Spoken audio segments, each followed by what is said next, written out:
What if Hogwarts itself was alive and chose Harry as its master at first touch? Chapter 1, The Castle Chooses Harry Potter stood among a crowd of equally nervous first-years, his green eyes wide as he took in the magnificent castle looming before them. Hogwarts. After 11 years of cupboards and hand-me-downs and Dursleys, he was finally here. First years. This way. Hagrid's booming voice guided them toward a fleet of small boats bobbing gently on the Black Lake.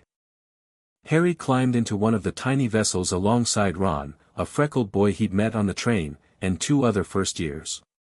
The boats glided forward without oars, cutting silently through the water as the castle grew ever larger. "Blimey," Ron whispered beside him. "Dad told me about this, but—" Harry nodded, unable to find words. Something about Hogwarts called to him in ways he couldn't explain. It wasn't just impressive, it felt important. Like coming home, if he'd ever known what home actually meant. As they passed under a curtain of ivy and into a dark tunnel, Harry trailed his fingers through the cool water, trying to calm his racing heart. What if this was all some elaborate mistake? What if they sent him back the moment they realized he wasn't special after all? The boats bumped gently against a small underground harbor, and the students clambered out onto rocks and pebbles. Hagrid led them up a passageway in the rock and onto smooth, damp grass in the shadow of the castle. They climbed stone steps and crowded around a huge oak door. "Everyone here?" "Good." Hagrid raised a gigantic fist and knocked 3 times. The door swung open immediately. A tall, black-haired witch in emerald green robes stood there, her stern face making Harry swallow hard. "The first-years, Professor McGonagall," said Hagrid. "Thank you, Hagrid. I will take them from here." She pulled the door wide, revealing the entrance hall, a space so vast Harry could have fit the entire Dursley house inside it with room to spare. Stone walls flickered with torchlight, and a magnificent marble staircase led to upper floors. Harry could hear hundreds of voices from a doorway to the right. The rest of the school must already be here. As Harry stepped over the threshold, something extraordinary happened. The moment his shoe touched the stone floor of Hogwarts, a jolt of energy surged through his body. The castle seemed to hum, the very stones beneath his feet vibrating with sudden recognition.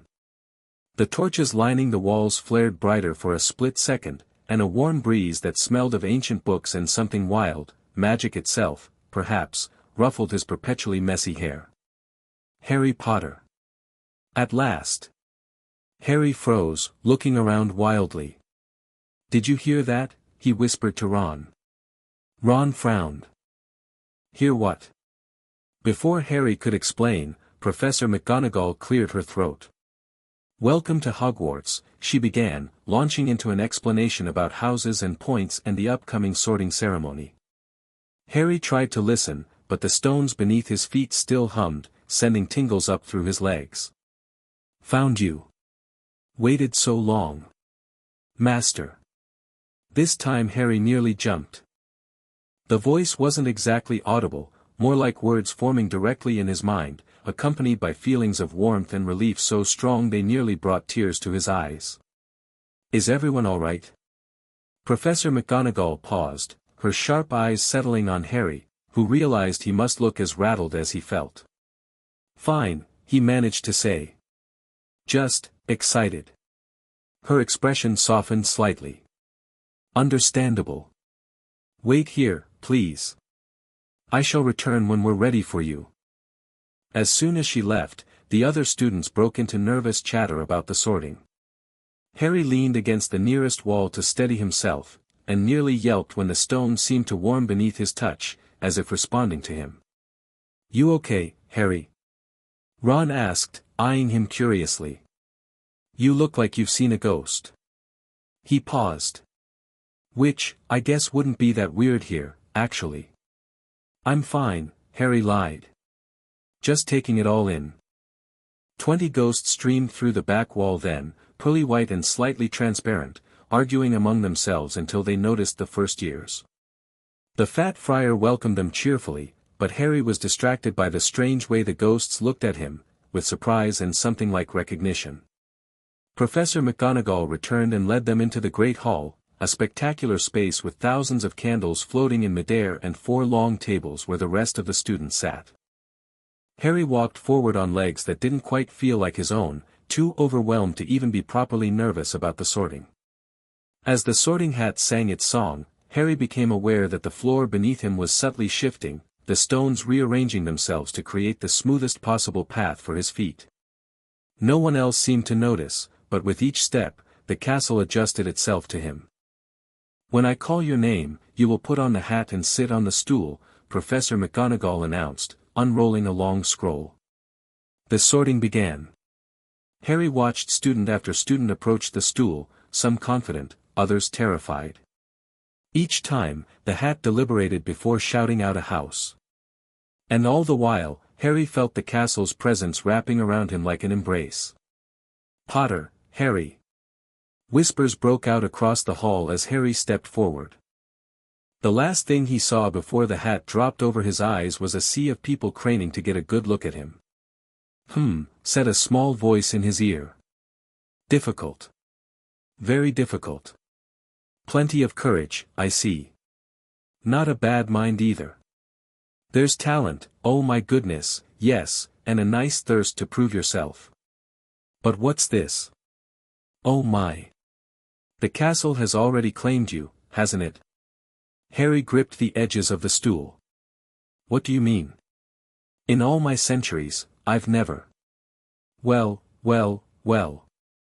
Hogwarts itself has chosen its master. How fascinating.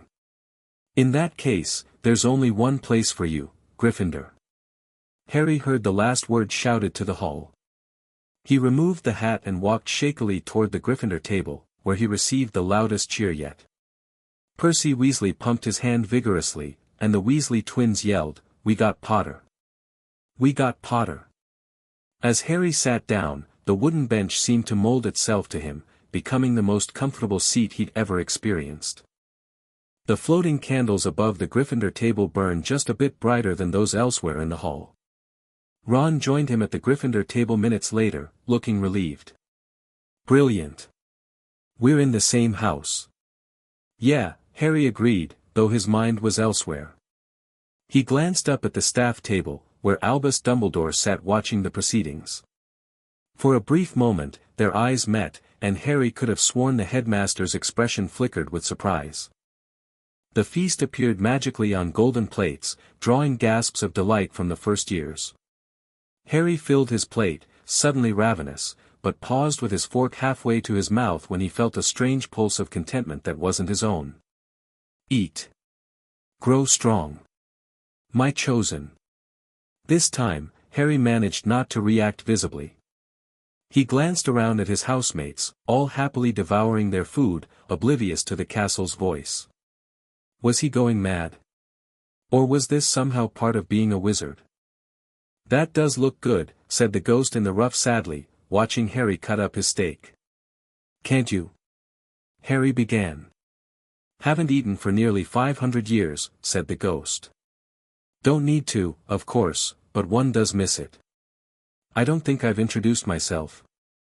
Sir Nicholas de Mimsy Porpington at your service. Resident ghost of Gryffindor Tower." "I know who you are," said Ron suddenly. "My brothers told me about you, you're nearly headless Nick." "I would prefer you to call me Sir Nicholas de, nearly headless." "How can you be nearly headless?" asked a sandy-haired boy named Seamus Finnegan. Sir Nicholas looked extremely miffed. "Like this," he said irritably, and he seized his left ear and pulled. His whole head swung off his neck and fell onto his shoulder, as if it was on a hinge. Harry barely registered the grisly display. He was too distracted by the way Sir Nicholas kept giving him curious sideways glances, as if sensing something unusual about him. After dessert, Dumbledore got to his feet, and the hall fell silent. "Just a few more words now that we are all fed and watered. I have a few start-of-term notices to give you. First years should note that the forest on the grounds is forbidden to all pupils. And a few of our older students would do well to remember that as well." Dumbledore's twinkling eyes flashed in the direction of the Weasley twins. I have also been asked by Mr. Filch, the caretaker, to remind you all that no magic should be used between classes in the corridors. Quidditch trials will be held in the second week of the term. Anyone interested in playing for their house teams should contact Madam Hooch. And finally, I must tell you that this year, the third-floor corridor on the right-hand side is out of bounds to everyone who does not wish to die a very painful death. Harry laughed, but he was one of the few who did. He's not serious, is he? He muttered to Percy. Must be, said Percy, frowning at Dumbledore. It's odd, because he usually gives us a reason why we're not allowed to go somewhere. The forest's full of dangerous beasts, everyone knows that. Protecting something valuable, came the castle's voice in Harry's mind. Something that doesn't belong here. Harry nearly choked on air. The castle knew what was hidden in the third-floor corridor. And now, before we go to bed, let us sing the school song, cried Dumbledore, jolting Harry back to the present. The school bellowed the song, each student finishing at different times until only the Weasley twins were left singing along to a very slow funeral march. When they finally finished, Dumbledore wiped his eyes. Ah, music, he said. A magic beyond all we do here. And now, bedtime. Off you trot. The Gryffindor first years followed Percy through the chattering crowds, out of the great hall, and up the marble staircase. Harry's legs felt like lead. It had been an exhausting day, but as soon as he touched the banister, strength flowed back into him. They climbed staircases and walked through doorways hidden behind sliding panels and hanging tapestries. Just when Harry was wondering how anyone remembered their way around this labyrinth, something odd happened. A staircase they were climbing suddenly shifted beneath their feet, changing direction. Careful, Percy warned. The staircases like to change. You'll get used to it. But Harry noticed something the others didn't. The staircase hadn't randomly moved. It had adjusted to create a more direct route to Gryffindor Tower, specifically for their group. When his foot touched the top step, he felt a distinct pulse of satisfaction from the stones. They arrived at a portrait of a very fat woman in a pink silk dress. Password? She asked. Caput Draconis, said Percy, and the portrait swung forward to reveal a round hole in the wall. As Harry climbed through, the portrait hole seemed to widen slightly, ensuring he didn't bump his head as several taller students did. Inside was the Gryffindor common room, a cozy, round room full of squashy armchairs, tables, and a crackling fire. Percy directed the girls through one door to their dormitory and the boys through another.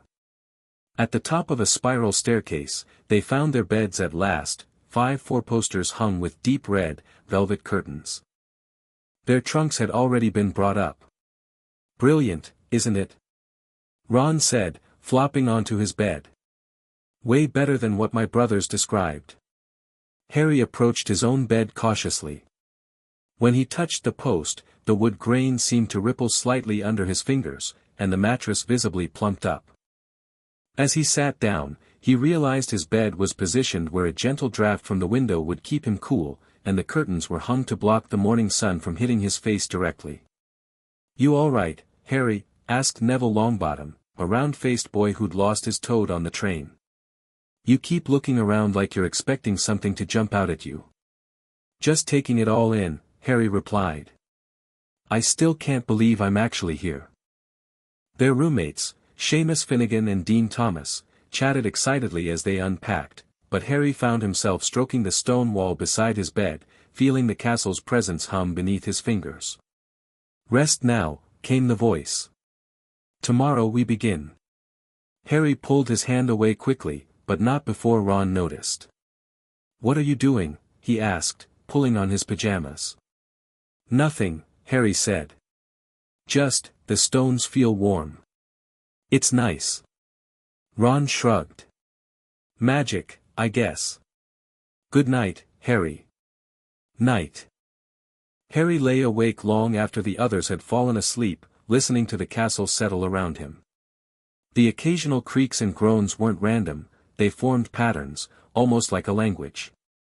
And beneath it all was that constant hum, a presence that seemed focused entirely on him.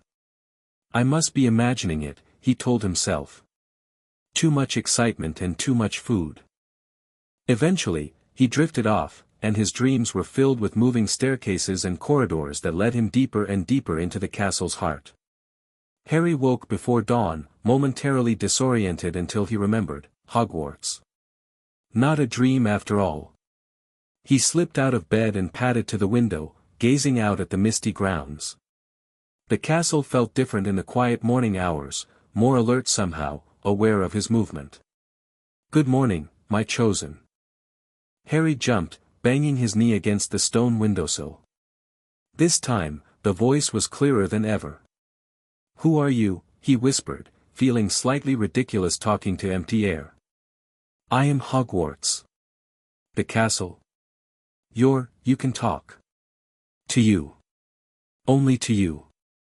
A floorboard creaked as one of his roommates turned over, and Harry fell silent. This was too weird, even for a place where ghosts floated through walls and staircases moved on their own. He needed to clear his head. After dressing quickly, Harry headed downstairs. The common room was deserted this early. He hesitated at the portrait hole, realizing he had no idea how to navigate the castle on his own. "Let me guide you." The moment Harry stepped out into the corridor, a torch on the wall flared to life. Then another, further along, creating a path for him to follow.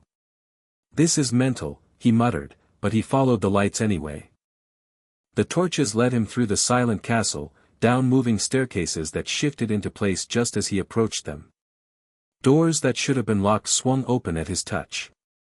Even the suits of armor seemed to turn their helmets slightly as he passed, acknowledging his presence.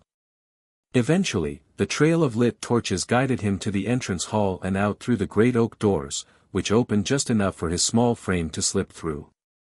The grounds were covered in morning mist, dew sparkling on the grass. Harry followed a path that seemed to form beneath his feet until he reached the edge of the lake, where a large, flat rock warmed suddenly, inviting him to sit. "Okay," he said, settling on the stone. "I'm losing my mind, or, are you really talking to me? The actual castle of Hogwarts?" The rock beneath him vibrated gently. "Yes. For centuries, I have waited for one who could hear me. You touched my stones, and I knew. You are the one. But why me? I'm nobody special. I didn't even know I was a wizard until a month ago. You are Harry Potter. The last heir of Godric Gryffindor by blood and magic." Harry's mouth fell open. What? No, that can't be right. My parents were just, normal wizards. Your father's line descends from Godric himself, though the knowledge was lost generations ago. I recognize the magic that runs in your veins. It calls to the magic used in my creation. So that's why I can hear you. Because I'm related to Gryffindor. It is more. Many descendants have come and gone. None could hear me as you do. You are my chosen master, the one I have awaited. Harry shook his head in disbelief. Master? I don't even know how to cast a proper spell yet. You will learn. I will help you. The implications were starting to sink in. Does this mean, can you show me things? Teach me magic? Yes. I contain the knowledge of 1,000 years. Every spell cast within my walls, every secret discovered, every magic researched, all is known to me. Brilliant, Harry breathed, a smile spreading across his face. Then reality crashed back in. But I can't tell anyone, can I? They'll think I've gone completely barmy. Wisdom beyond your years. Yes, this must remain between us for now. Others would not understand. Some would fear it. Others would seek to use it. Harry nodded, watching the giant squid break the surface of the lake, its tentacles lazily capturing the first rays of sunlight. So what happens now? You attend your classes. You make friends. You appear to be an ordinary student. But when we are alone, I will teach you. And in return, what do you want from me? The castle's presence seemed pleased by the question. You learn quickly. I require protection. There are those who would harm me, knowingly or unknowingly. As my chosen, you will defend me. And in time, restore me to what I once was. Someone's trying to harm you. Harry frowned. How can anyone hurt a castle? Dark magic seeps into my foundations even now. A presence that does not belong. But that is a concern for another day. For now, you should return. Your housemates will wake soon. As if on cue, Harry heard the distant sound of a door opening somewhere in the castle. I'll come back, he promised, standing up. Tonight, maybe. I am always with you, Harry Potter. But yes, tonight we will begin your true education. The walk back to Gryffindor Tower should have been confusing, but doorways opened for him, passages revealed themselves, and staircases aligned perfectly. Harry reached the portrait hole just as other early risers were coming down for breakfast. Password, asked the fat lady, but the portrait swung open before Harry could answer, earning him a surprised look from the painting. Inside, he found Ron just coming down from the dormitory, his hair sticking up at odd angles. There you are. Ron exclaimed. Was about to send a search party. Where'd you go? Just exploring, Harry said with a casual shrug. Couldn't sleep. Find anything cool?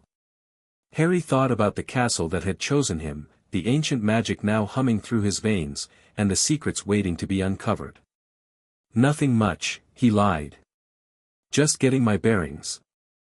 The rest of the morning passed in a blur of activity. Students pointed and whispered as Harry passed, and he was grateful for Ron's constant presence at his side. They got lost multiple times on the way to classes, though Harry noticed the castle subtly trying to guide them without being too obvious. The classes themselves were fascinating. There was so much more to magic than waving a wand and saying funny words. They had to study the night skies through telescopes, learn the names of different plants and fungi, and decipher complex charts and symbols. Professor McGonagall, head of Gryffindor House, proved to be as strict as she looked. After turning her desk into a pig and back, she gave them a stern lecture. Transfiguration is some of the most complex and dangerous magic you will learn at Hogwarts, she said. Anyone messing around in my class will leave and not come back. When she handed out matches and instructed them to turn them into needles, Harry felt a sudden knowledge unfurl in his mind, not how to perform the spell, exactly, but an understanding of the underlying principles that made it work. Intent. Visualization. Will. The castle's voice whispered guidance. Harry focused on his match, picturing the transformation with absolute clarity. On his third attempt, the match turned silver and pointy. Professor McGonagall noticed immediately. Well done, Mr. Potter, she exclaimed, showing the class his needle. Perfect transfiguration on your first day, most unusual. She gave him one of her rare smiles, but Harry also caught a flash of puzzlement in her eyes, as if she hadn't expected him to grasp the concept so quickly. Hermione Granger, a bushy-haired girl who talked endlessly about spells on the train, gave him a suspicious look. By the end of class, she was the only other student who'd made any difference to her match, and she clearly didn't appreciate being outperformed. How did you do that? She demanded as they left the classroom. I read the entire textbook 3 times, and you just did it. Harry shrugged uncomfortably. Just got lucky, I guess. There's no luck in transfiguration, she insisted. Professor McGonagall said it's all about concentration and precision. Leave him alone, Ron interjected.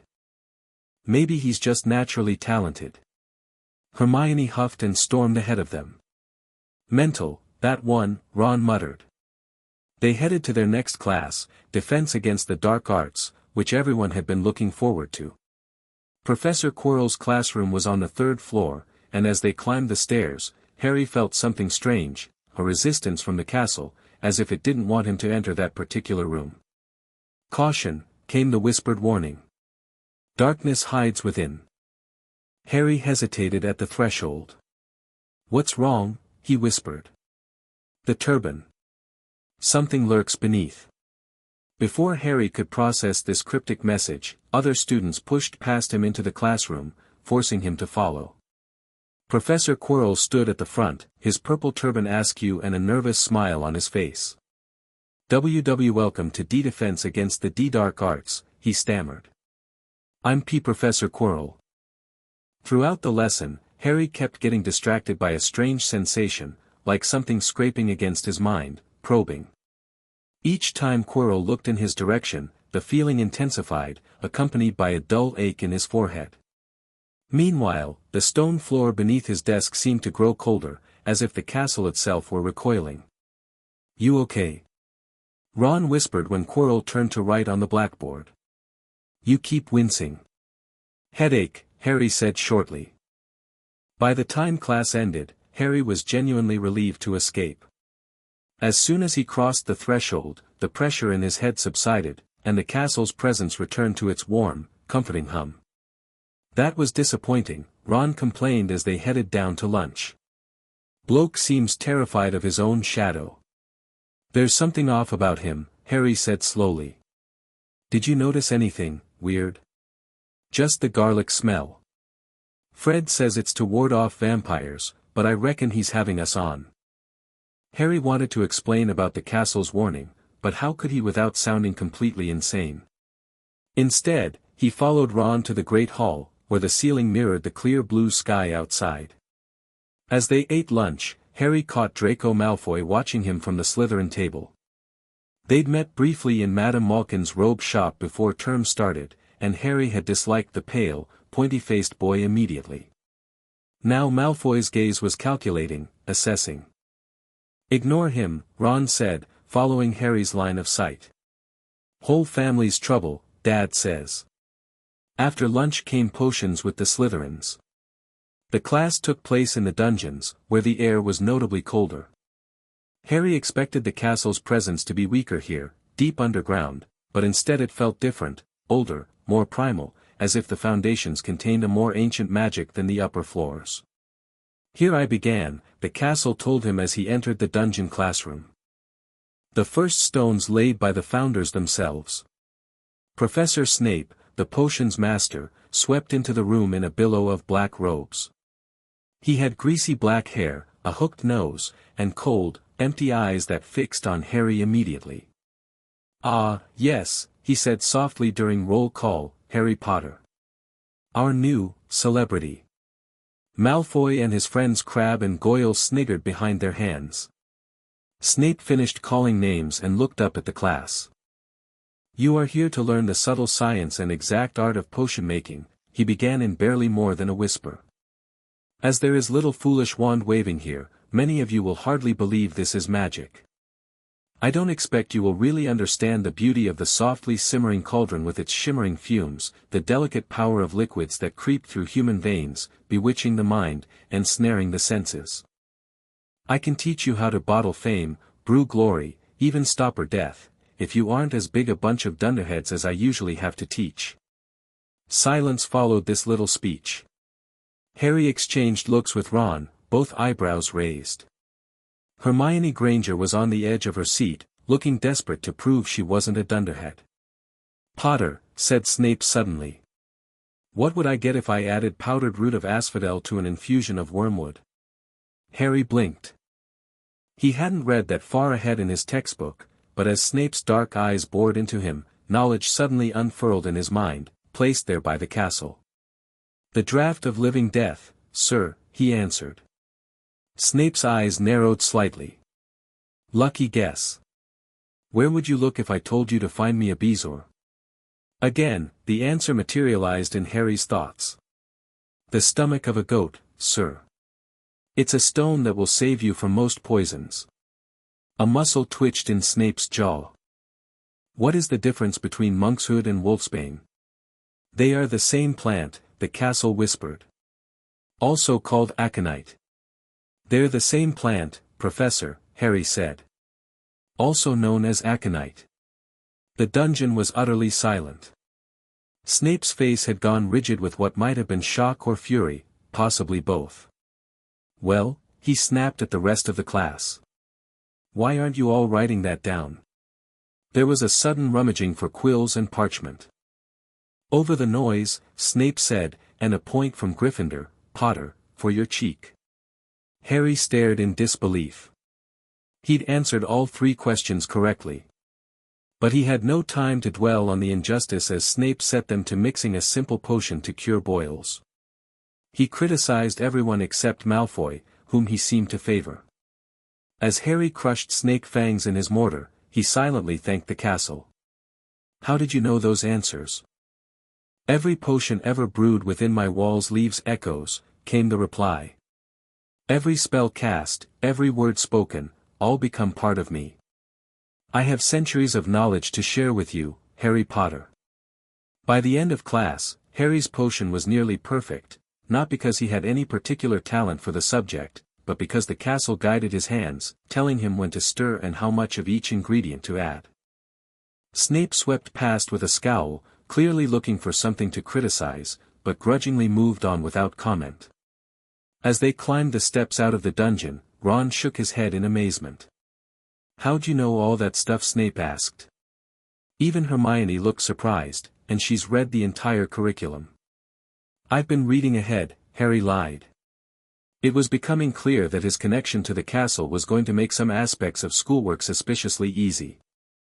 Their last class of the day was Charms with tiny Professor Flitwick, who squeaked excitedly when he read Harry's name during roll call and toppled off the pile of books he was standing on. Throughout the lesson on wand movements, Harry felt the castle's presence guiding him, showing him how to move his wrist just so for the cleanest result.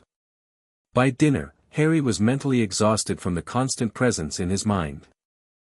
The great hall buzzed with the chatter of students recounting their first day, but Harry picked at his food in silence. You look done in, Ron commented through a mouthful of shepherd's pie. Long day, Harry replied. Think I'll turn in early. As he stood, he caught Dumbledore watching him from the staff table, those bright blue eyes unusually thoughtful. Harry hurried out of the hall, feeling uncomfortably exposed under the headmaster's gaze. Back in Gryffindor Tower, Harry pretended to get ready for bed, then sat fully clothed on his 4-poster, curtains drawn, waiting for his roommates to fall asleep. It seemed to take forever for Seamus to stop telling jokes and for Neville to stop worrying aloud about whether he'd cope with classes. Finally, the dormitory fell silent except for Ron's gentle snoring. Harry slipped out of bed and pulled on his trainers. Come to me, the castle urged. Follow my guidance. Harry crept down the spiral staircase and through the common room. The portrait swung open silently for him, and he stepped out into the darkened corridor. Torches lit his path once more, but this time they led him deeper into the castle than he'd gone before. Down staircases, through hidden passages behind tapestries, and finally to a section of blank wall on the 7th floor, opposite a tapestry of Barnabas the Barmy trying to teach trolls ballet. Walk past me 3 times, thinking of what you need, a place to speak with me. Harry did as instructed, feeling slightly foolish as he paced back and forth. On his 3rd pass, a highly polished door appeared in the wall. He grasped the brass handle, pulled it open, and gasped. The room beyond was unlike any classroom or dormitory in the castle. The walls were transparent, revealing the massive stone blocks and ancient mortar that formed Hogwarts' structure, but they glowed with soft blue light, pulsing gently like a heartbeat. The floor was smooth stone inlaid with gold that formed complex, interwoven patterns. In the center stood a pillar of pure light that reached from floor to ceiling. What is this place? Harry whispered, stepping inside. The door vanished behind him. The room of requirement. It becomes whatever the seeker needs. For you, it has become my heart, a place where we can communicate most clearly. The pillar of light pulsed brighter, and within it, a form began to take shape, not quite human, more like an impression of a person made of golden light and stone. This is how I choose to appear to you, the castle said, its voice now coming from the glowing figure. It is easier for humans to communicate with forms they recognize. Harry approached cautiously. You're really Hogwarts? The actual castle? The figure nodded, its features indistinct but somehow conveying a sense of ancient wisdom. I am the spirit of Hogwarts, created by the founders to protect and nurture magical learning. For centuries, I have been conscious but unable to communicate fully with those who dwell within me. Until you. Why me? You said something about being related to Gryffindor, but there must be lots of descendants by now. The bloodline is necessary but not sufficient. You possess a unique magical signature, compatible with mine in ways I have not encountered before. Your mother's sacrifice and the dark magic used against you as an infant altered your magic, creating resonances that allow our connection. Harry touched his scar instinctively. You mean Voldemort? When he tried to kill me? The figure nodded. The collision of his dark magic and your mother's protective magic created something new in you. Something that calls to me. So what does this mean? What am I supposed to do as your master? The word felt wrong in Harry's mouth. You will learn to access my knowledge. Control my defenses. Discover secrets hidden within my walls that even the headmasters never found. In return, I will protect you, teach you, help you fulfill your potential. And what about Voldemort? Is he really gone? The figure's light dimmed slightly. No. He exists in a shadow state, neither living nor dead. And he has found a way back within these walls. Quirrell, Harry breathed, remembering the castle's earlier warning. Something's wrong with him, isn't it? Yes. The darkness clings to him, hidden beneath fabric and deceit. He seeks something hidden within me, something Dumbledore has concealed on the 3rd floor. The corridor that's out of bounds. What's hidden there? The Philosopher's Stone. Created by Nicholas Flamel, it transforms metal to gold and produces the elixir of life, which grants immortality. Dumbledore moved it here for protection, believing Hogwarts the safest place in Britain. Harry's mind raced. So Voldemort wants the stone to come back to life. And he's, what, possessing Quirrell somehow. Your understanding is swift. Yes, the fragment of Voldemort has attached itself to Quirrell, using him as a vessel. Each day he grows stronger, feeding on Quirrell's life force. If he obtains the stone, he will return fully to power. I have to tell Dumbledore. The figure's light pulsed with urgency. No. Dumbledore suspects but does not know for certain. If you reveal your knowledge, you reveal our connection. He would not understand, would see it as a threat, perhaps even attempt to sever our bond. But, the headmaster has laid traps to protect the stone. For now, it is secure. We must watch and prepare. The confrontation will come, but not yet. Harry paced the room, trying to process everything. So I'm supposed to just attend classes and pretend everything's normal while Voldemort walks around wearing Quirrell like a suit? For now, yes. You must develop your skills, strengthen our bond. Learn what I have to teach you. When the time comes, you will be ready. Harry stopped pacing and faced the glowing figure. Teach me, then. If I'm going to face Voldemort, I need to be ready. The figure seemed to smile, though its features remained indistinct. Your courage confirms my choice. We begin tonight with the foundations of magic, not as they teach in classes, but as the founders understood them. For the next hour, Harry sat cross-legged on the floor while the castle's manifestation explained magic in ways his textbooks never had, as a living force that responded to will and intent more than precise words or movements. The castle showed him how to feel his own magic, to sense it flowing through his body and into his wand. By the time they finished, Harry could produce a perfect light charm without speaking the incantation, simply by channeling his intent. This is brilliant, he said, watching the ball of light hover above his palm. Why don't they teach magic this way in class? Such methods require a deeper connection to magic than most can achieve without years of study. Your bond with me accelerates the process. But be cautious, display too much ability too quickly, and questions will arise. Right. I need to be careful. Harry extinguished the light with a thought. I should get back before someone notices I'm gone. One more thing before you leave. The figure gestured, and a section of wall opened, revealing a hidden alcove containing a small, leather-bound book. Take this. It once belonged to Godric Gryffindor himself, his personal journal. It will help you understand our connection better. Harry took the book reverently. Thank you. Return tomorrow night.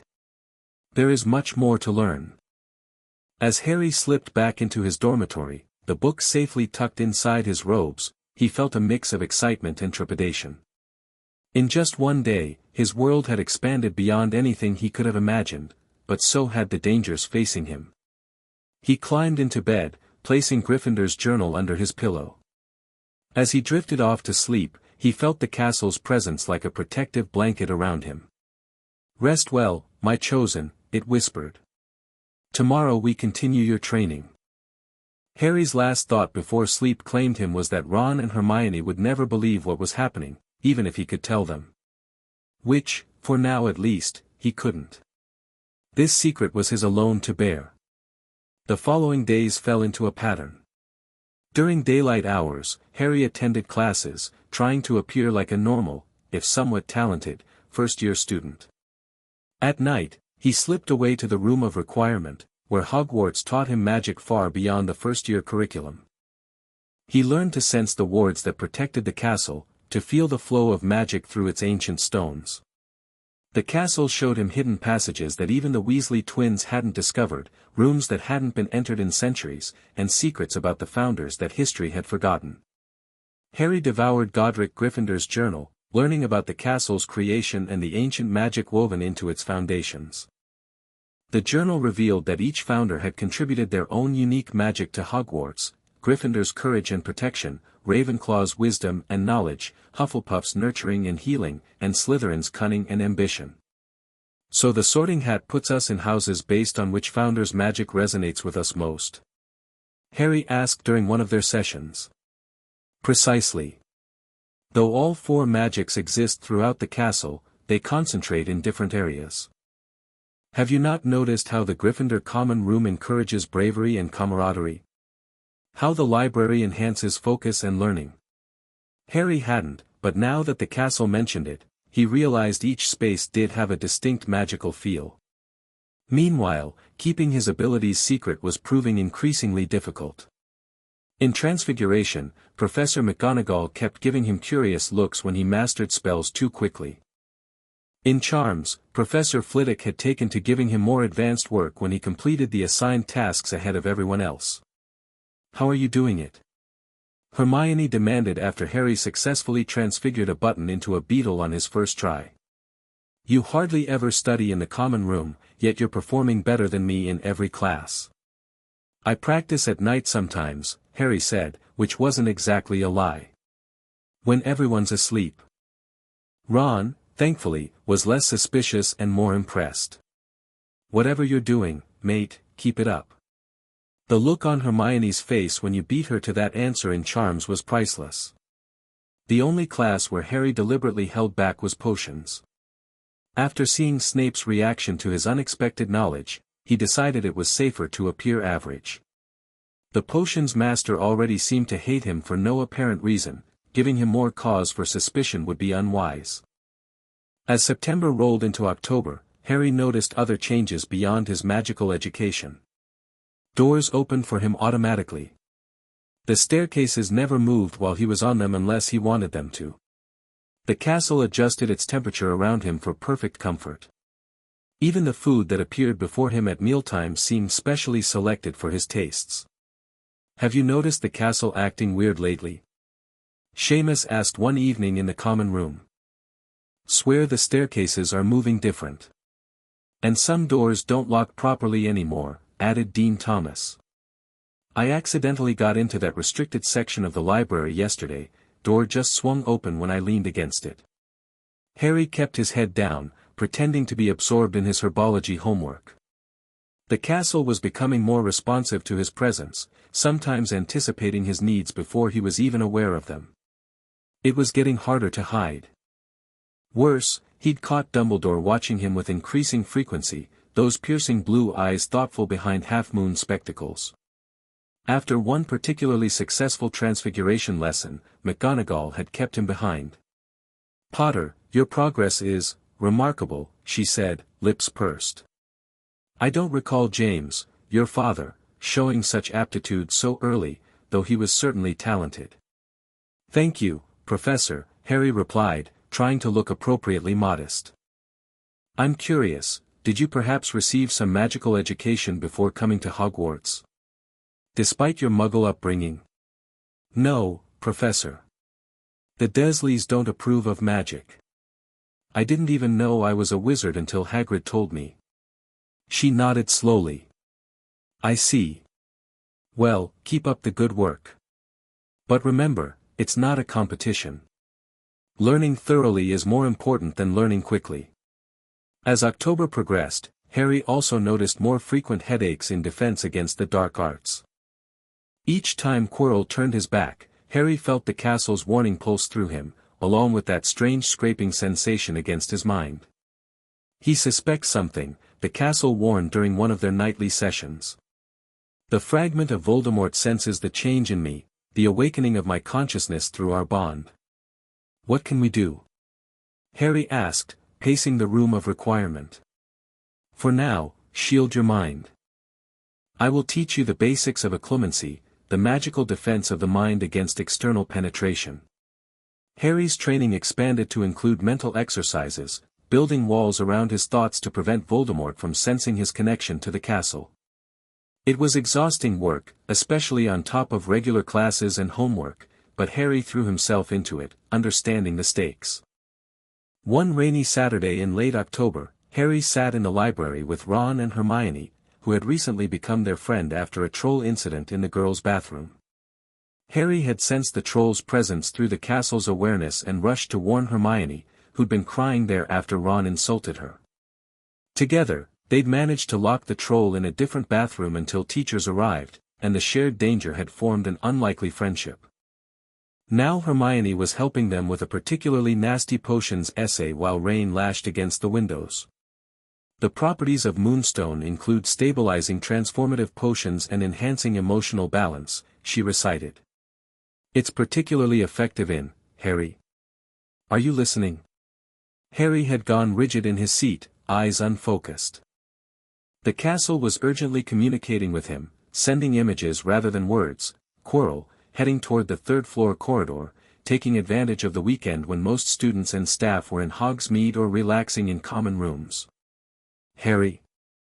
Ron nudged him. "You all right, mate?" I just remembered something," Harry stammered, standing up so abruptly that his chair tipped over. "Something important I was supposed to do for McGonagall. I've got to go." He ignored their confused protests and raced from the library, following the castle's guidance through the quickest routes to the third floor. As he ran, the castle fed him more information.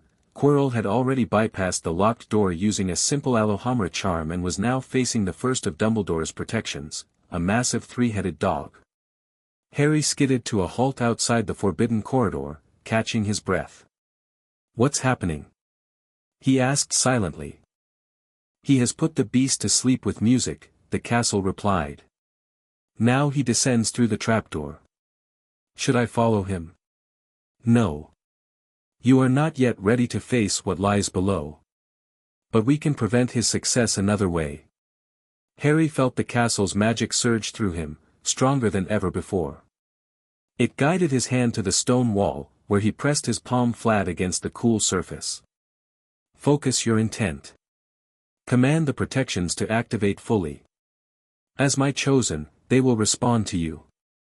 Harry closed his eyes, channeling his will through the connection. "Protect the stone. Stop Quirrell. Don't let Voldemort win." The stone beneath his hand grew warm, then hot. He felt rather than heard a deep rumbling throughout the castle, as if the very foundations were shifting. Through his connection, Harry sensed the magical protections below strengthening, changing, a chess set reconfiguring itself into an impossible position, flying keys accelerating beyond human reflexes, deadly plants growing more aggressive. There was a distant scream of frustration that echoed up from below, followed by the sound of hurried footsteps retreating. "He comes. Hide." Harry ducked behind a nearby suit of armor just as the door to the forbidden corridor burst open. Quirrell emerged, his turban askew and his robes singed. His face was contorted with rage, a very different expression from the nervous, stuttering Professor Harry was used to seeing. "Impossible," Quirrell hissed, and Harry was startled to hear no stutter in his voice. "The protections changed. Someone knows." For a terrible moment, Quirrell looked directly at Harry's hiding spot, and a searing pain shot through Harry's scar. Then the professor turned and stormed off down the corridor, his footsteps fading into silence. Harry sagged against the wall in relief. That was too close. Yes. But he will try again. And he will be more cautious next time. Harry made his way back to the library, his mind racing. He'd just directly interfered with Voldemort's plans. If Quirrell realized who was responsible. Ron and Hermione looked up as he rejoined them, their expressions a mix of concern and suspicion. "That was quick," Ron said. "What did McGonagall want?" "Oh, just checking on some Transfiguration homework," Harry improvised. "She wasn't there after all." Hermione narrowed her eyes. "Harry, you've been acting strange for weeks. Disappearing at night, knowing magic you shouldn't, staring off into space like you're listening to something no one else can hear. What's going on?" "Nothing," Harry insisted. "I've just been working hard." "No," Hermione said firmly, closing her book. "It's more than that. We're your friends, Harry. If you're in some kind of trouble, we want to help." Harry looked from her determined face to Ron's concerned one and felt a wave of guilt. They were right, he had been shutting them out, keeping secrets. But how could he explain something as incredible as his bond with the castle without sounding completely mental? "Perhaps it is time," the castle whispered in his mind. "True friends can be powerful allies. But choose carefully what you reveal." Harry took a deep breath. "Okay. But not here. Come with me." He led them to an empty classroom, checking that Peeves wasn't lurking nearby before closing the door. Then he turned to face his friends, heart pounding. "What I'm about to tell you is going to sound completely barmy," he warned. "But I swear it's true, and I can prove it." For the next 10 minutes, Harry explained about his connection to the castle, how it had chosen him the moment he arrived, how it communicated with him, and how it had been teaching him advanced magic. He demonstrated by asking the classroom door to lock and unlock itself without touching it or using his wand, and by having the torches on the wall light and extinguish at his mental command. When he finished, Ron's mouth was hanging open, and Hermione's eyes were wide with a mixture of disbelief and fascination. That's impossible," she whispered. "Hogwarts is just a building. A magical building, yes, but it can't be sentient. It's not in Hogwarts, a history or any other book I've read. It's kept itself secret," Harry explained. "It's been conscious for centuries, but it couldn't communicate properly until I came along. Something about my magic resonates with it." Ron found his voice at last. "Bloody hell, Harry. So all this time when you've been disappearing at night. The castle's been teaching me. Showing me secret rooms, hidden passages, advanced magic. And also warning me about dangers, like Quirrell." This caught Hermione's attention. "Professor Quirrell? What about him?"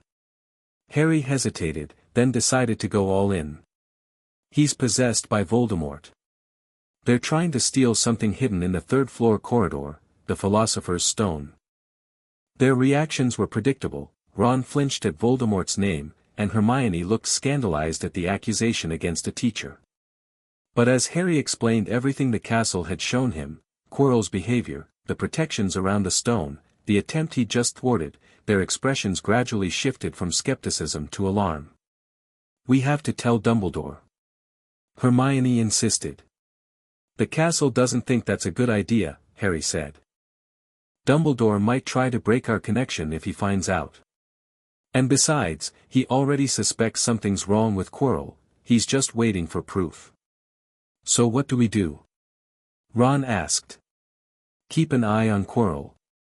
Help me learn as much as I can. And be ready for when he makes his next move. Harry looked at his friends nervously. So, you believe me? You don't think I've gone mad? Ron grinned. Mate, after seeing those torches light up when you just thought about it. Yeah, I believe you. It's completely mental, but then again, so is everything about the wizarding world when you think about it. Hermione looked less convinced. I'd like to research this more. There must be some historical precedent, some mention in the older texts. Her academic curiosity was clearly overriding her skepticism. But yes, Harry. I believe something extraordinary is happening with you and the castle. Relief flooded through Harry. Thank you. You have no idea how hard it's been keeping this secret. So what's it like? Ron asked eagerly. Having a castle in your head? Harry laughed. It's not exactly in my head. It's more like, a presence that's always with me. Teaching me, guiding me. It knows everything that happens within its walls. Everything? Ron looked alarmed. Even when we're, in the bathroom? I don't think it pays attention to that sort of thing, Harry said, though he wasn't entirely sure. It's more concerned with protecting students and preserving magical knowledge. Hermione was already making lists on a piece of parchment. We need to establish what the castle can and can't do, what the limits of your connection are, and how we can use this to stop you-know-who. Also, there must be historical accounts of the castle's creation that could explain this phenomenon. Harry smiled. This was exactly why he needed his friends. Ron's unwavering loyalty and Hermione's methodical approach complemented his own impulsive nature. There's one more thing, he said, growing serious. Hogwarts thinks I'm descended from Godric Gryffindor. That's part of why we can communicate. Ron's eyes widened. Blimey, Harry. First you survived you-know-who as a baby, now you're the heir of Gryffindor with a sentient castle as your personal tutor. Anything else you're hiding? Secret dragon? Extra limbs? Harry laughed, feeling lighter than he had in weeks. Not that I know of. But given my luck so far. Their conversation was interrupted by a strange grinding noise from the wall. A section of stone was sliding away, revealing a narrow passage. Bring them, the castle urged. If they are to help, they must understand. The castle wants to meet you, Harry explained, gesturing to the opening. Properly. Ron looked apprehensive, but Hermione was already peering curiously into the passage. Where does it lead? To a special room where the castle can communicate more directly. It's called the Room of Requirement. Together, the three friends entered the passage, which sealed itself behind them. Torches lit their way through a series of winding corridors that Harry was certain didn't normally exist. The castle's creating this path just for us, he explained as they walked. It can reshape itself to some extent, nothing major, but enough to create shortcuts or hide areas. That's not mentioned in any architectural study of Hogwarts, Hermione said, her academic interest thoroughly piqued. The moving staircases are well documented, but not this kind of structural fluidity. The passage eventually opened into the now familiar room with transparent walls showing the castle's inner structure. In the center, the pillar of light pulsed brightly, forming once again into a humanoid shape. Ron stumbled backward. Bloody hell. Hermione's hand flew to her mouth. Oh my goodness, it really is alive. Welcome, friends of my chosen, the castle's voice echoed throughout the room, audible to all three of them now. I am Hogwarts. For a millennium, I have watched over the students within my walls. Now I reveal myself to you because the danger grows. This is brilliant, Ron breathed, looking around in awe. Hermione, ever practical, stepped forward. If you've been conscious for centuries, why haven't you communicated with anyone before, Harry? I have tried, in limited ways. Small adjustments to help those in need. Warnings through subtle means.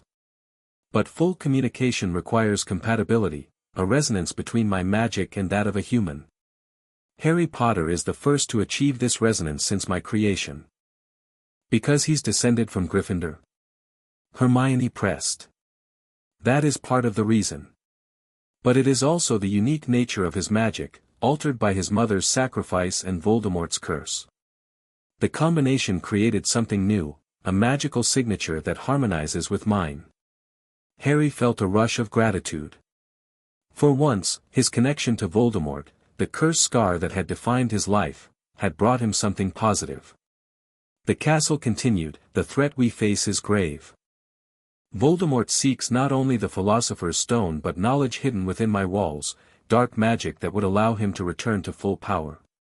If he succeeds, all within me would be in danger. What can we do to help? Ron asked, surprising both Harry and Hermione with his immediate offer. Each of you brings unique strengths. Ronald Weasley, strategy, loyalty, and the willingness to act decisively. Hermione Granger, knowledge, analysis, and the ability to solve what others cannot. Together with Harry's power and our connection, we may prevail. For the next hour, the castle explained its plan to the trio. It would continue teaching Harry advanced magic, but now Ron and Hermione would join in these lessons. Ron would learn combat magic and strategic defense, while Hermione would study the castle's history and the ancient magic used in its creation. What about Dumbledore? Hermione asked. Surely he should know what's happening. Albus Dumbledore is wise but set in his understanding of how magic works. He would see our bond as potentially dangerous, something to be studied and perhaps severed. For now, we must proceed without his knowledge. And what about the stone? Harry asked. Quirrell will try again. Yes. But next time, we will be better prepared. As their meeting concluded, the castle created another passage to lead them back to Gryffindor Tower. Walking between his friends, Harry felt a newfound confidence. He wasn't alone in this anymore. So, Ron said as they emerged from behind a tapestry near the fat lady's portrait, does this mean you can tell us the password to the Slytherin common room? For purely academic reasons, of course. Harry laughed. I suppose I could. The castle knows all the passwords. Hermione rolled her eyes. We are not using this extraordinary connection for pranks or breaking rules. But we might need it for saving the school, Harry thought. And as they gave the password to the fat lady, he felt the castle's warm agreement flowing through him. The game had changed. Voldemort might have decades of dark magic at his disposal, but Harry had something the Dark Lord could never understand, the loyalty of friends and the living heart of Hogwarts itself. Halloween arrived with a feast that filled the Great Hall with floating pumpkins and live bats. The castle had been unusually quiet all day, which Harry took as a warning sign. He kept glancing at the staff table, where Quirrell picked nervously at his food while Snape watched him through narrowed eyes. Something's going to happen tonight, Harry whispered to Ron and Hermione. The castle feels tense. Should we skip the feast? Hermione asked. No. Better to stay where there are lots of people. Safety in numbers. The feast was delicious, but Harry barely tasted it. His scar had been prickling all day, and now it was developing into a proper headache. Halfway through the meal, he noticed Quirrell slip out quietly through a side door. He moves, the castle warned. Not toward the stone this time. Toward the dungeons. Harry stood abruptly. We need to go. Now. Without waiting for questions, he led Ron and Hermione out of the Great Hall, ignoring the curious looks from other students. Once in the entrance hall, he pressed his hand against the wall, seeking guidance. What's happening? Ron asked. Quirrell's up to something in the dungeons, Harry replied, his eyes closed as he concentrated on the castle's information. He's releasing something. Something big. A troll, the castle confirmed. Brought in as a diversion. Harry's eyes snapped open. He's let a troll into the dungeons. It's a distraction so he can try for the stone again. We have to warn the teachers. Hermione insisted. As if on cue, Quirrell burst back into the entrance hall, his face a mask of terror that Harry now recognized as completely fake. Troll! Quirrell shouted, running into the great hall. Troll in the dungeons. Thought you ought to know. Then he collapsed in a carefully orchestrated faint. Chaos erupted inside the great hall. Dumbledore shot off purple firecrackers from his wand to silence the panic, then ordered prefects to lead their houses back to dormitories while teachers headed to the dungeons. This doesn't make sense, Hermione whispered as students poured out of the hall. The Slytherin dormitories are in the dungeons. Why would Dumbledore send them there? Because the troll isn't actually in the dungeons anymore, Harry realized, feeling the castle's warning. It's moving up. Quirrell lied about where he left it. Second floor corridor, the castle specified. Moving toward the library. We need to warn someone, Ron insisted. But the teachers were already heading to the dungeons, and the prefects were busy herding students. There wasn't time. Harry made a split-second decision. You two go with the others back to Gryffindor Tower. I'm going to try to contain the troll until the teachers realize where it really is. Are you mental? Ron exclaimed. That's a full-grown mountain troll. I'm not going to fight it, Harry assured him. The castle will help me trap it somewhere until help arrives. Hermione grabbed his arm. We're coming with you. That's what friends do. Harry wanted to argue, but there wasn't time. Fine. But stay behind me and be ready to run if I tell you to. They slipped away from the Gryffindor group and hurried toward the second floor, guided by the castle's directions. The corridors were eerily empty, everyone having rushed to their dormitories.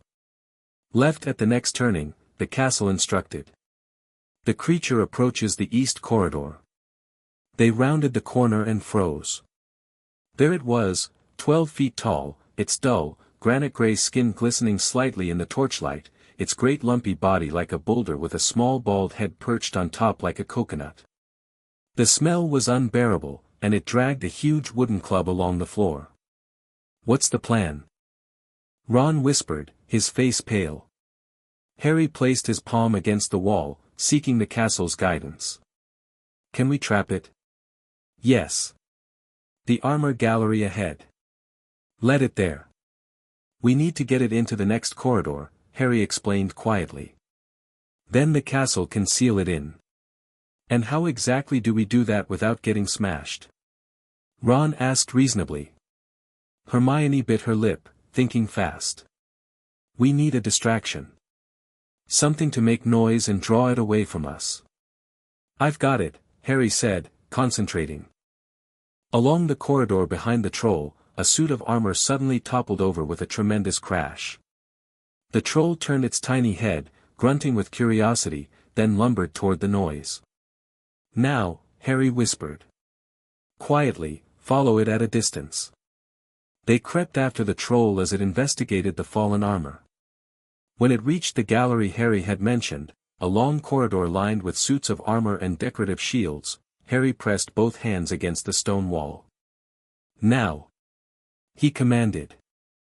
The stones beneath his fingers grew warm, and a surge of magic flowed through him into the castle. At both ends of the gallery, suits of armor creaked to life, moving to block the exits. Shields and spears clattered to the floor in a barrier, and the doors at each end slammed shut. The troll roared in confusion, swinging its club at the animated armor, which dodged with surprising agility. It worked. Hermione gasped. But it won't hold it for long. It doesn't need to, Harry said. Just long enough for the teachers to find it. Speaking of which, we should get out of here before they arrive and start asking questions. They turned to leave, but found their path blocked by Professor McGonagall, who had just rounded the corner with Snape and Flitwick close behind. Her face was white with fury. "What on earth do you think you're doing?" she demanded. "Why aren't you in your dormitory?"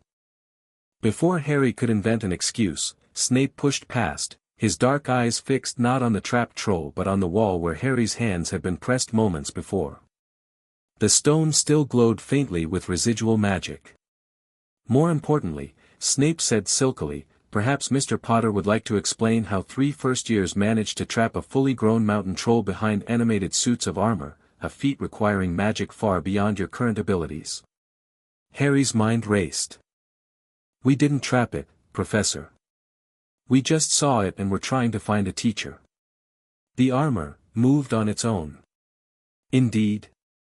Snape's expression made it clear he didn't believe a word. "The armor at Hogwarts has never been charmed to activate automatically. Someone commanded it." Professor Flitwick was examining one of the animated suits with fascination. "Most extraordinary. This isn't simple animation, the armor is responding intelligently to the troll's movements. I haven't seen such sophisticated charm work in decades." McGonagall looked from the trapped troll to the 3 students, her expression shifting from anger to confusion.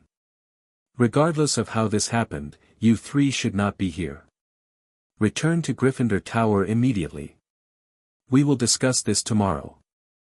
As they turned to leave, Harry felt Snape's eyes boring into his back. The potion's master suspected something, and unlike McGonagall, he wouldn't let it drop easily. Back in the common room, they found a celebration in full swing. No one had noticed their absence amid the excitement of the interrupted feast and troll drama. Fred and George had somehow acquired food from the kitchens, and everyone was speculating wildly about the troll. "That was too close," Hermione whispered, collapsing into an armchair. "Snape knows something's not right. He can suspect all he wants," Ron said through a mouthful of stolen cake. "He can't prove anything." Harry wasn't so sure. "The castle says Snape isn't easy to fool. He'll be watching me more closely now." "What about Quirrell?" Hermione asked. "Did he get to the stone while everyone was distracted by the troll?" Harry closed his eyes briefly, connecting with Hogwarts. "Did he make another attempt?" "Yes," came the reply. But Severus Snape intercepted him before he reached the 3rd floor. Quirrell claimed to be checking that the stone was secure. They argued. Snape stopped him, Harry reported, opening his eyes. They had some kind of confrontation. "So Snape knows about Quirrell?" Ron asked. "He suspects, just like Dumbledore does. But they don't have proof yet." Hermione frowned. "This is getting more complicated.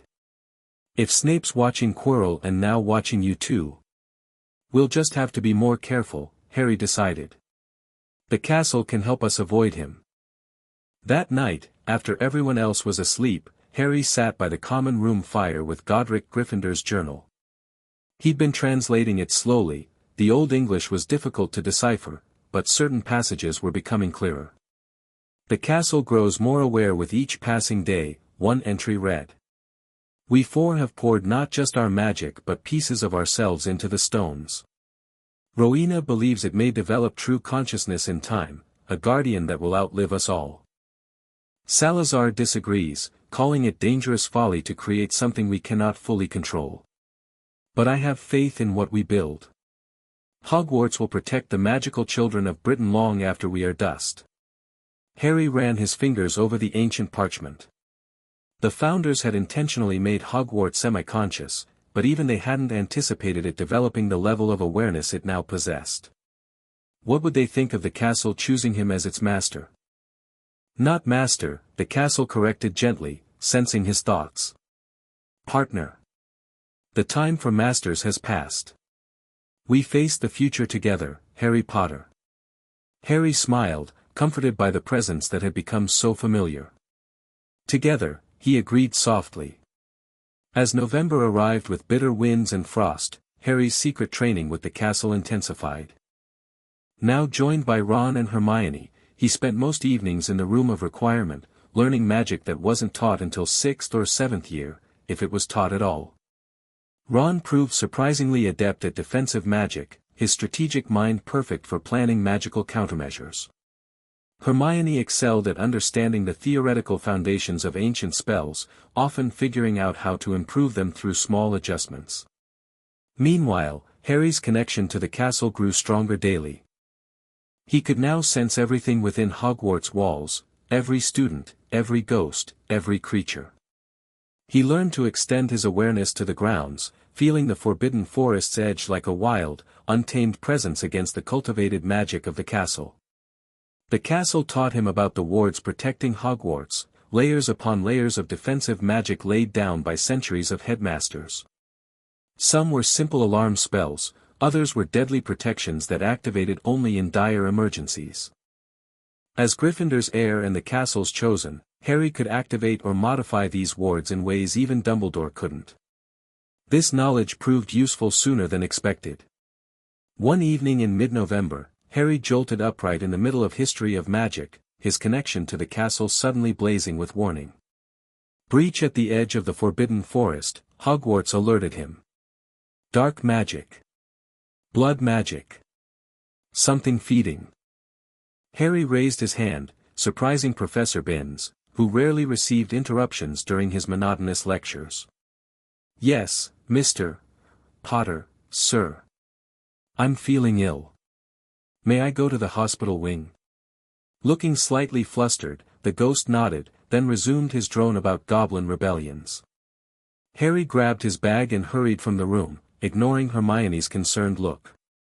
Once in the corridor, he pressed his hand to the nearest wall. "Show me." The castle sent him a vision, the edge of the forest at dusk, a cloaked figure bending over the body of a unicorn, drinking its silvery blood. The figure's magic felt familiar, the same dark presence that lurked beneath Quirrell's turban. Voldemort, Harry realized with horror. What's he doing? Unicorn blood sustains him, keeps his fragment alive within Quirrell's body. But at terrible cost. Such a crime against innocent life damages the soul irreparably. He's desperate, Harry murmured. He must not be able to get to the stone. The unicorn still lives, barely. Go to Hagrid. He can save it, perhaps. Harry raced down to Hagrid's hut, arriving out of breath. The gamekeeper was surprised to see him in the middle of class time but grew serious as Harry explained what he'd seen in the forest. "How do you know about this, Harry?" Hagrid asked suspiciously.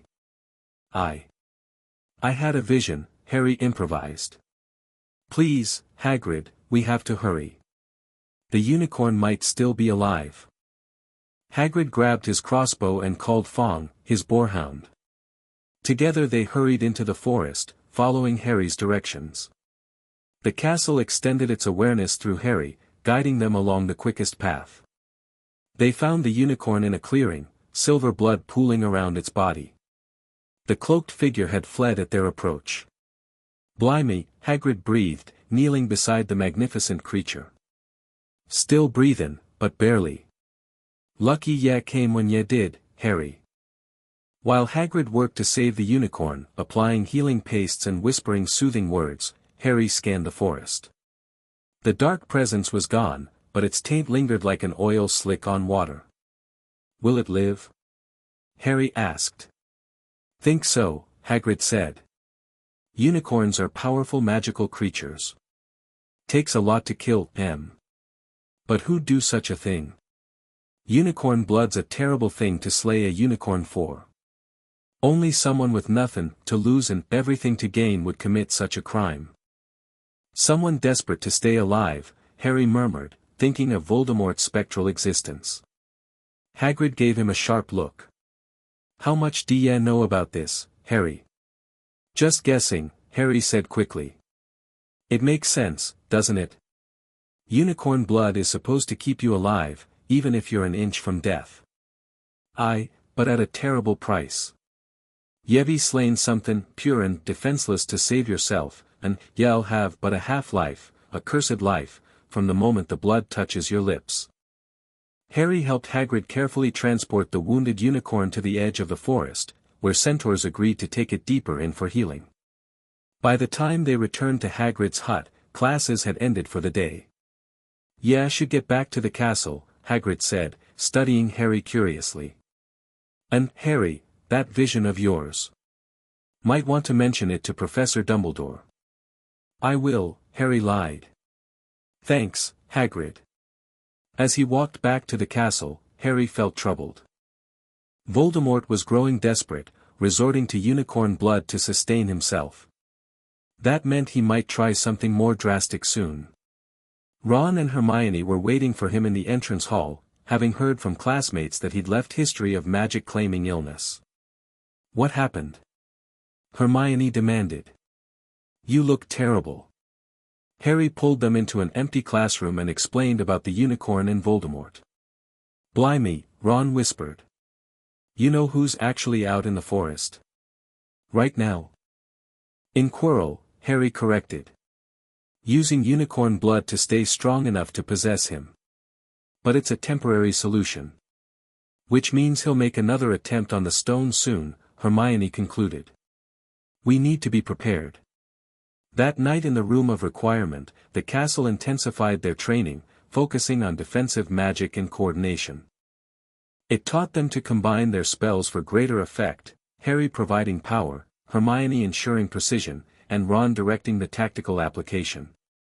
The three of you together are stronger than any one wizard alone, the castle's manifestation explained. Even Voldemort at the height of his power never understood this kind of cooperative magic. He has always worked alone, believing allies to be nothing but potential betrayers. They practiced late into the night, perfecting shield charms and stunning spells, learning how to move together in magical combat. By the time they returned to Gryffindor Tower, exhausted but satisfied, Harry felt more confident than he had in weeks. But their preparation was noticed. The next morning at breakfast, Harry found Professor McGonagall standing behind him. Potter, the headmaster would like to see you in his office after breakfast, she said, her expression unreadable.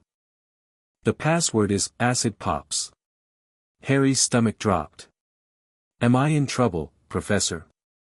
That depends on what you have to say for yourself, I imagine. With that cryptic comment, she swept away to the staff table. Ron and Hermione exchanged worried looks with Harry. Do you think Dumbledore knows? Ron whispered. About the castle? Maybe, Harry replied quietly. Or maybe about us training in secret. Or the unicorn. Just be careful what you say, Hermione advised. Don't volunteer information. After a breakfast he barely tasted, Harry made his way to the stone gargoyle that guarded the headmaster's office. Acid pops, he said, and the gargoyle leapt aside, revealing a spiral staircase that moved upward like an escalator.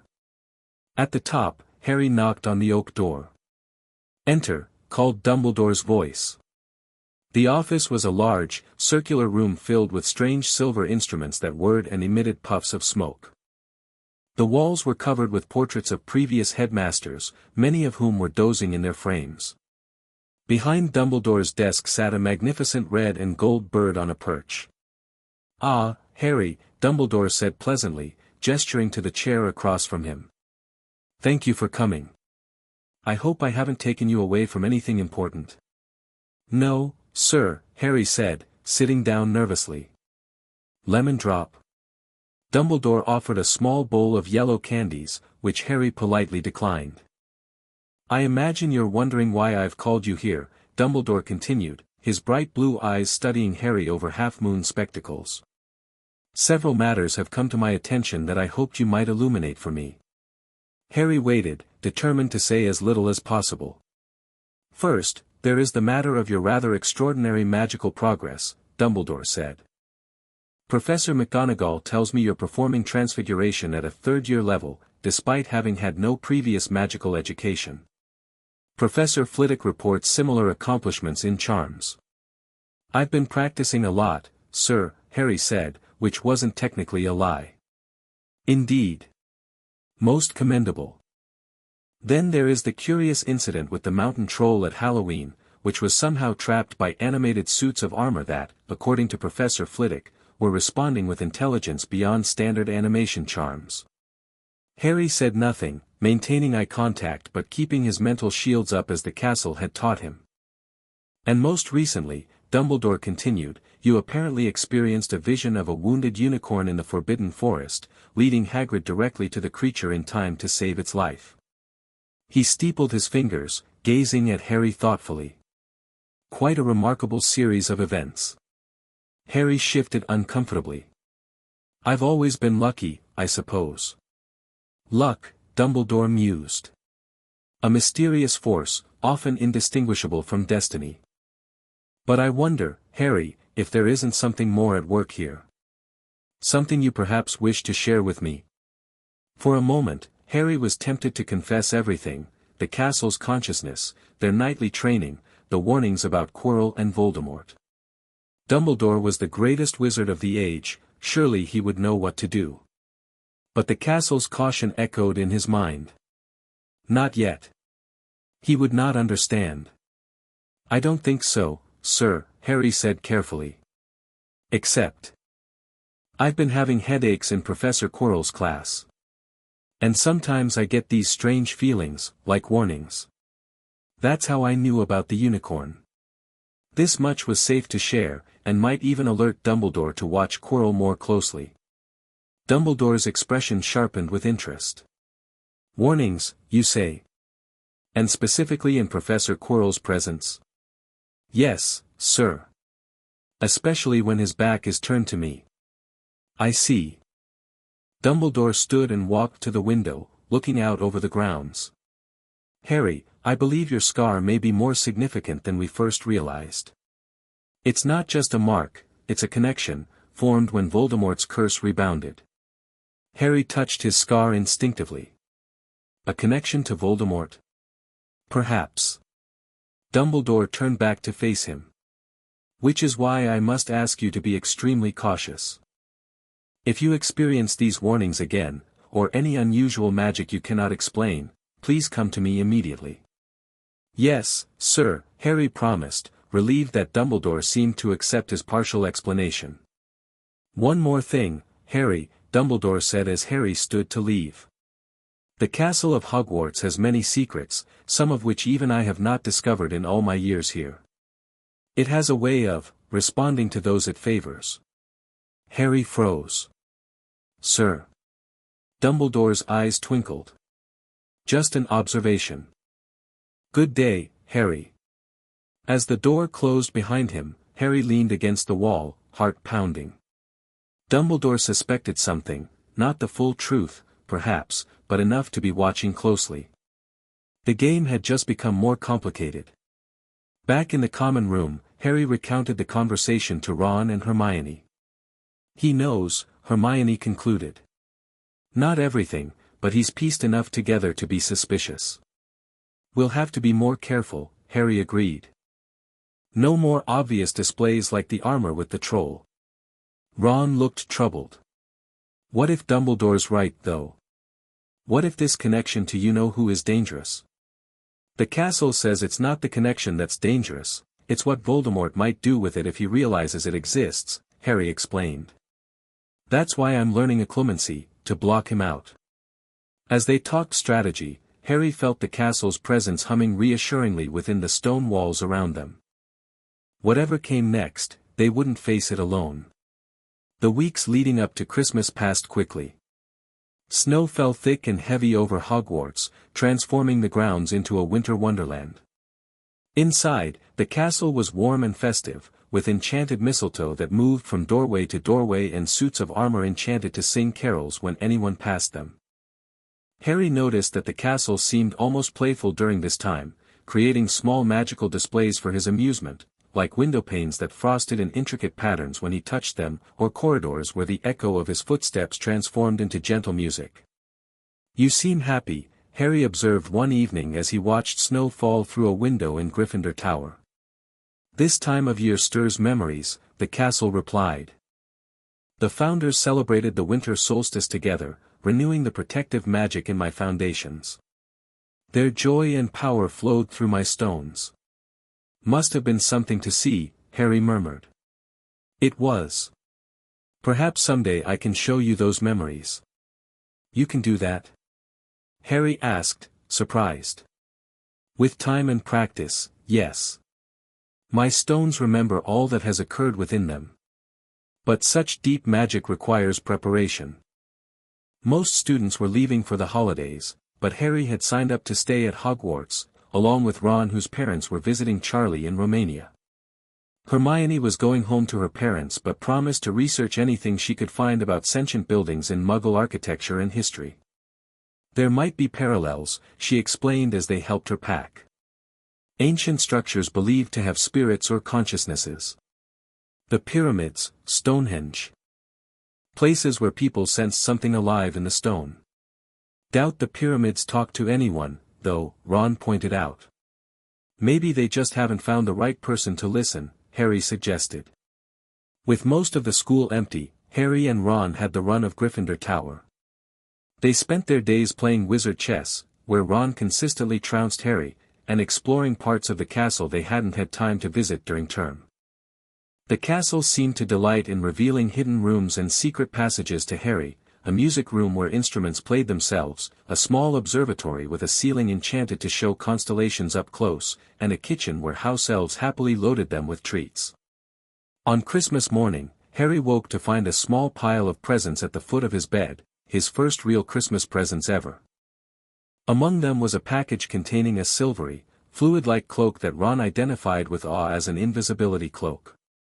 "These are really rare and valuable," Ron exclaimed as Harry tried it on, his body disappearing completely. "Who sent it?" Harry found a note written in narrow, loopy handwriting. "Your father left this in my possession before he died. It is time it was returned to you. Use it well. A very Merry Christmas to you." There was no signature. "Dumbledore," the castle informed him. "He has held the cloak since your parents' death."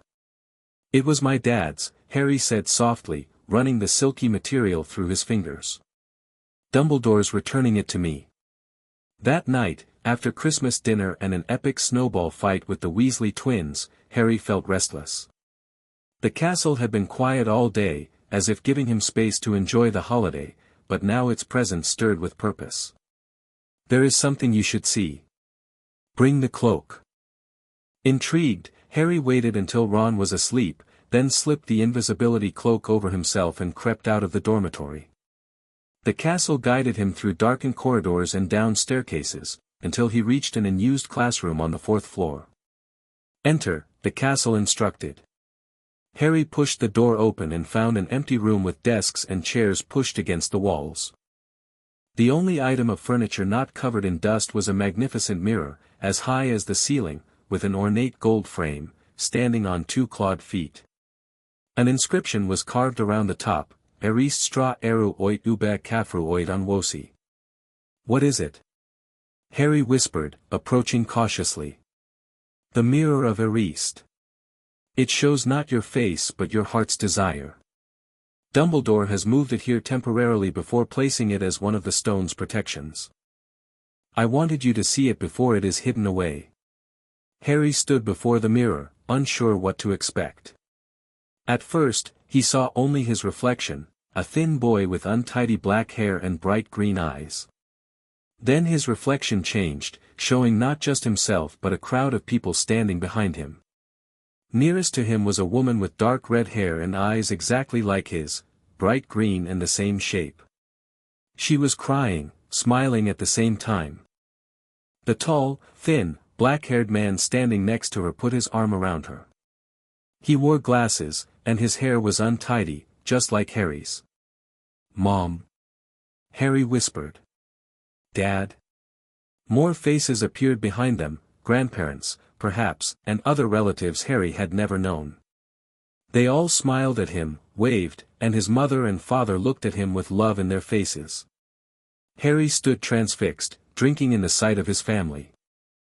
He had never seen them before, except in the few photographs Hagrid had given him.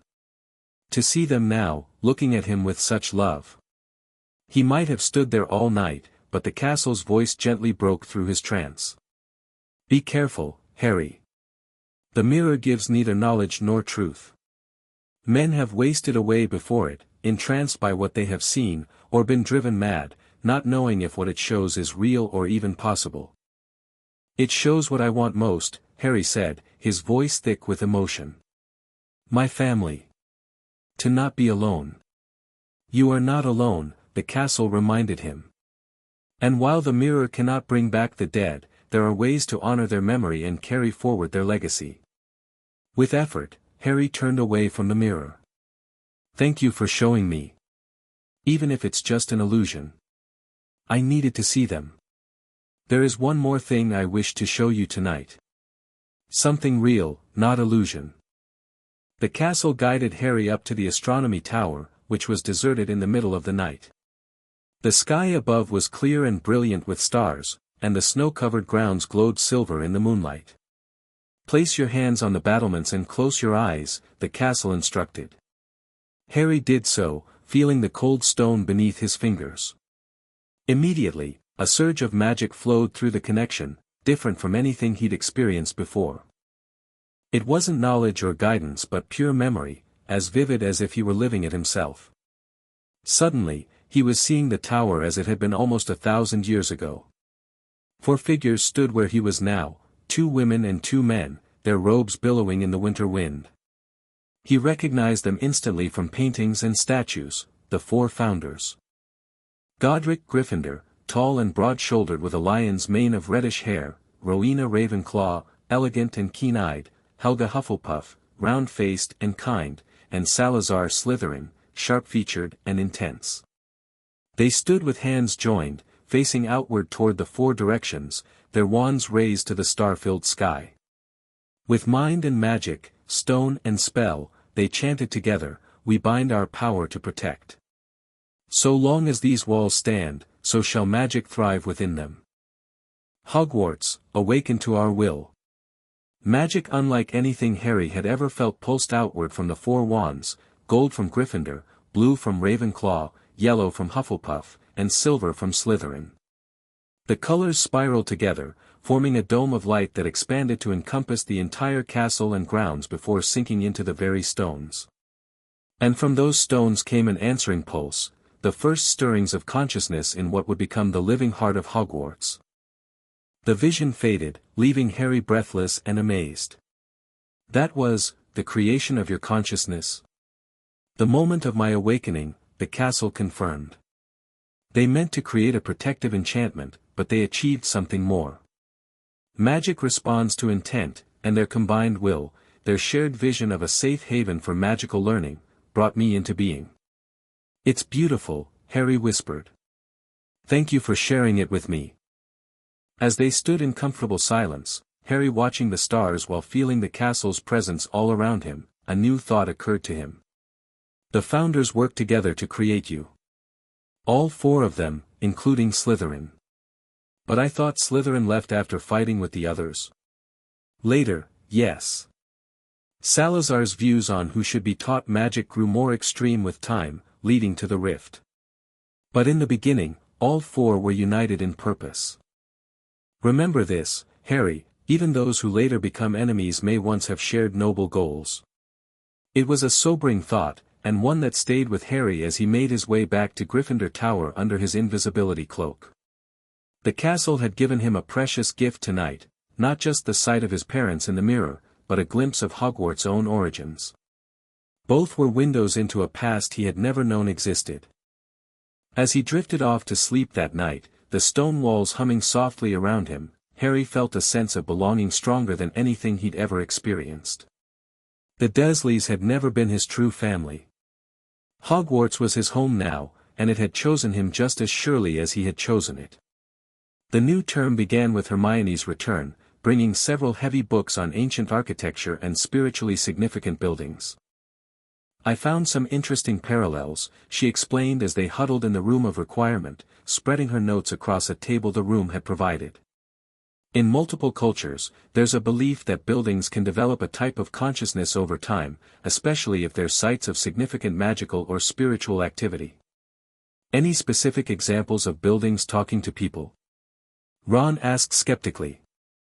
"Not exactly talking, but there are accounts of structures that seem to respond to certain individuals, doors that open only for specific people, rooms that appear and disappear, environments that change to suit inhabitants' needs." "Sounds like Hogwarts on a normal day," Harry observed. Exactly. Hermione said excitedly. What if these stories aren't just myths? What if other magical buildings have developed some level of consciousness, just not as advanced as Hogwarts? The castle's manifestation, which had been listening quietly, now spoke. Your intuition is correct, Hermione Granger. I am the most fully conscious magical building in Britain, perhaps in the world, but not the only one with awareness. The Ministry of Magic building has a rudimentary consciousness, as does Gringotts Bank. Even the Burrow, the manifestation nodded toward Ron, has developed a simple awareness after generations of magical habitation. Ron's mouth fell open. My house is alive. Blimey, that explains a lot, like how it never quite collapses despite Dad's dodgy extension charms. This is fascinating, Hermione said, scribbling notes furiously. It suggests that magical buildings might be a spectrum, with Hogwarts at the most advanced end due to the founder's intentional enchantments and the sheer amount of magic performed here over centuries. Harry found himself thinking about the implications. If other buildings have some consciousness, could they potentially communicate with people too? Or is that unique to Hogwarts and me? The connection we share is extraordinarily rare, the castle explained. It requires both a building with sufficient awareness and a human with compatible magic. Even then, the communication would likely be limited, impressions rather than words, subtle guidance rather than conversation. Their theoretical discussion was interrupted by a more immediate concern. Quirrell had been seen lingering near the third-floor corridor again, and Hagrid had mentioned something about Flamel's business to Harry during a recent visit to his hut. We need to know more about Nicholas Flamel and the stone, Hermione insisted. The more we understand what Voldemort's after, the better prepared we'll be. I can show you, the castle offered. Within my library rest books that contain the information you seek. That evening, under Harry's invisibility cloak, the three of them crept into the library after hours. The castle guided them to the restricted section, where the rarest and most dangerous books were kept. We shouldn't be here, Hermione whispered nervously. These books are restricted for a reason. We're not going to read anything dangerous, Harry assured her. Just find information about Flamel and the stone. The castle directed them to a specific shelf where ancient alchemy texts were stored. As Harry reached for the book indicated, a strange moaning sound came from one of the nearby volumes, as if it sensed their presence. Hurry, Ron urged, looking nervously over his shoulder. Harry quickly located the passage they needed, while Hermione copied the relevant information into her notebook. They learned that Nicholas Flamel was a celebrated alchemist who had created the only known philosopher's stone, which could transform any metal into pure gold and produce the elixir of life, making the drinker immortal. Flamel, who had recently celebrated his 665th birthday, lived a quiet life in Devon with his wife Perenelle. No wonder Voldemort wants it, Harry said as they hurried back to Gryffindor Tower. Immortality and endless gold, it's everything he needs to rise to power again.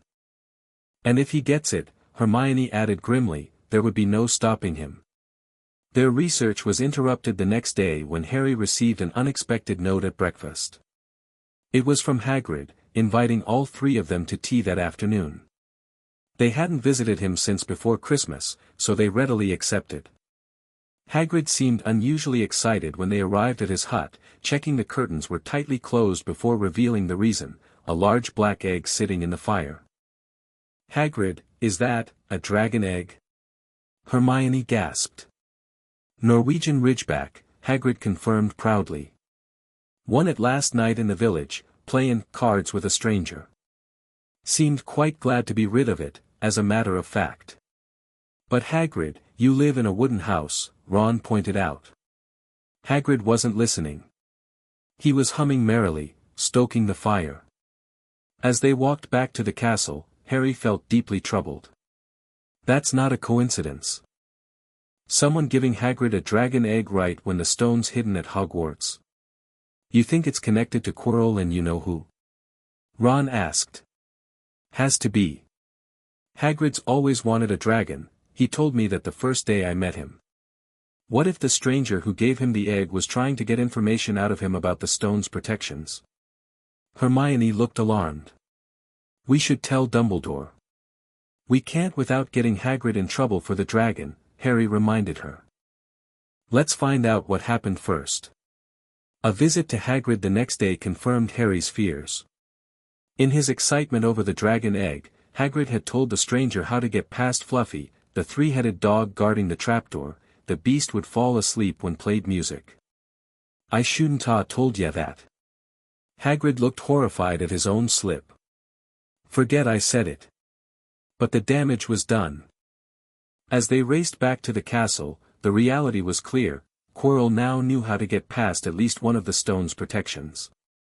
How many other protections are there? Ron wondered. 6, the castle informed them through Harry.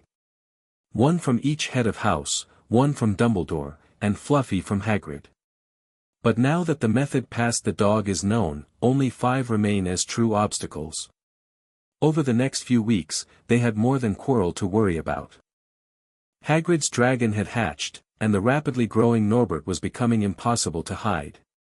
After the dragon bit Ron's hand, causing it to swell to twice its normal size, they convinced Hagrid to let Charlie Weasley's friends take Norbert to Romania. The plan was set. They would take the dragon to the tallest tower at midnight on Saturday, where Charlie's friends would collect it. Using Harry's invisibility cloak, they managed to transport the crated dragon up to the tower without being seen. Charlie's friends arrived on broomsticks, and the handoff went smoothly. Harry and Hermione watched with relief as Norbert was secured in a harness between their brooms and disappeared into the night. Their relief was short-lived. In their excitement over getting rid of Norbert, they'd left the invisibility cloak at the top of the tower. As they descended the spiral staircase, they ran straight into Filch. Well, he whispered, we are in trouble.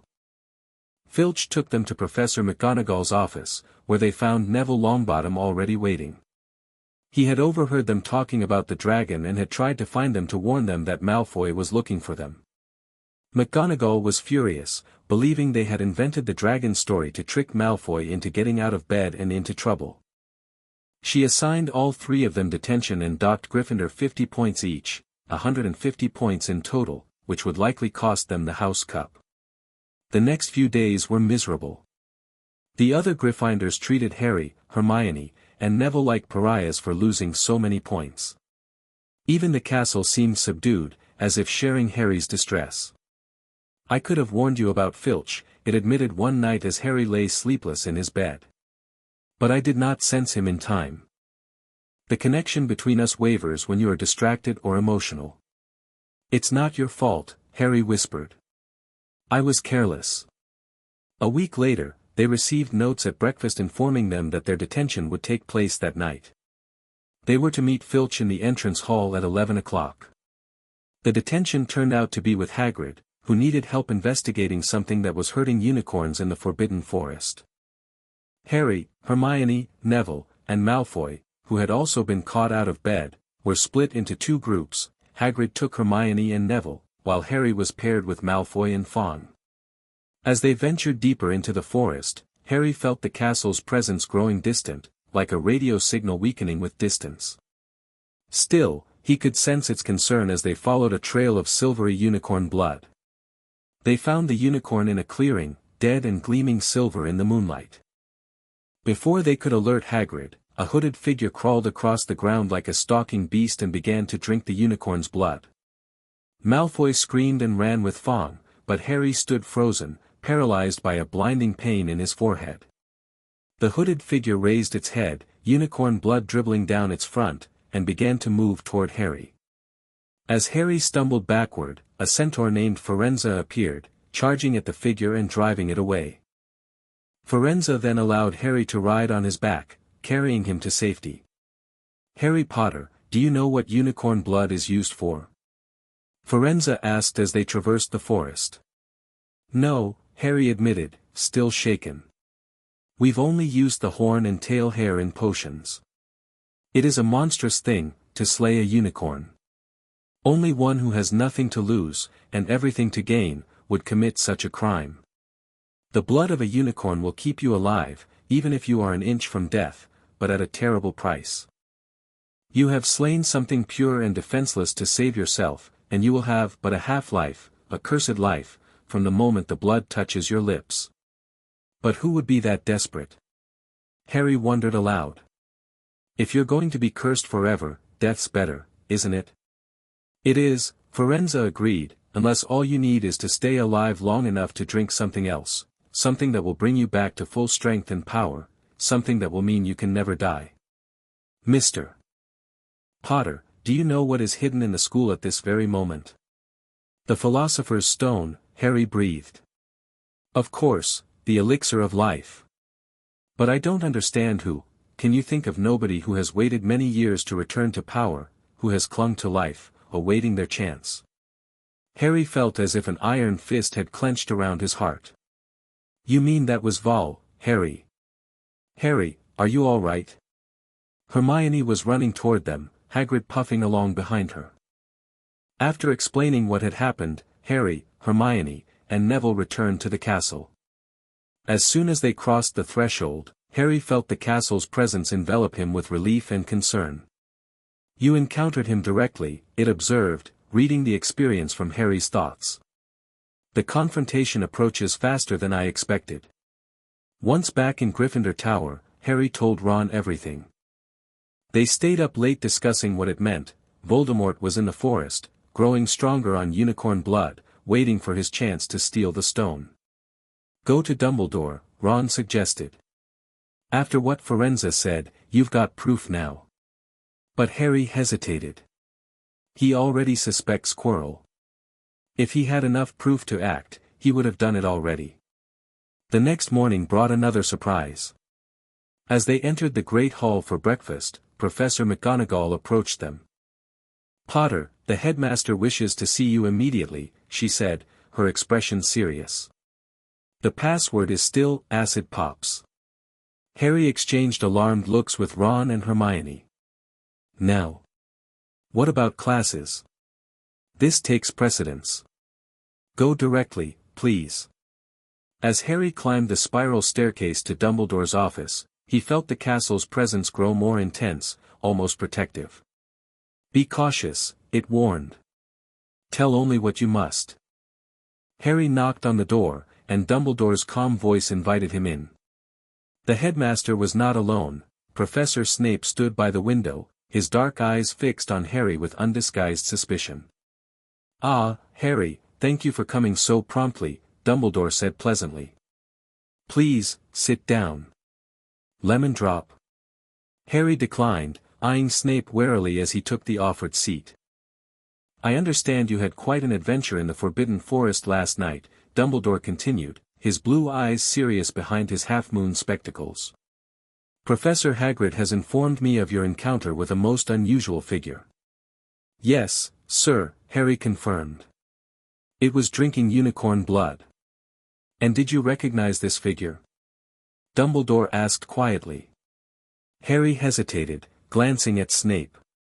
The potion's master's expression was unreadable, but his eyes never left Harry's face. Firenze, the centaur who rescued me, he suggested it might be Voldemort, Harry said finally. Snape flinched slightly at the name, but Dumbledore merely nodded thoughtfully. I see. And what do you think, Harry? I think he's right, sir. My scar hurt when the figure looked at me. That's happened before, in Professor Quirrell's class. At this, Snape stepped forward. Headmaster, if Potter is implying what I think he is, peace, Severus, Dumbledore raised a hand. Harry, what exactly are you suggesting? Harry took a deep breath. This was the moment to reveal what he knew about Quirrell and the stone. But as he opened his mouth, he felt the castle's warning pulse through him. Careful. Not everything. I think Voldemort's trying to get the Philosopher's Stone, Harry said. And I think he might be working through someone in the castle. A serious accusation, Snape said silkily. And what evidence do you have for this theory, Potter? Beyond a pain in your scar and the words of a centaur. Harry met Snape's gaze steadily. My scar only hurts around Professor Quirrell, sir. Especially when his back is to me, where he wears his turban. A heavy silence fell. Dumbledore and Snape exchanged a look that Harry couldn't interpret. "Thank you for bringing this to our attention, Harry," Dumbledore said finally. "I assure you that the stone is well protected. However, I must ask you to leave this matter to the staff. It is not something students should involve themselves with, regardless of how perceptive they might be." The gentle warning was clear. "Yes, sir," Harry agreed, relieved that Dumbledore seemed to be taking him seriously but concerned by the lack of immediate action. "One more thing before you go," Dumbledore added. "Several staff members have noticed some unusual magical occurrences in your vicinity, doors that unlock themselves, staircases that remain fixed when you approach, even the curious incident with the animated armor at Halloween. Would you care to explain?" Harry's heart raced. "What do I say?" "A partial truth," the castle advised. "Enough to satisfy without revealing our full bond." "I've always had strange things happen around me, sir," Harry said carefully. "Before I knew I was a wizard, I made glass disappear at a zoo and grew my hair back overnight after a bad haircut. Maybe Hogwarts is just responding to my magic somehow." Dumbledore's eyes twinkled suddenly. "Indeed? How fascinating. The castle has been known to have its favorites, though I've never seen it quite so accommodating as it seems to be with you." For a wild moment, Harry wondered if Dumbledore knew more than he was letting on, if perhaps the headmaster had experienced his own communication with Hogwarts at some point. "You may go, Harry," Dumbledore said, his expression thoughtful. "But remember, stay away from the third-floor corridor and leave the stone's protection to us." "Yes, sir," Harry promised, knowing even as he said it that he couldn't, stand by if Voldemort made a move for the stone. As he left the office, Harry felt conflicted. On one hand, Dumbledore now knew about his suspicions regarding Quirrell.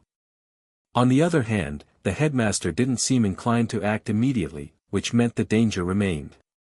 And looming over everything else was the upcoming end-of-year exams. Despite the threat of Voldemort and the stone, Harry, Ron, and Hermione still had to study for tests that would determine whether they passed to the second year. The castle continued their nighttime lessons, but now focused on practical defenses they might need if confronted by Quirrell or Voldemort. Harry found he had a natural talent for defensive magic, while Hermione excelled at solving magical puzzles and Ron demonstrated a tactical mind that could anticipate an opponent's moves. "We're actually not bad as a team," Ron observed one night after they'd successfully navigated a magical obstacle course the Room of Requirement had created for them. "Different strengths that work together. This is the magic the founders understood," the castle told them. "Not just power, but harmony, different abilities aligned toward a common purpose." The day before exams were to begin, Harry, Ron, and Hermione were studying by the lake when Harry felt a sudden pulse of alarm from the castle. "Dumbledore has left the grounds," it warned. "Called away to London on urgent business." Harry sat up straight, startling his friends. "Dumbledore's gone," he whispered urgently. "Just now." "How do you," Hermione began, then caught herself. "The castle told you?" Harry nodded. "This is it. This is what Quirrell's been waiting for." Ron looked grim. "He'll go for the stone tonight. We have to stop him," Harry decided. "Without Dumbledore here, there's no one else who can." They spent the rest of the day preparing, gathering items they thought might be useful, Harry's invisibility cloak, the flute Hagrid had given Harry for Christmas, to put Fluffy to sleep, and various potions and magical tools Hermione had been saving for emergencies. That night, they waited in a common room until everyone else had gone to bed. Just as they were about to leave under the invisibility cloak, they found their path blocked by Neville Longbottom. "You're going out again," he said accusingly. "You'll get Gryffindor into more trouble." "Neville, please," Hermione pleaded. "This is important." "I won't let you," Neville declared, raising his fists. I'll fight you." "Neville, I'm really sorry about this," Hermione said, raising her wand. "Petrificus totalis." Neville's arms snapped to his sides, his legs sprang together, and he fell forward, stiff as a board. They left him lying on the common room floor, promising to explain everything later. Under the invisibility cloak, they made their way to the third-floor corridor. The castle guided them, ensuring they encountered no one along the way. "Be swift," it urged. "Quirrell has already passed this way." They reached the door to Fluffy's room and found it already ajar. The enormous three-headed dog was awake and growling, but Harry quickly put the flute to his lips and began to play. The beast's eyes drooped, and it fell asleep. "Keep playing," Ron whispered as they edged toward the trapdoor. They managed to open it and peer down into the darkness below. "I can't see the bottom," Hermione said nervously. "We'll have to jump." Ron went first, then Hermione. Harry, still playing the flute, backed toward the trapdoor, then took a deep breath and jumped. He landed on something soft, a plant with long tendrils that immediately began to wrap around his legs. "Devil's Snare," Hermione identified it, and she produced a magical fire that drove the plant away. They moved on to the next chamber, where hundreds of keys fluttered like birds. Spotting broomsticks against the wall, Harry took to the air, using his seeker skills to catch the right key and unlock the door. The next room contained a giant chessboard. Ron took charge, directing them as pieces in a game of wizard's chess. To win, Ron sacrificed himself, allowing a white queen to take him so that Harry could checkmate the king. He was knocked unconscious but assured them he'd be okay. Leaving Ron behind, Harry and Hermione continued to the next challenge, a logic puzzle involving potions and a riddle. Hermione solved it quickly, identifying which potion would allow Harry to pass through the black flames ahead and which would let her return to help Ron. "Harry, you're a great wizard, you know," Hermione said before they separated. "Not as good as you," Harry replied honestly. "Me. Books. And cleverness. There are more important things, friendship and bravery and, oh Harry, be careful." With one last hug, they each drank their respective potions. Hermione returned to Ron, while Harry stepped through the black flames into the final chamber. There, as he had expected, stood Professor Quirrell, but not nervously stammering as usual. He was calm, confident, smiling coldly. "I wondered whether I'd be meeting you here, Potter," he said. "I knew it was you," Harry replied, trying to keep his voice steady. "Working for Voldemort." Quirrell laughed, a cold, sharp sound. "Working for him?" "Oh no, Potter. Lord Voldemort and I are much more intimately acquainted than that." With a snap of his fingers, ropes appeared and wrapped themselves around Harry. Quirrell then turned to a familiar object behind him, the Mirror of Erist. "This mirror is the key to finding the stone," Quirrell murmured. "Trust Dumbledore to come up with something like this, but he's in London.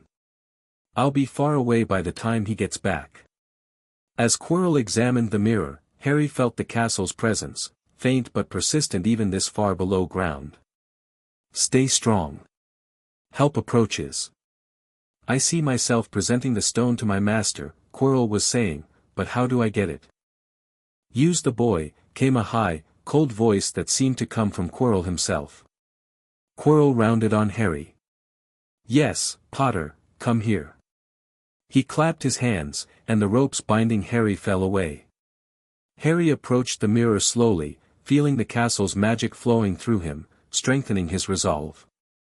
In the mirror, Harry saw himself, pale but determined.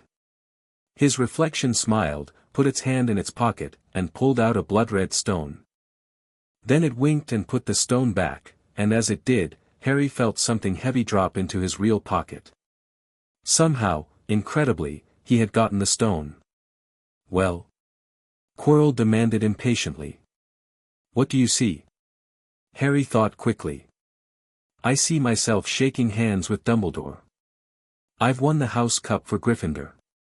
"He lies," came the cold voice again. "Let me speak to him, face to face." "Master, you are not strong enough. I have strength enough, for this." To Harry's horror, Quirrell began unwrapping his turban.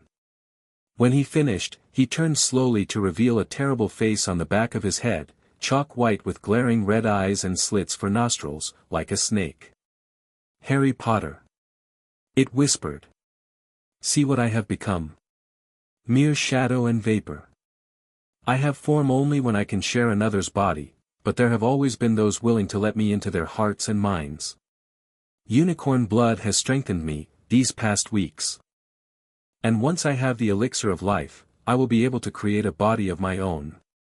Now, why don't you give me that stone in your pocket?" So he knew. Harry stumbled backward, feeling the castle's urgency pulsing through him. "Run! Don't be a fool," snarled Voldemort's face.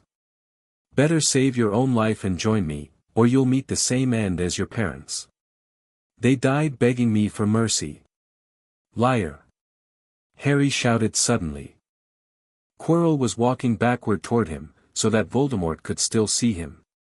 The evil face was now smiling. "How touching," it hissed. "I always value bravery. Yes, boy, your parents were brave. I killed your father first, and he put up a courageous fight, but your mother needn't have died, she was trying to protect you. Now give me the stone, unless you want her to have died in vain." "Never." Harry sprang toward the flame door, but Voldemort screamed, "Seize him." And the next second, Harry felt Quirrell's hand close on his wrist. At once, a needle-sharp pain seared across Harry's scar, his head felt as though it would split in two, but more importantly, Quirrell was howling in agony. "Master, I cannot hold him, my hands, my hands." Quirrell's fingers were blistering before his eyes. "Then kill him, fool, and be done," screeched Voldemort. Quirrell raised his wand, but Harry, by instinct, reached out and grabbed Quirrell's face. The professor screamed and tried to throw Harry off, but Harry hung on as tight as he could, aware that Quirrell's skin burned at his touch. As they struggled, Harry felt the castle's magic surge through him like never before. The ancient stones beneath the floor began to tremble, and a golden light erupted from Harry's hands where they touched Quirrell. "What is this magic?" Voldemort shrieked. "The magic of Hogwarts itself," Harry thought triumphantly, feeling the castle channel its power through their bond. Quirrell collapsed, his body crumbling to ash, and a shadowy form rose from the remains, Voldemort's spirit, howling with rage. It passed through Harry, causing him to scream in pain, and then it was gone, fleeing through the walls. Harry fell to his knees, the Philosopher's Stone still clutched in his hand. The last thing he saw before losing consciousness was a flash of crimson and gold, and he had the impression of Dumbledore calling his name. When Harry awoke, he was in the hospital wing. Dumbledore sat beside his bed, blue eyes twinkling with relief. "Good afternoon, Harry," he said. "Sir." "The stone." "Quirrell." "Voldemort, calm yourself, my boy. Quirrell does not have the stone.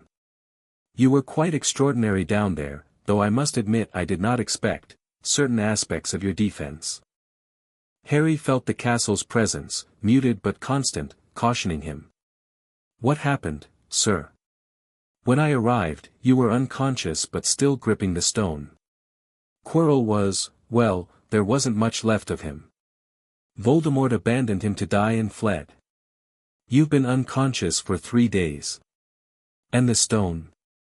"Destroyed, by agreement with Nicholas Flamel.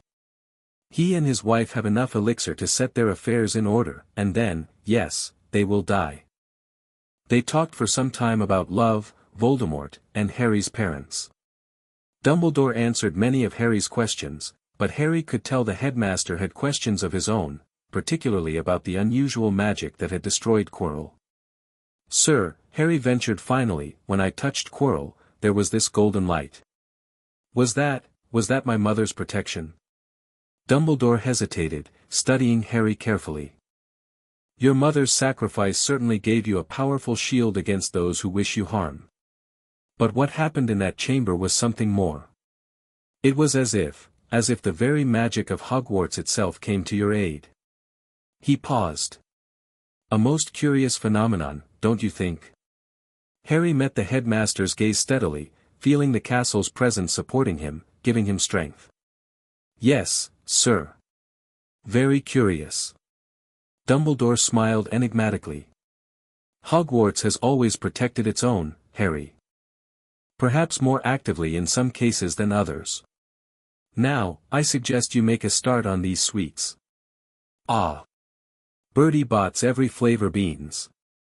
I was unfortunate enough in my youth to come across a vomit-flavored one, and since then I'm afraid I've lost my liking for them, but I think I'll be safe with a nice toffee, don't you?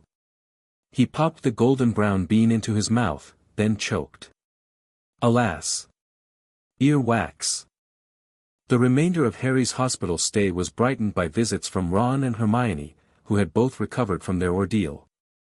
The castle kept a constant vigil, its presence a comforting hum in the background of Harry's thoughts. You did well, it told him one night as he lay awake. Together, we prevented Voldemort from returning to power. For now, Harry whispered. But he's still out there, isn't he? Yes. And he will try again. But you will be stronger next time, and so will I. At the end of your feast, Gryffindor won the House Cup after Dumbledore awarded last-minute points to Harry, Ron, Hermione, and Neville for their various acts of courage and friendship. The Great Hall erupted in celebration, the decorations changing from Slytherin green and silver to Gryffindor red and gold. Amid the chaos, Harry felt the castle's joy resonating through the ancient stones, a happiness that matched his own. For the first time in his life, he had a true home, one that had chosen him as surely as he had chosen it. As the Hogwarts Express carried them back to London the next day, Harry gazed out the window at the castle shrinking in the distance. Unlike his classmates, he didn't feel he was truly leaving. Part of him would always remain within those stone walls, just as part of Hogwarts would always remain within him. I'll be back soon, he promised silently. And I will be waiting, Harry Potter, the castle replied, its presence fading gently as the train carried him away. Always waiting for my chosen to return home. Chapter 2, Secrets in Stone. The worst thing about summer at number 4 Privet Drive wasn't the chores or the yelling or even Dudley's constant bullying. It was the silence. After nearly a year of feeling Hogwarts humming in his mind, the absence of the castle's presence left Harry with an emptiness that ached worse than any hunger he'd ever known. 3 weeks, Harry muttered, lying on his bed and staring at the ceiling. Just 3 more weeks. Hedwig hooted softly from her cage in the corner. At least the Dursleys hadn't locked her up this time. Uncle Vernon's encounter with Hagrid had left him too terrified to try anything that extreme, though he'd still threatened Harry with being locked in his room if he tried any funny business. Harry sat up and glanced at the small pile of letters on his desk. Ron and Hermione wrote regularly, but their letters couldn't fill the void left by Hogwarts' absence. He tried describing the sensation to them once, like missing a limb he hadn't known he had until it was gone, but the words felt inadequate. A floorboard creaked downstairs, and Harry tensed. The Dursleys were hosting some fancy dinner party for Uncle Vernon's potential clients. Harry was under strict orders to remain silent and invisible. Like I'd want to join them anyway, he grumbled, flopping back onto his bed. As darkness fell outside his window, Harry closed his eyes and tried the mental exercise he'd been practicing all summer. He pictured Hogwarts in his mind, every tower, every corridor, every stone, and reached out with his consciousness, straining to feel that familiar connection across the hundreds of miles separating them. For weeks, there had been nothing. Just emptiness and silence. But tonight, something different happened. A faint pulse answered his call, distant but unmistakable. The castle was reaching back. Harry Potter. The voice was barely a whisper, like someone calling from the bottom of a deep well, but Harry sat bolt upright, his heart racing. Hogwarts, he whispered. Is that you? Distance, difficult, but growing stronger. How is this possible? Harry asked, keeping his voice low. You've never been able to reach me here before. Your magic, maturing, our bond strengthens. Harry felt a surge of excitement. If their connection was growing strong enough to bridge this distance, what else might be possible when he returned? Warning, danger awaits, return. The faint voice grew fainter still, the words breaking apart like radio signals in a storm. What danger? What's happening? Harry asked urgently. Old magic awakens, chamber. And then it was gone. The tenuous connection snapped, leaving Harry alone in the silence once more. He sat in the darkness, mind racing. Chamber? What chamber? Was Hogwarts talking about the third-floor corridor where the Philosopher's Stone had been hidden? A sharp rap on his bedroom door made him jump. Boy! What's that noise? I told you to be quiet. Uncle Vernon hissed through the door. Sorry, Uncle Vernon, Harry replied automatically. Just, talking to my owl. A disgusted grunt was the only response before heavy footsteps retreated down the hall. Harry lay back, staring at the ceiling. Something was wrong at Hogwarts. Something about a chamber. And he was stuck here, powerless to help. The next day brought an unexpected visitor. Harry was weeding the garden when he felt eyes watching him. Turning around, he found himself face to face with a house elf, its tennis ball-sized eyes staring at him with a mixture of awe and anxiety. Harry Potter, the creature squeaked. So long has Dobby wanted to meet you, sir. What followed was one of the strangest conversations of Harry's life. The house elf, Dobby, had come to warn him not to return to Hogwarts. Terrible danger awaited him there, Dobby insisted. A plot to make terrible things happen. What terrible things? Harry demanded. Who's plotting them? But Dobby couldn't, or wouldn't, say. He only became more agitated, pulling his ears and banging his head against the garden wall until Harry physically restrained him. Dobby, please, Harry said desperately. I have to go back to Hogwarts. It's my home. The elf looked at him with huge, sorrowful eyes. Home is where Harry Potter is safe. Hogwarts is not safe. Not this year. Harry thought of the castle's warning from the previous night. Is this about a chamber? Some kind of dangerous chamber at Hogwarts? Dobby's reaction was immediate and violent. He let out a wail of horror and disappeared with a loud crack, leaving Harry alone in the garden with more questions than answers. That night, Harry wrote urgent letters to both Ron and Hermione, asking if they knew anything about a dangerous chamber at Hogwarts. Hermione's reply came first, filled with concern and promises to research. Ron's arrived a day later, but instead of information, it contained an invitation. Mum says you can stay with us for the rest of summer. Ron had written. We'll come get you this Saturday. If the Muggles say yes, send Hedwig with your answer. If they say no, send Hedwig anyway, and we'll come get you regardless.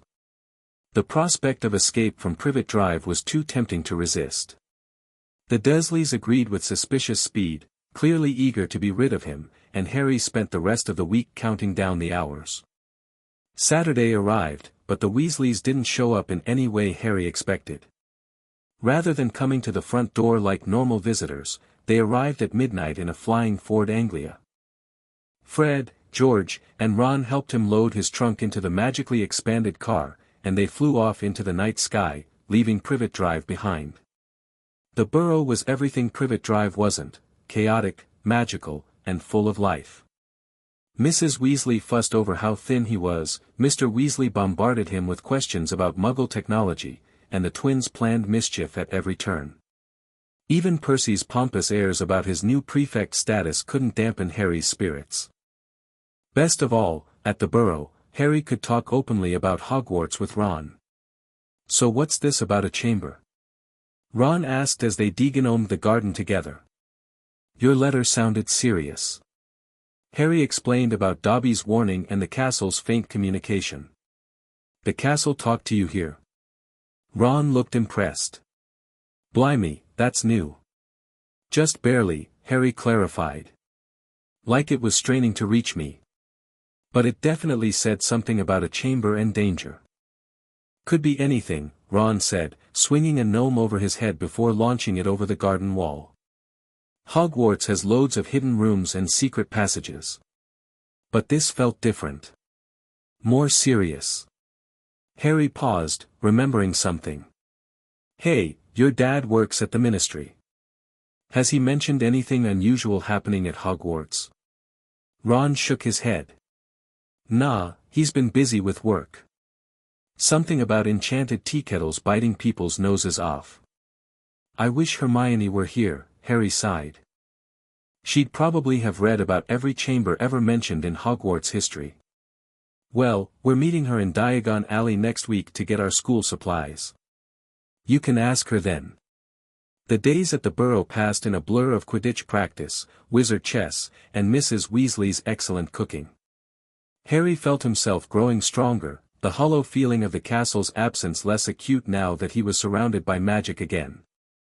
He even began to wonder if he'd imagined the castle's warning, a product of loneliness rather than a genuine communication. That notion vanished when they arrived at Diagon Alley. The moment they stepped out of the fireplace at the Leaky Cauldron, Harry's first experience with Floo powder having gone disastrously wrong, landing him in Knockturn Alley, he felt a surge of magical energy. Not the castle itself, but something connected to it, like hearing a familiar song played in a different key. You okay, mate? Ron asked, noticing Harry's sudden stillness. Yeah, Harry said, shaking his head to clear it. Just felt something weird. They met Hermione outside Flourish and Blots, where a large crowd had gathered for a book signing by Gilderoy Lockhart, the famous wizarding author whose books comprised most of their second-year reading list. Harry. Hermione squealed, giving him a quick hug. I've been researching that chamber you mentioned. There are 17 different chambers mentioned in Hogwarts, a history, but none of them sound particularly dangerous. Any chance to crack open a book, Granger, came a drawling voice from behind them. Draco Malfoy stood there, his pale face wearing its usual sneer. Planning your next adventure, Potter? Wasn't killing one defense teacher enough for you? Shut it, Malfoy, Ron growled. Make me, Weasley, Draco retorted. Father says it's a disgrace how they let any riffraff into Hogwarts these days. Mudbloods and blood traitors, he didn't finish the sentence. In an instant, Ron had launched himself at Draco, and they crashed into a display of books. Mr. Weasley and Lucius Malfoy soon joined the fray, turning a schoolboy scuffle into a full-blown brawl that only ended when Hagrid physically separated them. Amid the chaos, Harry felt that strange magical pulse again, stronger this time, focused around Ginny Weasley's new cauldron, which had been knocked over in the scuffle. He noticed Lucius Malfoy pick up one of her second-hand books, examine it with disgust, then place it back in the cauldron with a cryptic remark about the Weasleys' poverty. Something about that book felt wrong to Harry, though he couldn't say why. Before he could investigate, Mrs. Weasley was ushering them all out of the store, red-faced with embarrassment. Did you feel that? Harry asked Ron quietly as they walked back to the Leaky Cauldron. Feel what? Malfoy's pointy elbow in my ribs? Yeah, I felt it. No, something magical. Around Ginny's cauldron. Ron looked at him strangely. No. Should I have? Harry frowned. Maybe it's connected to the castle somehow.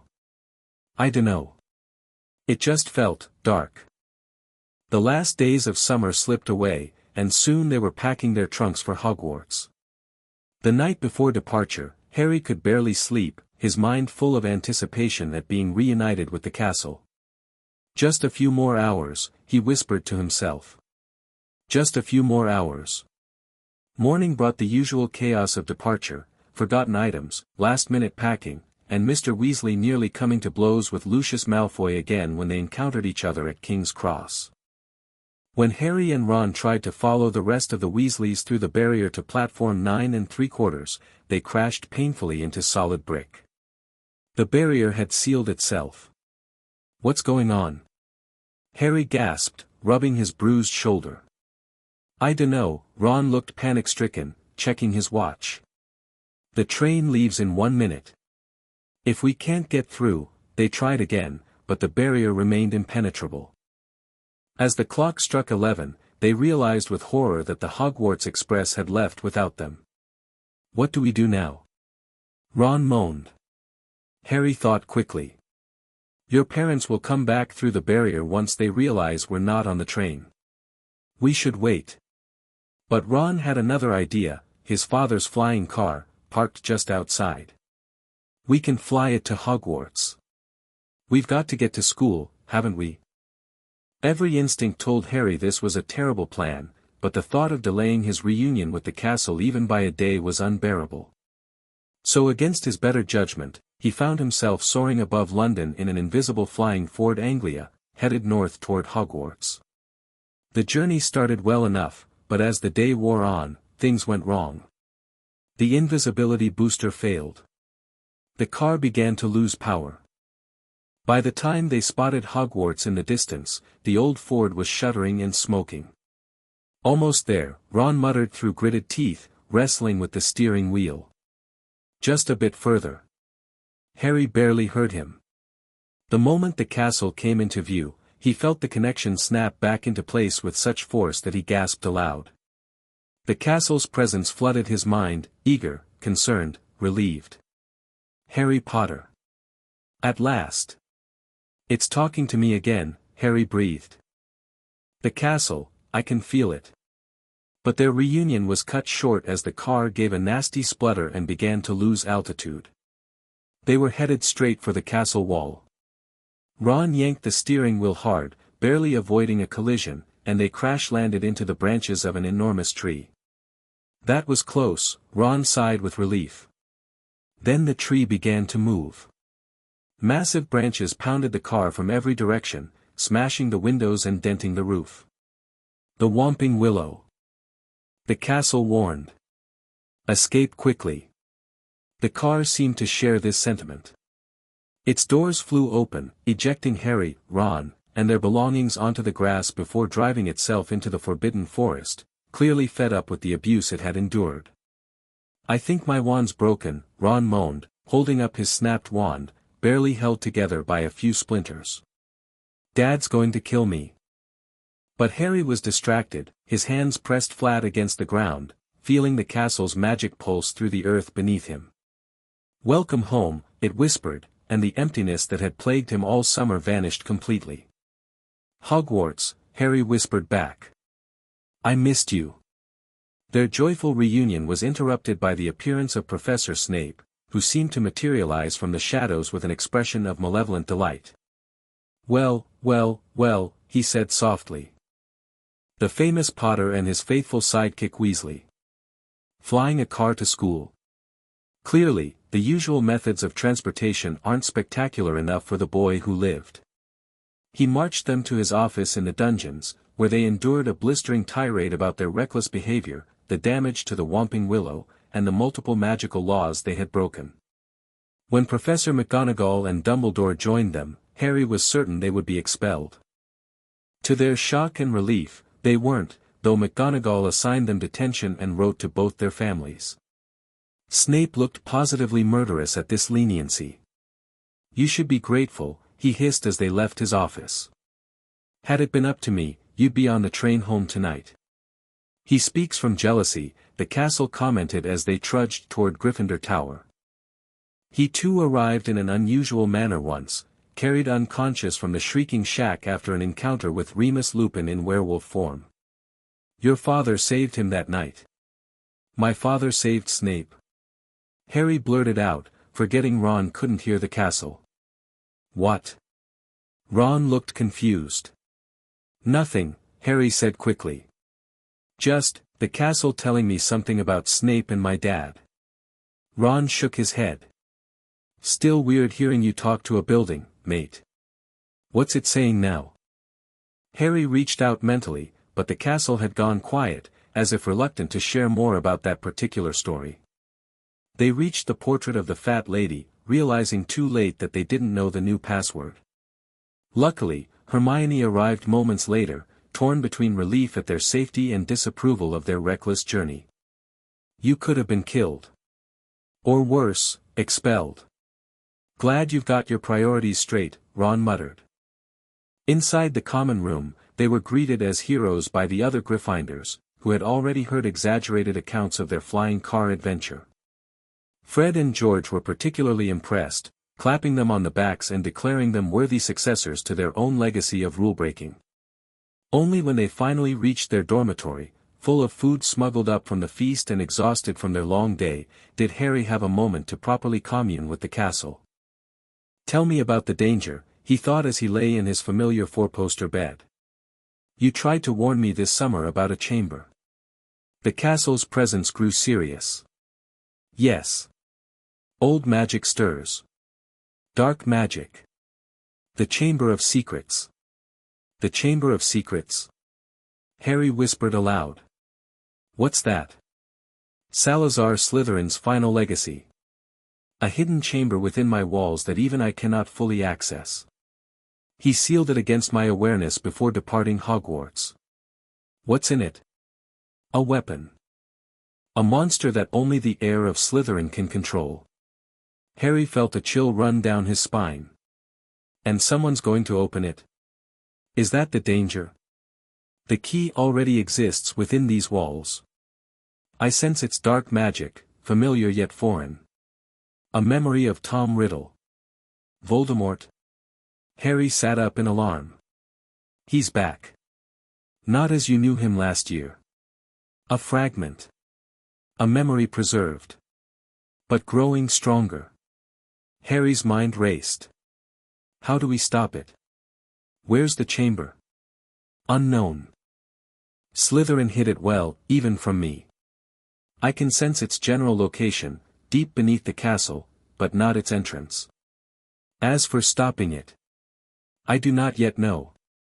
But our combined power may be enough when the time comes.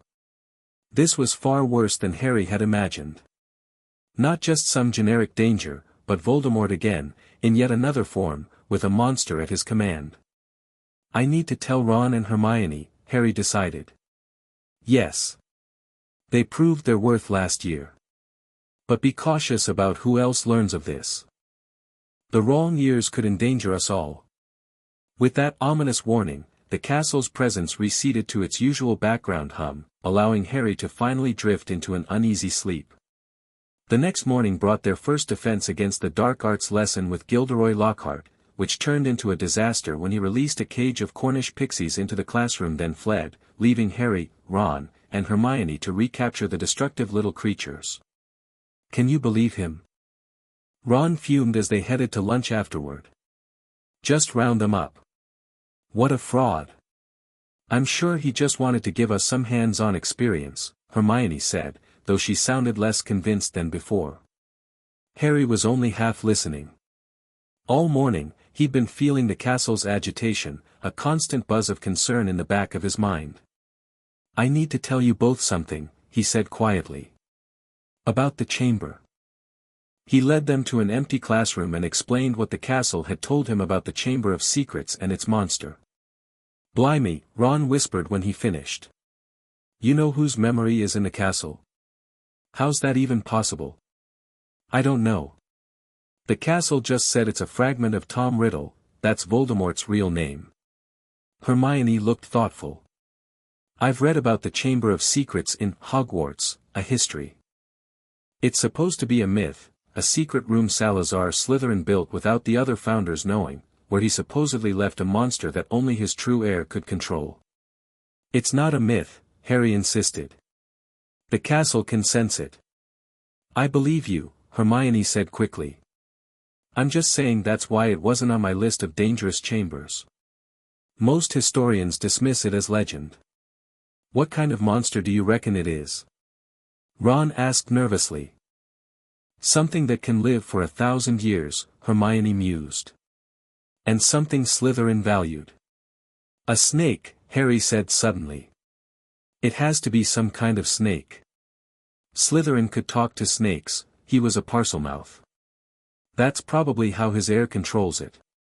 The three of them exchanged grim looks. We need to find this chamber before it's opened, Hermione decided. Harry, can the castle give us any more clues about its location? Harry closed his eyes, reaching out. Any more hints about where the chamber might be? Only that it lies beneath. In the foundations where my awareness is weakest. Slytherin designed it thus, knowing my consciousness would be strongest in the upper levels, near Ravenclaw and Gryffindor's towers. Just that it's somewhere in the lower levels of the castle, Harry reported. Where the castle's awareness isn't as strong. That's still a massive area to search, Ron groaned. We'll need to research, Hermione declared. Look for patterns in the castle's design that might reveal hidden spaces. And so began a secret investigation alongside their regular classes. Every free period found them in the library, poring over architectural plans of Hogwarts and histories of Salazar Slytherin. Harry spent his evenings exploring the castle's lower levels, guided by its presence but finding nothing conclusive. A few weeks into term, Harry was returning from Quidditch practice, muddy and exhausted, when he heard it, a voice, cold and murderous, that seemed to come from inside the walls themselves.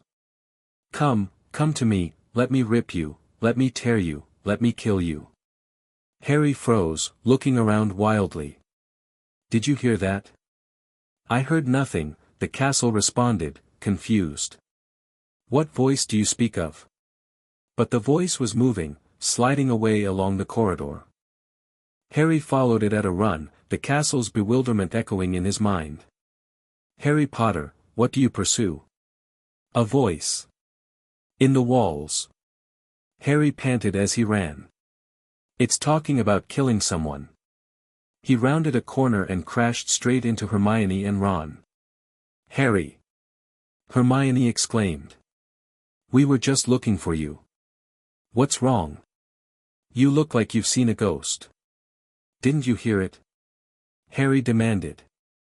The voice. They exchanged confused looks. Voice? What voice? Ron asked. I heard it clear as day. It was talking about killing someone, and it was moving through the walls. Hermione's expression grew troubled. Harry, no one else heard anything. Not even the castle, apparently. Before Harry could argue further, they all noticed something at the end of the corridor, words gleaming on the wall, written in what looked horribly like blood, the Chamber of Secrets has been opened. Enemies of the air, beware. Beneath the message, Mrs. Norris, Filch's cat, hung stiff and motionless from a torch bracket. We should go, Ron whispered. We don't want to be found here. But it was too late. A rumble of distant thunder told them the feast in the great hall had ended. Students poured into the corridor from both ends, conversations dying as they spotted the hanging cat and the bloody message. Enemies of the air, beware, shouted Draco Malfoy, his eyes alive with malice. You'll be next, mudbloods. Filch arrived seconds later, his scream of rage turning to accusations when he spotted Harry near his petrified cat. Only Dumbledore's intervention prevented him from attacking Harry on the spot. After a tense examination in Lockhart's nearby office, Dumbledore announced that Mrs. Norris wasn't dead but petrified, and that Mandrake restorative draft would eventually cure her. When Snape suggested Harry might be involved, Dumbledore dismissed the idea, pointing out that no second year could have performed such dark magic. As they walked back to Gryffindor Tower, Harry felt the castle's distress pulsing through the stones. It has begun, the castle whispered. The chamber is indeed open. Did you sense anything when it happened? Harry asked mentally. Any disturbance in the foundations? Only afterward, when the cat was discovered. There are places within me that even I cannot see, shadows Slytherin created to hide his secrets. The monster moves through these blind spots. That explains why you couldn't hear the voice I heard, Harry realized. If it was the monster, it was in those blind spots. You heard the monster. The castle's presence sharpened with interest. That should not be possible unless... Unless what? Unless you share Slytherin's gift of serpent speech. The parcel tongue ability. Harry stopped walking so abruptly that Ron bumped into him. You think I'm a Parcel Mouth? But that's a Slytherin trait.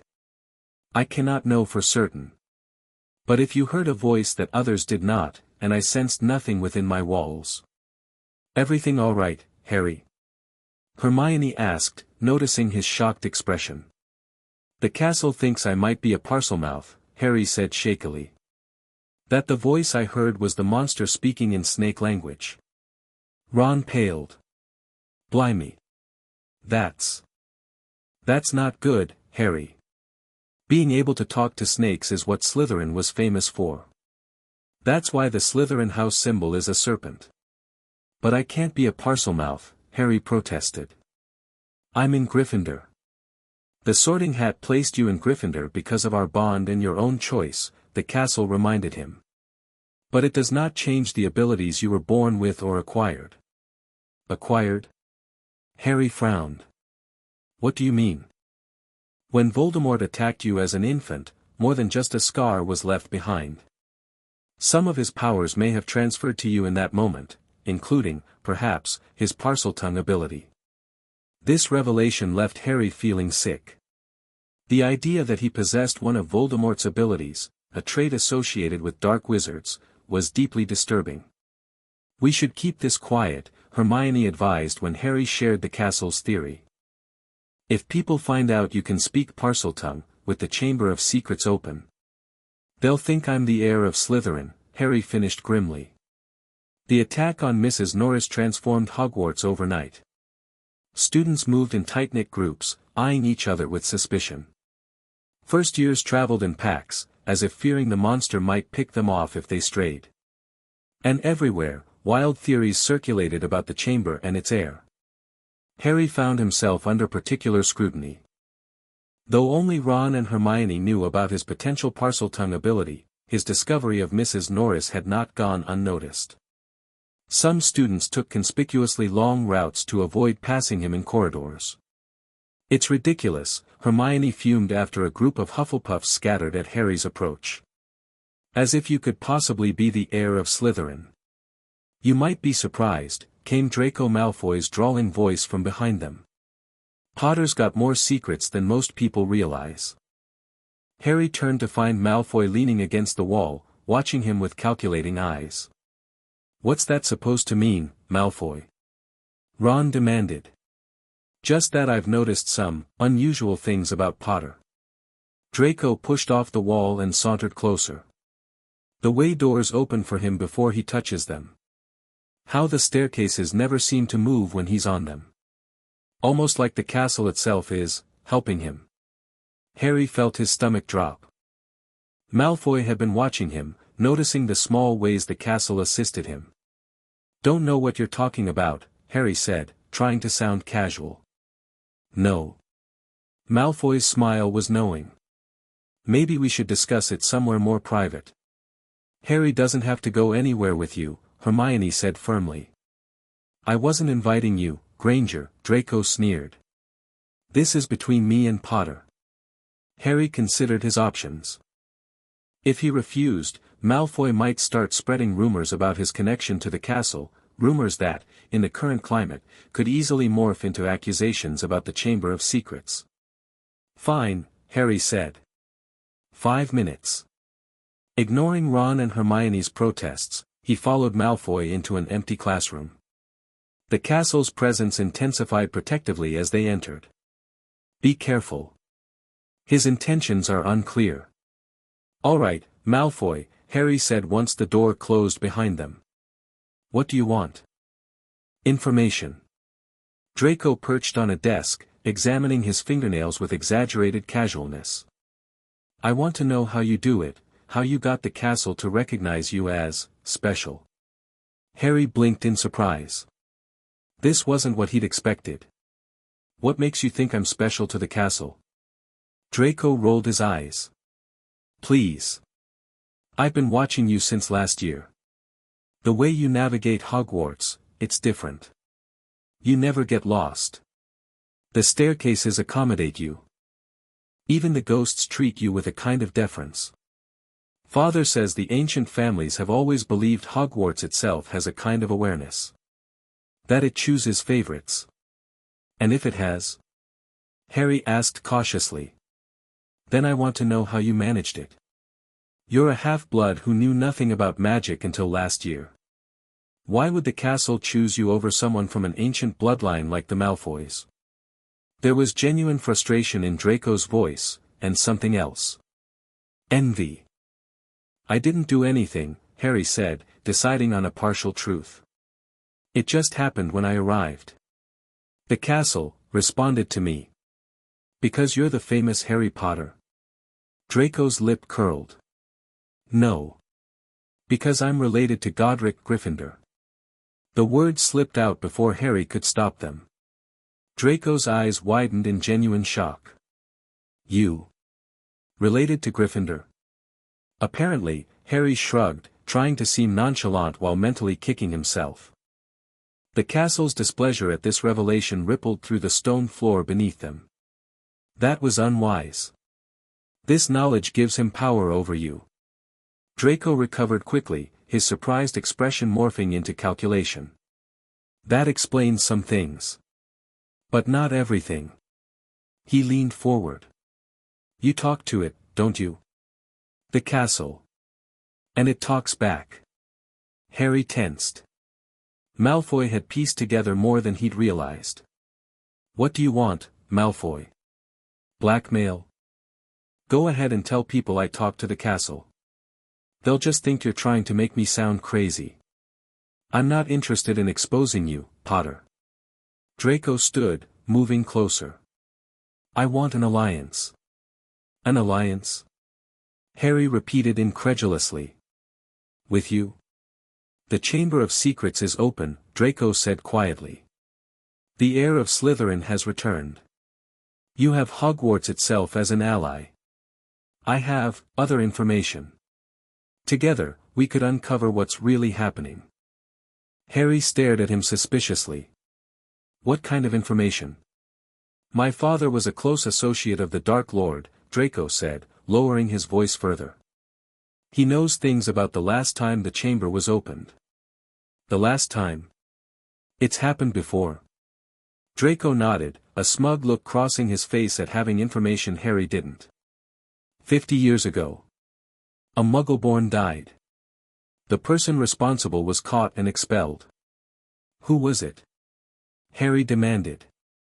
That's not how this works, Potter, Draco smiled thinly. Alliance first. Then we share what we know. Harry considered the offer. Every instinct told him not to trust Malfoy, but information about the previous opening could be invaluable. Be wary, the castle cautioned. But knowledge of the past may help prevent history from repeating. How do I know you won't just take what I tell you to your father?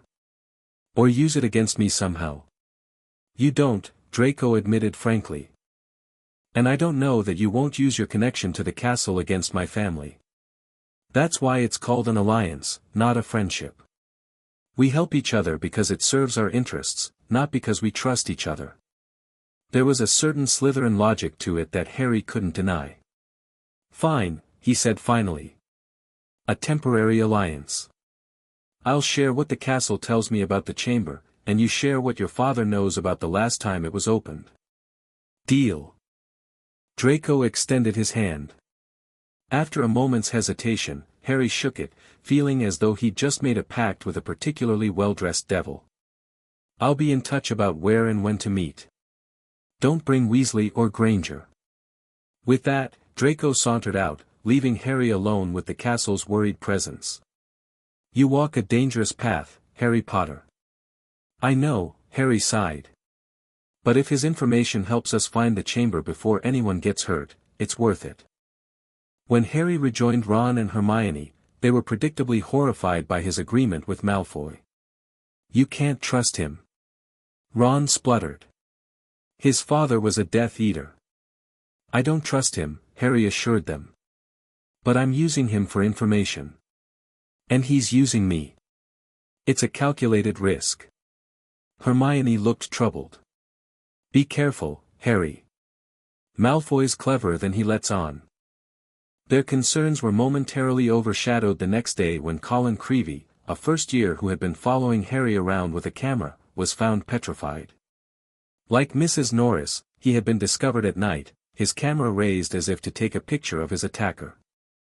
Dumbledore's attempt to develop the film in the camera failed. The film had been melted, as if whatever Colin had photographed was so terrible it destroyed the camera's insides.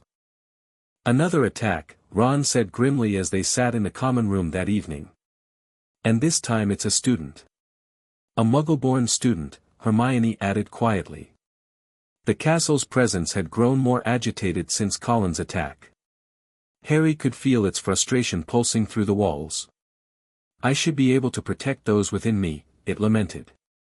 "But the passages the monster uses remain hidden even from my awareness." "We'll find it," Harry promised silently. "Together." A week after Colin's petrification, Harry received a note from Draco during potions, concealed inside his copy of Magical Drafts and Potions. It contained just 3 words, Astronomy Tower. Midnight. Harry debated whether to tell Ron and Hermione about the meeting. They had been invaluable allies against Quirrell the previous year. But Malfoy had been explicit about coming alone, and Harry suspected the Slytherin would simply refuse to share information if he brought his friends. "I need to check something tonight," he told them vaguely over dinner. "Castle business. Might be late." They exchanged concerned looks but didn't press him. By now, they were accustomed to his occasional solo excursions with Hogwarts. At 11:30, Harry slipped out of Gryffindor Tower under his invisibility cloak. The castle guided him through the quickest, safest route to the astronomy tower, ensuring he encountered neither prefects nor professors on patrol. Draco was already there when he arrived, gazing out over the moonlit grounds. "You're punctual, Potter. I half expected you to bring your Gryffindor bodyguards." Harry removed the cloak, ignoring the jab. "You said you have information about the last time the chamber was opened." "Straight to business, then." Draco turned from the window. "Yes. 50 years ago, the Chamber of Secrets was opened by a student. After several attacks, a Muggle-born girl was killed in a bathroom. The culprit was caught and expelled." "Who was it?" Harry asked. Draco's smile was triumphant. "That's the interesting part. It was your big friend Hagrid." Harry stared at him in disbelief. "That's ridiculous. Hagrid would never, he was expelled for it," Draco cut in. "Father says the evidence was overwhelming. Some kind of monster he was raising in the castle. The only reason he wasn't sent to Azkaban was that Dumbledore convinced Headmaster Dippet to keep him on as gamekeeper." Harry shook his head. This couldn't be right. Hagrid loved Hogwarts and its students. He'd never set a monster loose on them. "Your father's wrong. It couldn't have been Hagrid. That's the official record, Potter. Believe it or not." Draco shrugged. "Now, what has the castle told you about the chamber?" Harry hesitated, then decided to honor his part of the bargain. "It's somewhere in the foundations. There are blind spots in the castle's awareness where Slytherin created hidden passages for the monster. That's why it can't pinpoint the chamber's location." "What kind of monster is it?" "Some kind of snake, we think. Something that can petrify its victims." Draco frowned thoughtfully. "That narrows it down. Not many magical serpents can petrify. Most are venomous or constricting. The castle thinks only a Parcel Mouth can control it," Harry added. "That's why it obeys the Heir of Slytherin." "Makes sense." Draco glanced at Harry with sudden suspicion. "You're not a Parcel Mouth, are you, Potter?" Harry tensed. "Why would you think that?" "Just checking all possibilities." Draco's eyes narrowed. "You're hiding something." Before Harry could respond, a new voice echoed up the stairwell. "Students out of bed. I heard voices." "Filch." "Damn," Draco hissed.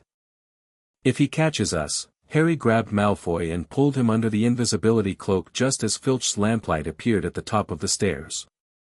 "I know you're here," Filch called, his bulging eyes scanning the seemingly empty tower. "Can't hide from me." Harry and Draco stood frozen, barely breathing, pressed uncomfortably close beneath the cloak. Harry could feel the castle's amusement at their predicament. "Shall I distract him?" it offered. "Please," Harry thought desperately. A loud crash echoed from several floors below, as if a suit of armor had toppled over. Filch's head whipped around. "Peeves," he snarled, and hurried back down the stairs toward the source of the noise. Once his footsteps faded, Harry pulled the cloak off, and Draco stepped away with visible relief. "That was close," the Slytherin muttered, straightening his robes. Did you make that noise happen?" Harry hesitated, then nodded. "The castle helped us." Draco looked impressed despite himself. "Useful trick." He moved toward the stairs. "We should go separately. I'll check if the coast is clear." As Malfoy disappeared down the stairwell, Harry felt the castle's presence intensify. "He suspects your Parseltongue ability," it warned. "And he does not believe his father's story about Hagrid. He merely shared it to gauge your reaction." "I know," Harry sighed. "But he did give us a clue. A girl died in a bathroom 50 years ago. That might help us locate the chamber." "Perhaps.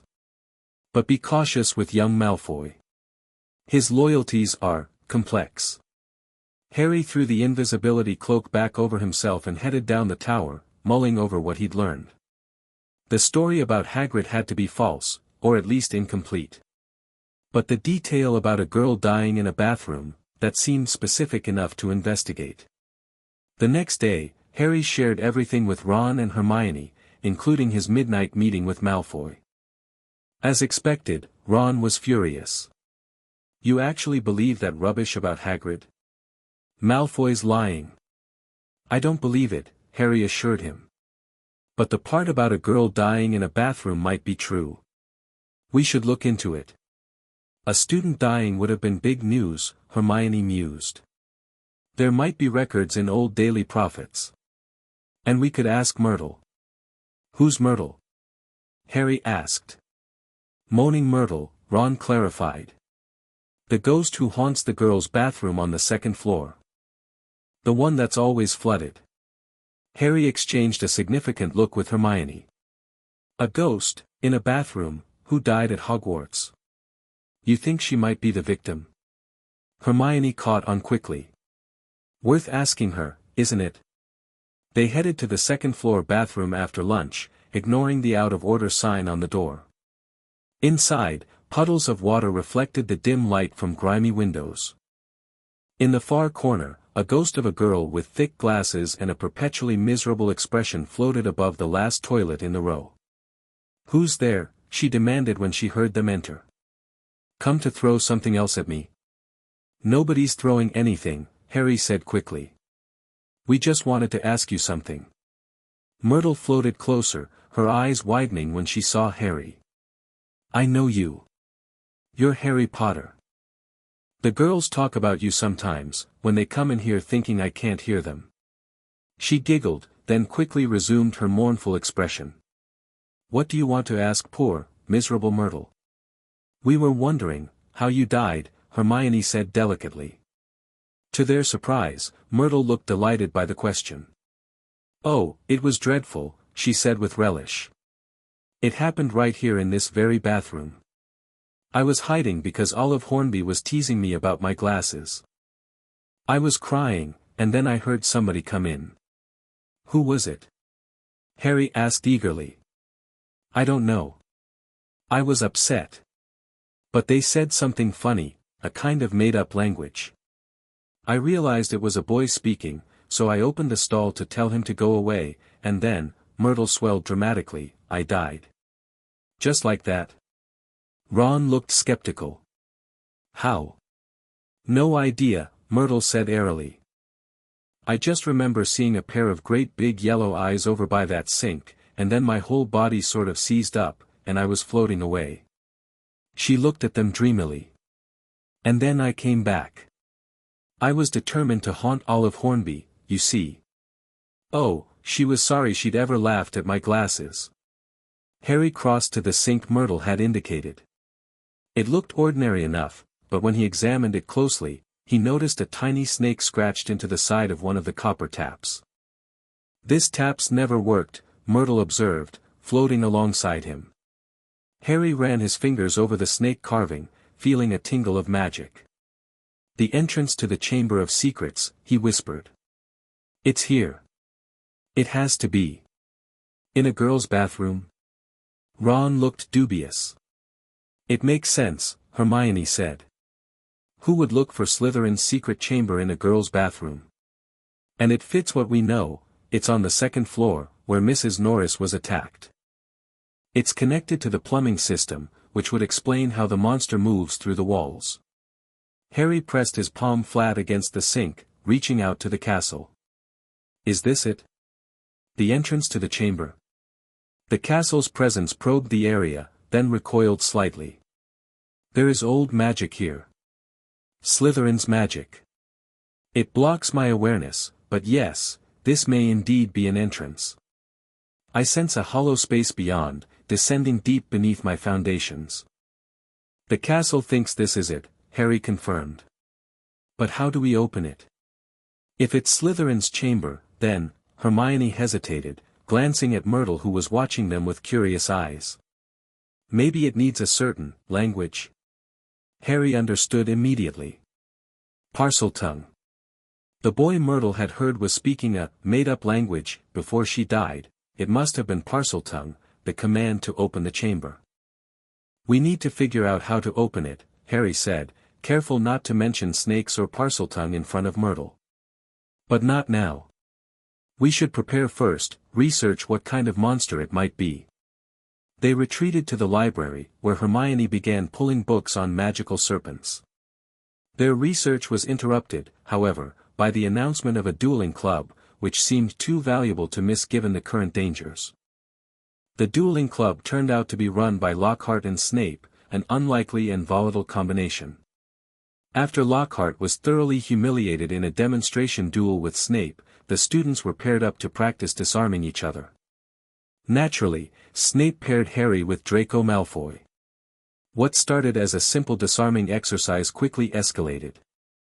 Malfoy cast a snake conjuring spell, sending a long black serpent slithering toward Harry. The snake, agitated by the noise and chaos, turned to attack a Hufflepuff boy named Justin Finch-Fletchley. Without thinking, Harry shouted at the snake, "Leave him alone."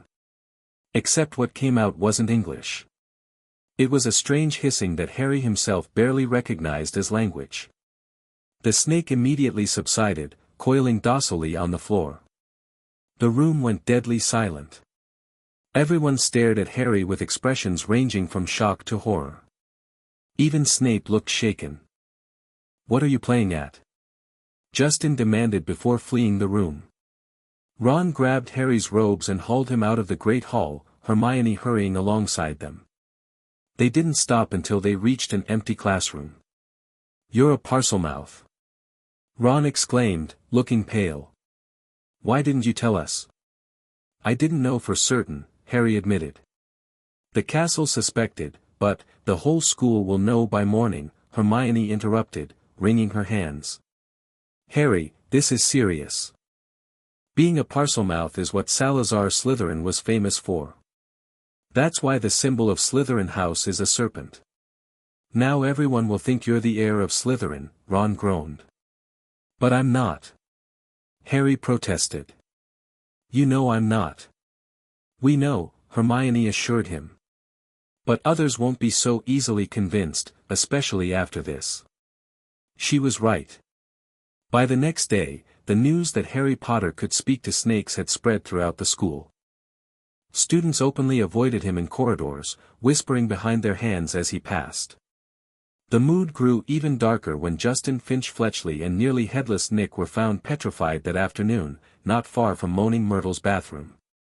Harry was summoned to Dumbledore's office, where he found the headmaster looking grave. After assuring Harry he didn't believe him responsible for the attacks, Dumbledore asked a question that caught Harry off guard. "Is there anything you wish to tell me, Harry? Anything at all?" For a moment, Harry considered telling Dumbledore everything, about the chamber entrance in Myrtle's bathroom, about his Parseltongue ability, about the castle's consciousness and their bond. But the castle's presence, usually a comforting hum in the background, suddenly intensified with warning. Not yet. He would not understand our connection. And the chamber can only be opened by Parseltongue. If you reveal its location without the ability to open it, we lose our advantage. No, sir, Harry said finally. Nothing. Dumbledore's piercing blue eyes seemed to see right through him, but the headmaster merely nodded. Very well. But remember, Harry, help will always be given at Hogwarts to those who ask for it. As Harry left the office, he felt torn between loyalty to the castle and trust in Dumbledore. Should he have told the headmaster what they'd discovered? Was the castle right to insist on secrecy? That evening, Harry received another note from Draco, requesting another meeting. This time, Harry brought Ron and Hermione with him to the designated classroom, ignoring Malfoy's stipulation to come alone. I said no Weasleys or Mudbloods, Potter, Draco sneered when they entered. They're my friends, and they're helping me investigate the chamber, Harry said firmly. Either they stay, or I leave. Draco looked as though he'd bitten into something sour, but finally nodded. Fine. But only because this is important. What did you want to tell us? Hermione asked coldly. The monster in the chamber, Draco said, his usual drawl replaced with urgency. I know what it is. A basilisk. Harry exchanged startled looks with Ron and Hermione. How do you know? Process of elimination, Draco explained. It has to be a snake that lives for centuries, can petrify victims, and is controlled by Parseltongue. The basilisk fits. Its gaze kills, but none of the victims looked it directly in the eye. Mrs. Norris saw its reflection in the water on the floor. Creevy threw his camera. Finch Fletchley threw nearly headless Nick. The ghost got the full blast but can't die again, so he was just petrified. Hermione looked impressed despite herself. That, actually makes sense. Don't sound so surprised, Granger, Draco smirked. Some of us can read too. If you know what the monster is, why are you telling us? Ron demanded suspiciously. Why not tell the teachers? Draco's expression darkened. Because something's not right. My father knew the chamber would be opened this year. He was pleased about it. But now? Now what? Harry pressed. Now I'm not sure it's happening the way he expected. Whatever's controlling the basilisk, it's getting bolder. First a cat, then Muggleborns. What if it doesn't stop there? What if it starts attacking half-bloods next, or even purebloods it considers blood traitors? Ron snorted. Worried it might come for you, Malfoy? I'm worried it might come for anyone, Draco snapped, surprising them with his vehemence.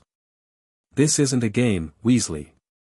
That thing killed a student 50 years ago. It could do it again. Harry studied Malfoy closely. For once, the Slytherin seemed genuinely concerned rather than smug or calculating. We found the entrance, Harry said, making a decision. It's in Moaning Myrtle's bathroom. A sink with a snake carved into the tap. Draco's eyes widened. Are you sure? The castle confirmed it.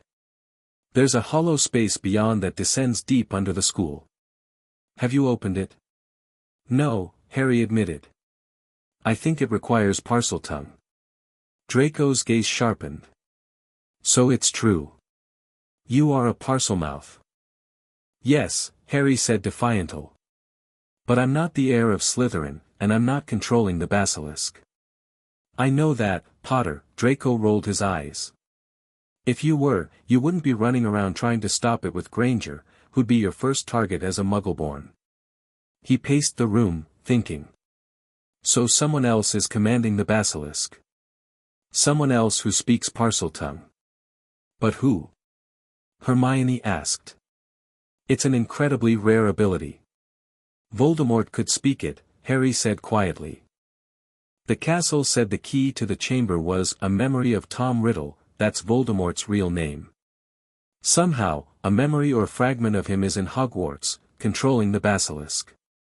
Draco flinched at Voldemort's name but didn't comment on it. Instead, he said, a memory, like a ghost. Or a portrait. Or a diary. All four of them turned toward the new voice. Ginny Weasley stood in the doorway, her face pale and drawn, dark circles under her eyes. Ginny. Ron gaped at his sister. What are you doing here? Following you, she said, her voice strangely flat. I know what's happening. I know about the diary. What diary? Harry asked, feeling the castle's presence surge with sudden alarm. Danger. It warned. The darkness is within her. Before Harry could react, Ginny's expression changed. Her eyes seemed to glaze over, and when she spoke again, her voice was deeper, colder, a boy's voice coming from her mouth. Hello, Harry Potter. I've been wanting to meet you. I am Lord Voldemort, as I was at 16, preserved in a diary for 50 years, and now reborn through the life force of this foolish little girl. Ron lunged toward his sister, but an invisible force knocked him backward. Hermione reached for her wand, but Ginny, or rather, Riddle-controlling Ginny, was faster. Expelliarmus. All their wands flew from their hands. How touching. The heir of Gryffindor and his friends, trying to solve the mystery of the Chamber of Secrets. Yes, I know who you are, Harry Potter. The castle's chosen one. Ginny wrote all about you in my diary, and I've felt your connection to Hogwarts myself, a bond similar to what I once had, before I was betrayed. Let Ginny go, Harry demanded, feeling the castle's magic building around him, ready to strike. Riddle laughed, a chilling sound from Ginny's mouth. I'm afraid I can't do that. Her life force is sustaining me, and soon, I'll be fully corporeal again. As for you, I think it's time you met my basilisk properly. The castle won't be able to save you from its gaze. Ginny turned and ran from the room. Harry bolted after her, the others close behind. They chased her down corridors and staircases, the castle guiding Harry through shortcuts, but Ginny, possessed by Riddle, seemed to know the castle almost as well. He was once a student here, the castle explained as they ran. He discovered many of my secrets during his time at Hogwarts. They followed Ginny to the second-floor bathroom. By the time they burst in, she was standing before the sink, speaking in Parseltongue. The sink began to move, revealing a large pipe wide enough for a person to slide into. Too late, Riddle as Ginny smiled coldly. The basilisk comes. She jumped into the pipe and disappeared. We have to go after her.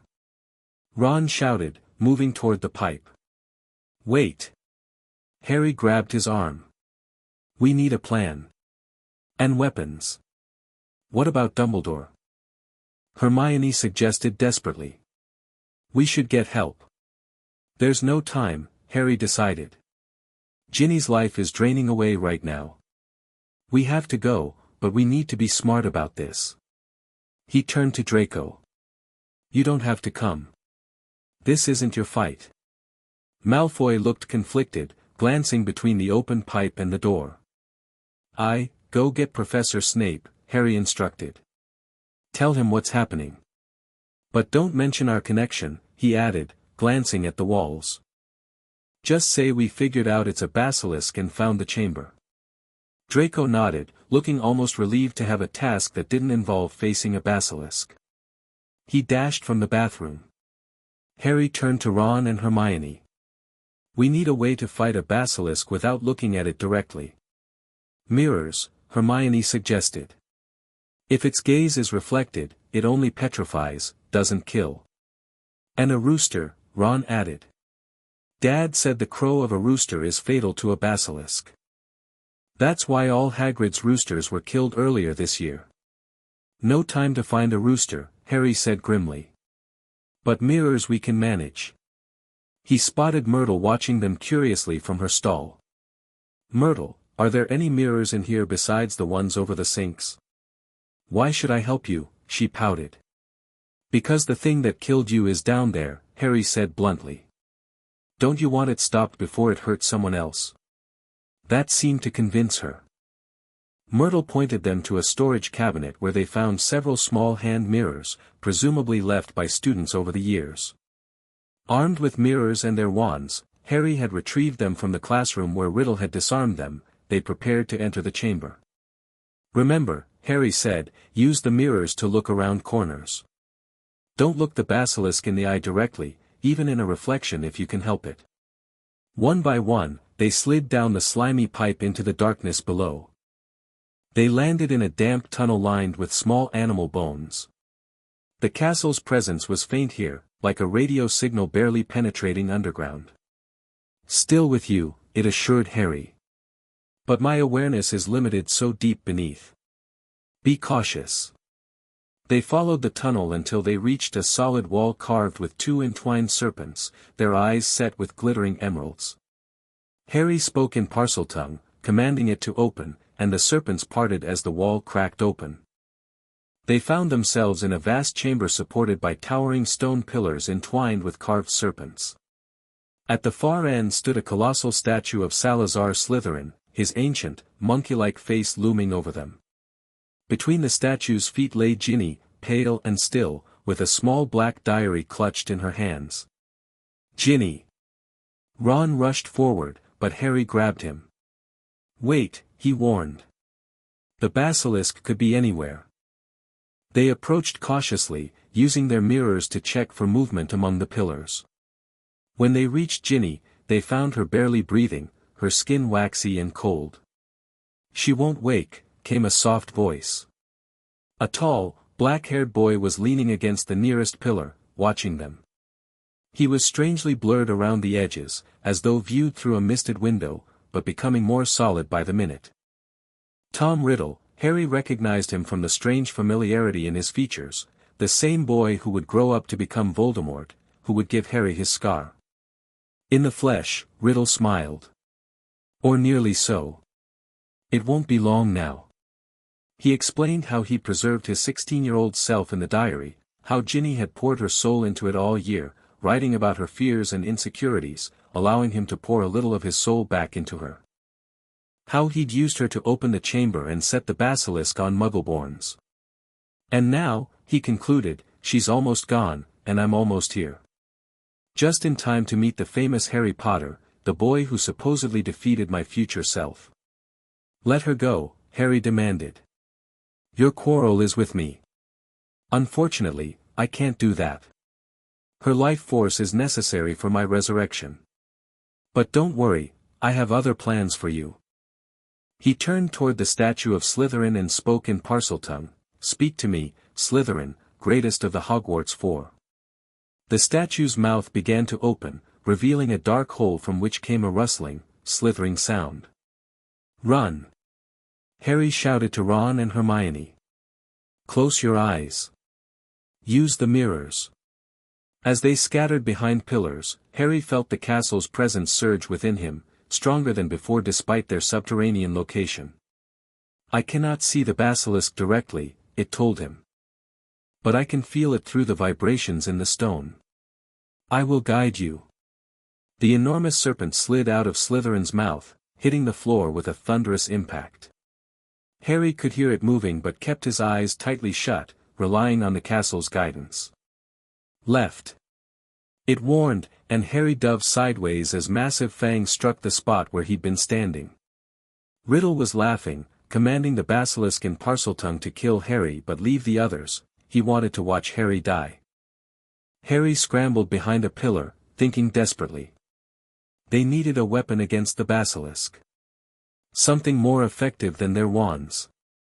As if in answer to his thought, he heard a strange sound, music, growing louder. Then a crimson bird the size of a swan flew into the chamber, carrying a ragged bundle in its claws. Fox. Harry gasped, recognizing Dumbledore's phoenix. The phoenix dropped the bundle at Harry's feet, the sorting hat, before flying directly at the basilisk, attacking its deadly eyes with its sharp talons. No! Riddle screamed as the basilisk thrashed in pain. Leave the bird. Kill the boy. But Fawkes had done his work. The basilisk was now blind, its eyes punctured and bleeding. While still deadly, its most potent weapon, its gaze, was neutralized. Harry grabbed the sorting hat, wondering what possible use it could be. To his shock, something heavy dropped into his hands through the hat, a gleaming silver sword with rubies the size of eggs embedded in its hilt. The sword of Gryffindor, the castle whispered in awe. It comes to those worthy of his house in times of need. The blinded basilisk was still dangerous, lunging toward the sounds of movement.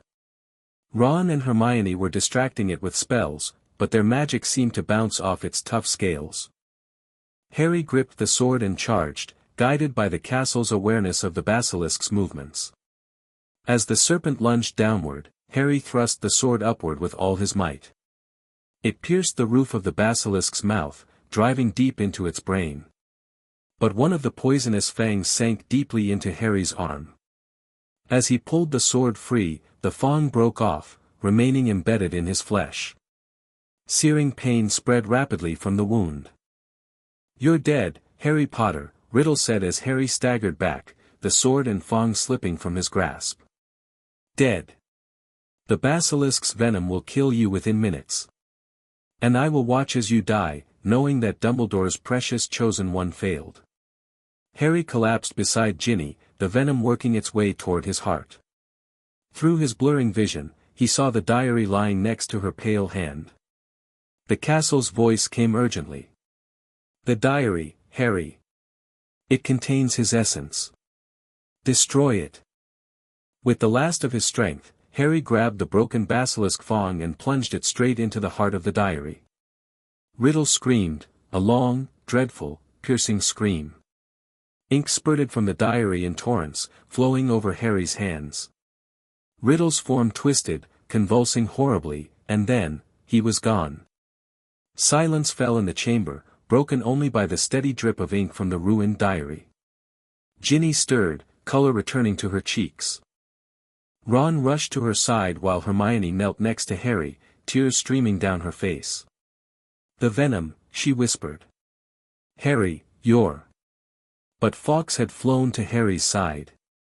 Great pearly tears fell from its eyes onto the wound left by the basilisk fang. Where they touched, the pain vanished. Before their amazed eyes, the wound healed completely. "Phoenix tears," Hermione breathed. "They have healing powers." Ginny had awakened fully now, sobbing as she realized what had happened.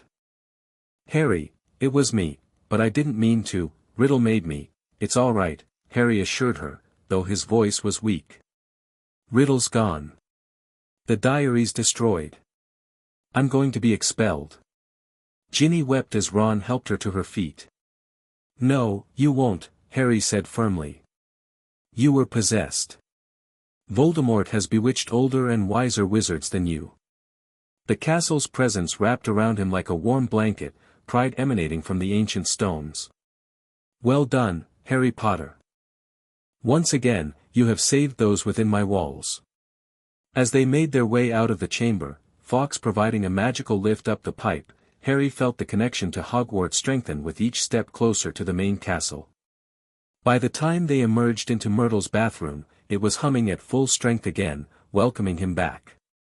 They found Professor McGonagall, Dumbledore, and the Weasley parents waiting anxiously in Lockhart's office, the defense teacher himself conspicuously absent. The story poured out, how they discovered the chamber's entrance, Riddle's diary possessing Ginny, the basilisk, and their narrow escape. They omitted only Harry's special connection to Hogwarts, as the castle had requested. Dumbledore listened intently, his blue eyes frequently resting on Harry with that penetrating gaze. When the tale was complete, he smiled gently. "What interests me most is how Lord Voldemort managed to enchant Ginny, when my sources tell me he is currently hiding in the forests of Albania." "You know who? Enchant Ginny?" Mr. Weasley looked thunderstruck. "But Ginny's not, has she been possessed?" "It was his diary," Harry explained, placing the ruined book on the desk. "He wrote in it when he was 16, preserved a memory of himself within it." Dumbledore picked up the diary, examining it carefully. "Brilliant," he said softly. Of course, he was probably the most brilliant student Hogwarts has ever seen. He turned to the Weasleys. "Older and wiser wizards than your daughter have been hoodwinked by Lord Voldemort, Arthur. No punishment is necessary. Bed rest and perhaps a large mug of hot chocolate is what she needs now." As the Weasleys left with Ginny and Hermione, Dumbledore turned to Harry, who had remained behind. "I seem to remember telling you both that I would have to expel you if you broke any more school rules," he said. Ron opened his mouth in horror, but Dumbledore continued, "which goes to show that the best of us must sometimes eat our words. You will both receive special awards for services to the school and, let me see, yes, I think 200 points apiece for Gryffindor." Ron blushed scarlet with pleasure.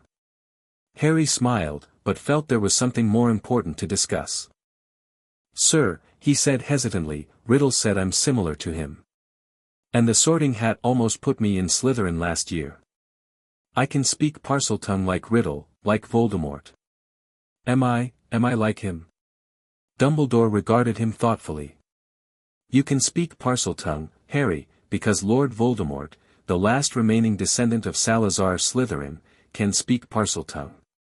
Unless I'm much mistaken, he transferred some of his own powers to you the night he gave you that scar." "Voldemort put a bit of himself in me?" Harry said, horrified. "It certainly seems so. But it is not our abilities that show what we truly are, Harry, it is our choices. You chose to protect your friends and fellow students, even at risk to your own life. That is what truly separates you from Voldemort."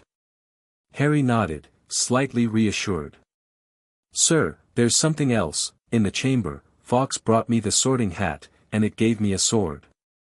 "Ah, yes," Dumbledore's eyes twinkled. "Only a true Gryffindor could have pulled that out of the hat, Harry." As Harry turned to leave, Dumbledore added, "One last thing. The castle of Hogwarts has many secrets, Harry. Some known only to a few. I believe you may have discovered more of them than most students, perhaps even more than I have in all my years here. The castle has a way of revealing itself to those it deems worthy." Harry stared at the headmaster, wondering how much he knew about Harry's connection with Hogwarts. But Dumbledore merely smiled enigmatically and gestured toward the door.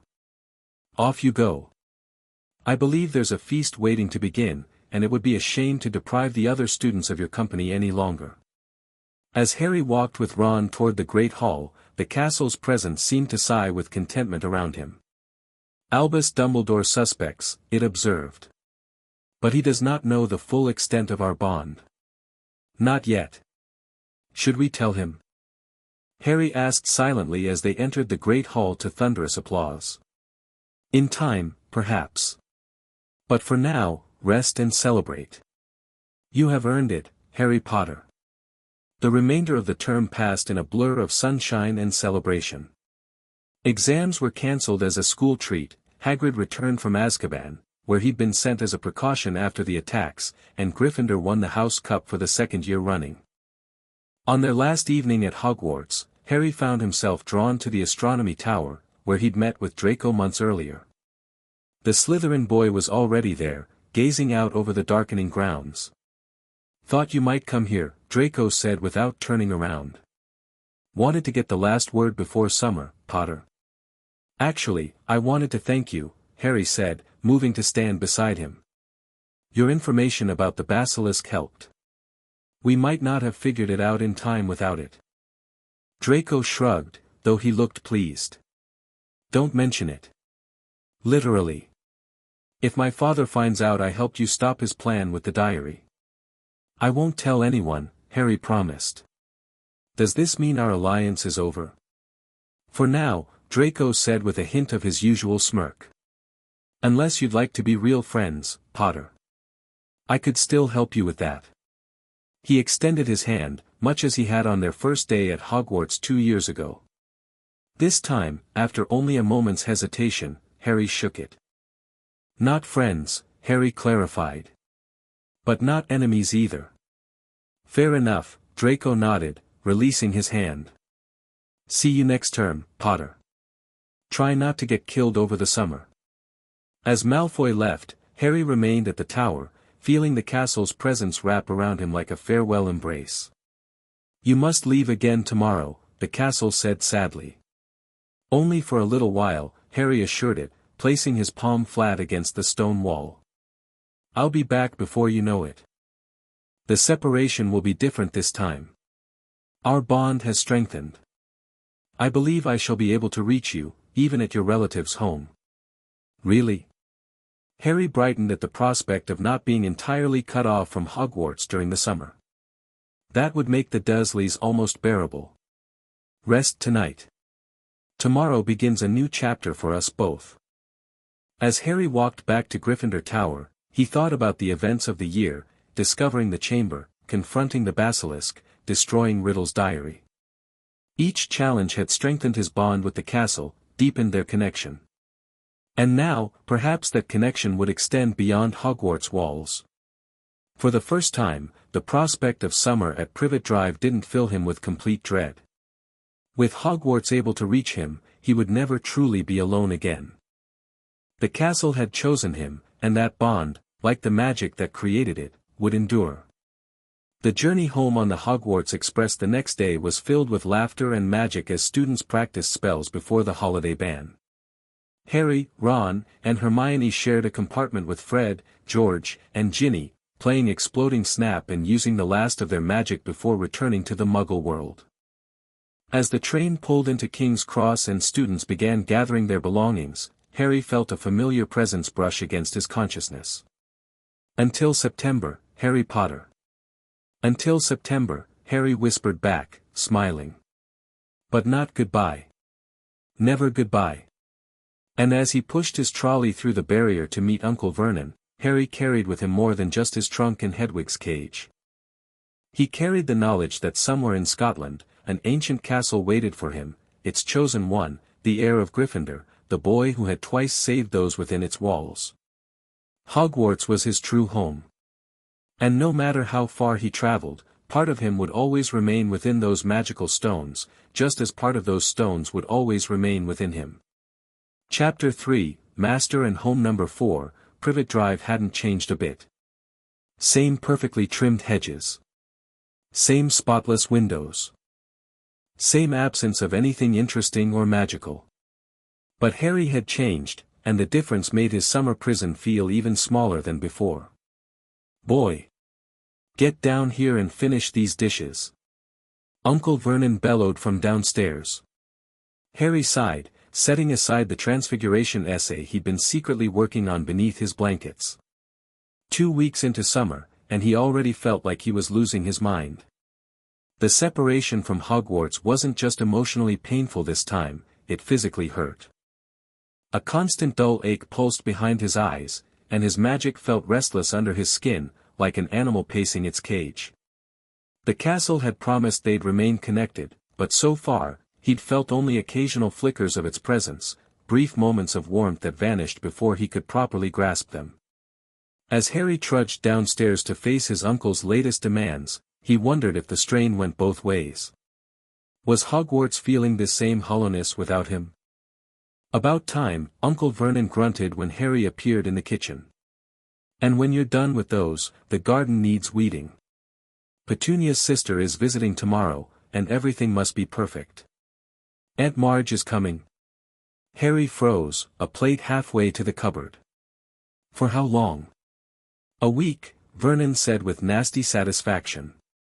And you'll be civil to her, or there'll be consequences. No mention of your abnormality. Harry barely suppressed a groan. Aunt Marge was even worse than the Dursleys, a large, loud woman with a mean streak as wide as her considerable girth. She bred bulldogs and treated Harry like one of her less favorite specimens. Yes, Uncle Vernon, Harry muttered, already dreading the visit. That night, Harry lay awake long after the Dursleys had gone to bed, staring at the ceiling and trying once again to reach out to Hogwarts. He closed his eyes, picturing the castle as he'd last seen it, towers reaching toward the sky, windows glowing with warm light, the feel of ancient stone beneath his fingers. Hogwarts, he called silently. Are you there? For several minutes, nothing happened. Then, just as Harry was about to give up, he felt it, a faint pulse of recognition, like distant thunder. Harry Potter. The voice was weak, distorted, but unmistakably the castle's. Harry sat bolt upright, heart racing. I'm here. He thought back frantically. Can you hear me? Distance, difficult, growing weaker. Weaker? Harry frowned. What's happening? Are you okay? Something, draining, need you, return soon. I can't, Harry thought desperately. Not for another month at least. What's draining you? But the tenuous connection was already fading, the castle's presence slipping away like water through his fingers. Danger, ministry, control. And then it was gone, leaving Harry alone in the dark, more worried than before. Something was wrong at Hogwarts, something serious enough that the castle was growing weaker. And he was stuck here, powerless to help. Sleep evaded him that night, his mind racing with possibilities. Was someone attacking Hogwarts directly? Had Voldemort found another way in? And what did the Ministry have to do with it? The next day brought Aunt Marge and her favorite bulldog Ripper, both of whom seemed to take an instant dislike to Harry, not that they'd ever liked him before. For 3 days, Harry gritted his teeth through Marge's constant comparisons between him and her dogs, most unfavorable to Harry. It's all about breeding, she declared over dinner on the 4th night, already on her 4th glass of wine. You see it with dogs all the time. If there's something wrong with the bitch, there'll be something wrong with the pup. Harry's knuckles whitened around his fork. She was talking about his mother. This one's got a mean, runty look about him, she continued, gesturing at Harry with her glass. You get that with dogs. Had to drown one last year. Ratty little thing, weak, underbred. Shut up, Harry said quietly. Shut up about my parents. The table went silent. Aunt Petunia looked terrified, Uncle Vernon furious. Now you listen here, boy, Vernon began, but Marge cut him off. No, Vernon, it's good he shows spirit. It just needs to be beaten out of him. She turned her piggy eyes on Harry. Worthless, just like his parents. Drunken layabouts who got themselves killed in a car crash, leaving decent people to raise their worthless, they weren't worthless. Harry was on his feet, rage coursing through him. They didn't die in a car crash. And then something extraordinary happened. As Harry's anger peaked, he felt a sudden surge of power, not just his own magic responding to his emotions, but something else, something ancient reaching through the distance to him. For one brief, glorious moment, he felt Hogwarts with him, its power flowing through their bond. Aunt Marge began to inflate. Not figuratively, literally.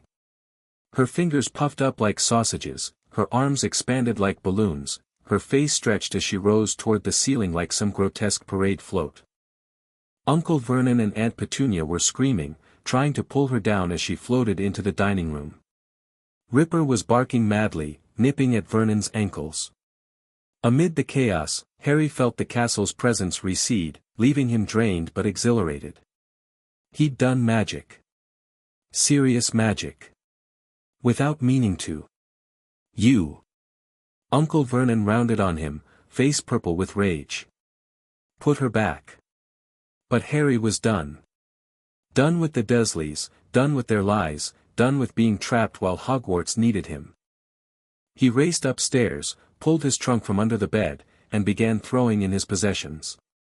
10 minutes later, he was dragging his trunk down Privet Drive, Hedwig's empty cage tucked under his arm. He'd sent her ahead to Ron's, with no destination in mind except, away from here. The anger that had sustained his flight was fading now, replaced by the sobering realization that he'd just committed serious magical crime. Underage wizards weren't allowed to use magic outside school, let alone inflate their relatives. I'm going to be expelled, he muttered, stopping under a streetlight. If I'm not arrested first.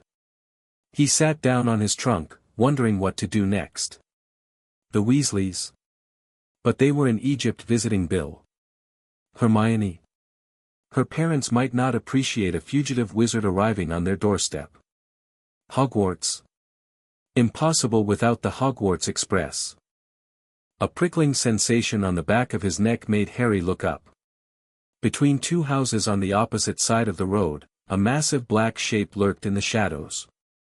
As Harry squinted to make it out, it moved, a dog, enormous and shaggy, with gleaming eyes. Harry reached for his wand instinctively, but before he could draw it, a deafening bang split the silence. Harry jumped backward as a violently purple triple-decker bus materialized in front of him, gold lettering over the windshield spelling, "The Night Bus." A conductor in a purple uniform leapt out and began a rehearsed speech, "Welcome to the Night Bus, emergency transport for the stranded witch or wizard. Just stick out your wand hand, step on board, and we can take you anywhere you want to go. My name is Stan Shunpike, and I will be your conductor this eve. Does it go to Hogwarts?" Harry interrupted. Stan blinked, confused. "Hogwarts? School's out, innit? I need to get there," Harry insisted. "It's urgent." "We can take you to Hogsmeade," Stan said doubtfully.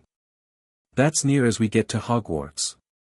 11 sickles for the ride, 13 if you want hot chocolate, 15 for hot chocolate and a hot water bottle." Harry paid for the basic fare, too focused on getting to Hogwarts to care about hot chocolate.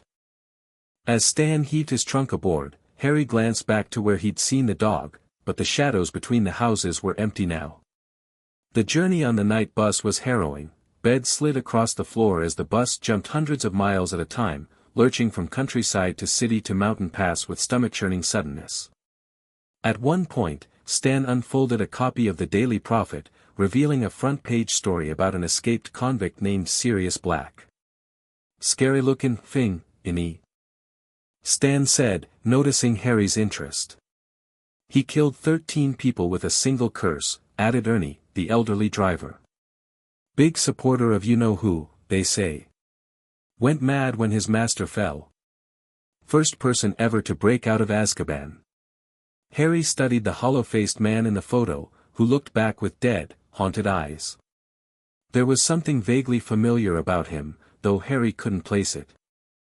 By the time the night bus screeched to a halt in Hogsmeade, the wizard village near Hogwarts, Harry was more than ready for the journey to end. The sky was just beginning to lighten with pre-dawn grey as he dragged his trunk up the path toward the castle gates. The moment Hogwarts came into view, Harry felt their connection snap back into place with such force that he gasped aloud. But something was wrong. The familiar warmth of the castle's presence was there, but beneath it ran a current of distress, of wrongness. "Harry Potter," the castle's voice flowed into his mind, stronger than it had been all summer but still strained. "You have returned. Earlier than expected, but perhaps not a moment too soon. What's happening?" Harry asked aloud as he reached the gates. To his surprise, they swung open at his approach, though they should have been locked for the summer. "You said something was draining you." "Yes. Intruders walk my halls. Ministry officials with ancient scrolls and measuring devices. They prod and poke and cast spells meant to bind and control. They seek to harness my magic for their own purposes." "The Ministry? Why would they want to control you?" Harry hurried up the path toward the main doors, which also opened at his approach. "Fear, primarily. With Sirius Black escaped from Azkaban and rumors of the Dark Lord's possible return, the Ministry grows desperate for power. They believe that by controlling Hogwarts, they gain control of Britain's magical future." The entrance hall was deserted as Harry stepped inside, the silence eerie after the usual bustle of term time. He set down his trunk, feeling the castle's magic swirl around him, stronger now that he was within its walls. "Your absence weakened me," the castle continued. "Our connection has grown such that separation causes strain for us both. When they began their interference, I could not properly resist without you." "I felt it too," Harry admitted, running his hand along the stone wall, feeling the familiar hum of magic beneath his fingers. Like a constant headache that wouldn't go away. It got worse the last few days. Yes. Their efforts intensified. They seek to bind my consciousness, to limit my autonomy. To make me a tool rather than a guardian. Harry's anger flared at the thought. Where are they now? These ministry officials. The East Wing. The Department of Mysteries sent researchers to study my foundations. They have equipment, artifacts of great power. Be cautious, Harry Potter. They must not discover our bond. Harry nodded, leaving his trunk in the entrance hall and moving quietly toward the East Wing. As he approached, he heard voices echoing down the corridor. Definitely responsive to the binding array, Croaker. Look at these readings. The castle's consciousness is stronger than we theorized. Indeed. Fascinating that Hogwarts developed such awareness over the centuries. If we can harness it, redirect it to serve the ministry's needs. Harry peered around a corner to see 5 wizards in plain grey robes setting up complex equipment around a section of exposed wall. Runes glowed on the stone, pulsing with sickly yellow light. One wizard was unrolling a large, ancient-looking scroll while another adjusted what looked like a modified sneakoscope. They cannot see the binding from their perspective, the castle whispered in his mind. But from yours, look closer at the wall. Harry narrowed his eyes, focusing on the stone where the runes glowed. As he concentrated, his vision seemed to shift, allowing him to see beyond the physical. Threads of magic, sickly yellow and pulsing, spread outward from the equipment, burrowing into the castle's walls like parasitic vines. They're hurting you, Harry whispered, horrified. Yes. They seek to map my consciousness, to find its center. If they succeed, they can place controls, limitations. Make me obey the ministry rather than protect the students. Harry's hands clenched into fists. I won't let them. But what could he do? He was one underage wizard against 5 adult ministry employees. He'd already performed illegal magic at the Dursleys, more would surely get him expelled. There is another way, the castle suggested. Go to the 7th floor, opposite the tapestry of Barnabas the Barmy. Walk past 3 times, thinking of what you need, a place to speak with me directly. Harry retreated silently, making his way to the familiar corridor on the 7th floor. Following the castle's instructions, he paced back and forth 3 times, concentrating hard. I need to speak directly with Hogwarts. I need to help the castle fight the ministry's control. On his 3rd pass, a door materialized in the previously blank wall. Harry grasped the handle and entered the room of requirement. Inside, he found a circular chamber unlike any version of the room he'd seen before. The walls were transparent, revealing the massive stone blocks and ancient mortar that formed Hogwarts' structure. They glowed with a soft blue light, though Harry could see dark yellow tendrils spreading through some sections like an infection. In the center of the room stood a pillar of pure light that reached from floor to ceiling. Welcome to my heart, the castle said, its voice much clearer here. The pillar of light pulsed, and within it, a form began to take shape, not quite human, more like an impression of a person made of golden light and stone. You're weaker than before, Harry observed, noticing how the figure flickered occasionally. When I saw you like this last year, your form was more stable. The ministry's bindings drain me. They do not yet know what they are doing, not fully. They sense my consciousness but do not understand its nature. They treat me as a magical artifact to be studied and controlled rather than a living entity. How do we stop them? Harry approached the pillar, reaching out to touch the light. It felt warm, like sunlight on stone. First, you must understand what we truly are to each other. Why our bond exists. I have shown you fragments, but now you must know the full truth. The figure extended what might have been a hand, reaching for Harry's forehead. May I show you? Harry nodded, and the figure's fingers, warm light solidified into something almost tangible, touched his scar. Immediately, Harry felt himself falling, tumbling through memories that weren't his own, through centuries of history condensed into moments. He saw Hogwarts being built, the 4 founders working together, pouring not just their magic but pieces of their very souls into the foundation stones. He felt the castle's consciousness slowly awakening, nurtured by the magic of thousands of students and teachers over centuries. Then the memories shifted, focusing on Godric Gryffindor. Harry saw him arguing with Salazar Slytherin, their legendary falling out over Muggle-born students. But there was more, a deeper conflict about the nature of the castle itself. "You go too far, Salazar." Godric's voice echoed across the centuries. "The castle was meant to protect students, not become a weapon for your bloodline." "You are a fool, Godric," Slytherin hissed back. "Power exists to be used. I have created a chamber where my heir can access the castle's full might when the time comes. Your sentimental attachment to these stones blinds you to their potential. These stones, as you call them, are developing awareness beyond what any of us anticipated. They must be guided, not controlled." The memory shifted again, showing Godric alone in a high tower, working complex magic by candlelight. Harry realized he was creating a safeguard, a magical bloodline bond that would someday allow one of his descendants to counter Slytherin's plans. "If Salazar's heir ever returns to claim the castle's power," Godric murmured as he worked, "let my blood awaken to defend it. Let my heir become one with Hogwarts, not as master but as guardian." Harry saw generations passing in flashes, Gryffindor's descendants living, dying, the bloodline thinning but never vanishing. He saw his father as a young man, unknowingly carrying that ancient magic, passing it to his son. And finally, he saw himself as an infant, the night Voldemort attacked.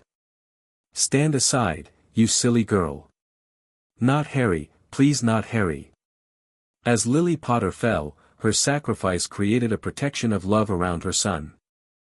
But it did something else too. It activated Godric's ancient magic that had lain dormant in the Potter bloodline for centuries. And when Voldemort's curse rebounded, the explosion of magic permanently bonded Harry to Hogwarts in a way no one could have foreseen. The memories ended, and Harry found himself back in the room of requirement, gasping as if he'd run a mile. "I'm not just related to Gryffindor," he realized, looking up at the glowing figure. "I'm the heir he prepared to counter Slytherin's heir. To protect the castle from being used as a weapon.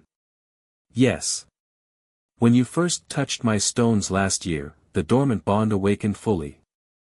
I recognized you as I was meant to recognize Gryffindor's chosen heir. But our connection has become something more, something neither Godric nor Salazar anticipated. Not master and servant, but partners. And Voldemort, he's Slytherin's heir. He wants to control you like Slytherin planned." "Yes. Through Tom Riddle's diary last year, he attempted to access Salazar's chamber and the controls hidden there. Now the Ministry unwittingly pursues similar aims, though for different reasons." Harry paced the room, processing everything he'd learned. "So what do we do? How do we stop the Ministry without revealing our bond? We must remove their bindings without them realizing how it was done. And for that, we need an ally, someone with the authority to challenge their presence here." "Dumbledore," Harry said immediately. "Where is he?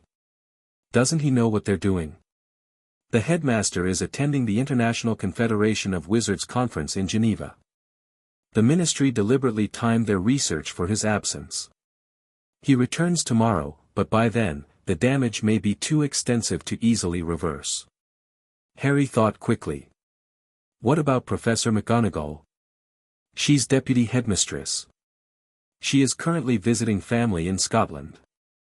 Of the staff, only Professor Flitwick remains on the grounds, working in his private laboratory in the West Tower. He could help us, but we must be cautious about how much we reveal." Harry nodded. "Let's go find him." As they left the room of requirement, Harry felt the castle's presence flowing alongside him, stronger now thanks to their reunion but still hampered by the Ministry's bindings. They made their way carefully to the West Tower, avoiding the corridors near the East Wing where the Ministry researchers worked. They found Professor Flitwick surrounded by complicated charts and miniature models of what appeared to be the Hogwarts ward system. The tiny charms professor nearly fell off his stool in shock when Harry appeared in his doorway. Mr. Potter. What in Merlin's name are you doing here? Term doesn't start for over a month. I had to come back early, Professor, Harry said, deciding honesty was the best approach, to a point. I sort of blew up my aunt. Not on purpose, he added hastily, seeing Flitwick's alarmed expression. Accidental magic. I couldn't stay with the Dursleys after that. Flitwick sighed, pinching the bridge of his nose. I see. Well, we shall have to inform the headmaster when he returns tomorrow. In the meantime, Professor, there's something else, Harry interrupted. Something more urgent. The Ministry researchers in the East Wing, do you know what they're doing? Flitwick's expression sharpened. How do you know about them? Those areas should be warded against student access. Harry hesitated, then decided on a half-truth. The castle feels wrong, sir. I noticed it as soon as I arrived. And then I heard voices from the East Wing and saw them working with those strange devices. Feels wrong. Flitwick repeated, eyeing Harry with sudden intensity. What do you mean by that, exactly? Like something's draining it. Changing it. Harry struggled to explain without revealing too much. Professor, they're doing something to Hogwarts itself, aren't they? Flitwick was silent for a long moment, studying Harry with new interest. Then he waved his wand, closing the door and casting several privacy charms before speaking again. What I'm about to tell you, Mr. Potter, is not common knowledge. The Ministry has authorized what they call a security enhancement project in response to Sirius Black's escape from Azkaban. Officially, they're updating the castle's ancient wards. But that's not what they're really doing, Harry guessed. No, Flitwick confirmed grimly. In my opinion, they're attempting something far more invasive. Hogwarts is not just a building, Mr. Potter. Over the centuries, it has developed a kind of awareness. Most students never notice, but those sensitive to magical resonances sometimes perceive it. Like me, Harry said quietly. Precisely. The Ministry researchers believe they can harness this awareness, direct it toward their own security goals. I've objected, but without the headmaster present, they've overruled me. They have authorization directly from the minister. They're hurting the castle, Harry said bluntly. Can't you stop them? Flitwick sighed. I've been trying to develop a counter to their methods, but they're using extremely old magic based on the original foundation stones. It's complex work, and they have a significant head start. Harry felt the castle's encouragement in his mind. Show him. A little. Taking a deep breath, Harry placed his hand on the stone wall of Flitwick's office. Instantly, the stones began to glow softly with blue light, responding to his touch. Flitwick's eyes widened. Mr. Potter, how are you doing that? I have a connection with Hogwarts, Professor. A strong one. I discovered it last year. The castle communicates with me. And right now, it's telling me those Ministry researchers are doing serious damage. Rather than displaying the shock or disbelief Harry expected, Flitwick nodded thoughtfully. I suspected something of the sort. The way doors open for you, the staircases remaining fixed when you traverse them. Hogwarts has chosen you in some fashion. Then you believe me? Mr. Potter, I am part goblin. My people have always understood that stone can hold memories, consciousness, even intentions. Most wizards dismiss such notions as primitive superstition, but I know better. Flitwick stood, suddenly decisive. Show me what you can do, and together perhaps we can counter the Ministry's work before it's too late. For the next hour, Harry demonstrated his connection with the castle, showing how he could sense the flow of magic through its walls, how doors and passages responded to his needs, how he could feel the invasive binding spreading through the foundation stones. Extraordinary, Flitwick murmured when Harry finished. A true symbiotic bond. I've read theories about such connections in ancient texts, but never witnessed one. He turned to his workbench, rifling through scrolls. This changes our approach entirely. With your connection, we might be able to disrupt their bindings from within rather than trying to counter them externally.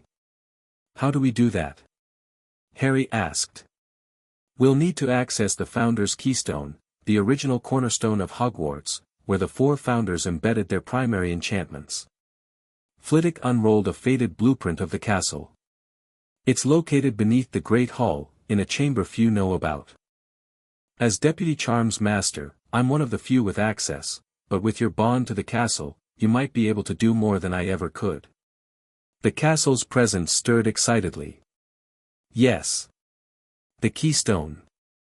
It has been centuries since anyone has properly accessed its power. Through it, we can purge the foreign bindings. They left Flitwick's office, moving cautiously through the castle to avoid the ministry researchers. The professor led Harry to the Great Hall, empty and echoing without its usual crowds of students.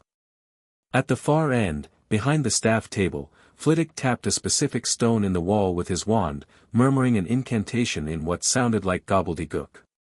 The wall shimmered and revealed a narrow staircase descending steeply into darkness. They followed it down, deeper than Harry had ever been in the castle, even deeper than the Chamber of Secrets. The air grew older, heavier with magic, as they descended. Finally, they reached a small, octagonal chamber.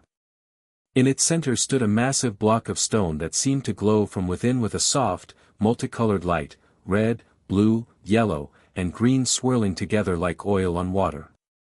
The Founder's Keystone, Flitwick whispered reverently. The heart of Hogwarts magic. Each founder embedded a portion of their magical essence here, creating the foundation for all of Hogwarts enchantments. Harry approached the stone, drawn to it instinctively. As he got closer, the swirling colors within it intensified, the red glow in particular brightening in response to his presence. Godric's essence recognizes you, the castle told him. Place your hands on the keystone. Through you, I can access its power directly. Harry reached out and placed both palms flat against the stone. Immediately, power surged through him, raw, ancient magic that made his previous encounters with the castle's consciousness seem like pale shadows. Images flooded his mind, the 4 founders working together to create Hogwarts, centuries of students learning within its walls, headmasters and headmistresses guiding the school through wars, plagues, and dark times. What do you see, Mr. Potter? Flitwick asked quietly, watching as the keystone's glow intensified around Harry's hands. Everything, Harry whispered. The whole history of Hogwarts. And, he frowned, sensing something new. There's something wrong. Like dark threads woven into the magic. The Ministry's bindings. They reach all the way down here. Can you remove them? Harry concentrated, feeling the castle guiding him. I think so. But it might cause a reaction they'll notice. Flitwick nodded grimly. I'll handle the researchers if they come looking. Do what you must. Taking a deep breath, Harry focused on the foreign magic he could sense within the keystone, yellow tendrils that didn't belong, that disrupted the harmony of the Founder's original enchantments. Working instinctively, guided by the castle's consciousness, he began to untangle them, to push them out of the keystone's matrix. It was delicate work, like removing thorns from flesh without causing more damage. Sweat beaded on Harry's forehead as he worked, the castle's presence merging with his own consciousness until he could hardly tell where he ended and Hogwarts began. One by one, they severed the Ministry's bindings at their source. With each success, Harry felt the castle's strength returning, its presence growing clearer and more vibrant in his mind. The keystone's glow intensified, the 4 colors regaining their proper balance and brilliance. Suddenly, a distant alarm began to sound. The Ministry researchers had detected the disruption. They know. Harry gasped, not breaking his connection to the keystone. Keep working, Flitwick instructed. I'll delay them. The small professor hurried up the stairs, wand at the ready. Harry focused harder, working faster now as he felt the castle's urgency. The last and strongest binding resisted his efforts, fighting back with magic that felt oddly familiar. This one is different, the castle warned. Older. Not Ministry magic. Harry probed deeper and felt a shock of recognition. This is Voldemort's magic. Somehow mixed with the Ministry's work. Yes. Someone among the researchers carries his taint, knowingly or unknowingly, I cannot tell. Harry's determination hardened. With a final surge of effort, he grasped the corrupt binding with his magic and tore it free from the keystone. The stone flashed blindingly bright, and Harry was thrown backward by a pulse of released energy. Above them, the entire castle shuddered. Harry could feel Hogwarts stretching, like someone waking from a long, uncomfortable sleep. The binding was broken. Freedom. The castle exulted, its presence flooding back at full strength, wrapping around Harry like an embrace. You have done it, Harry Potter.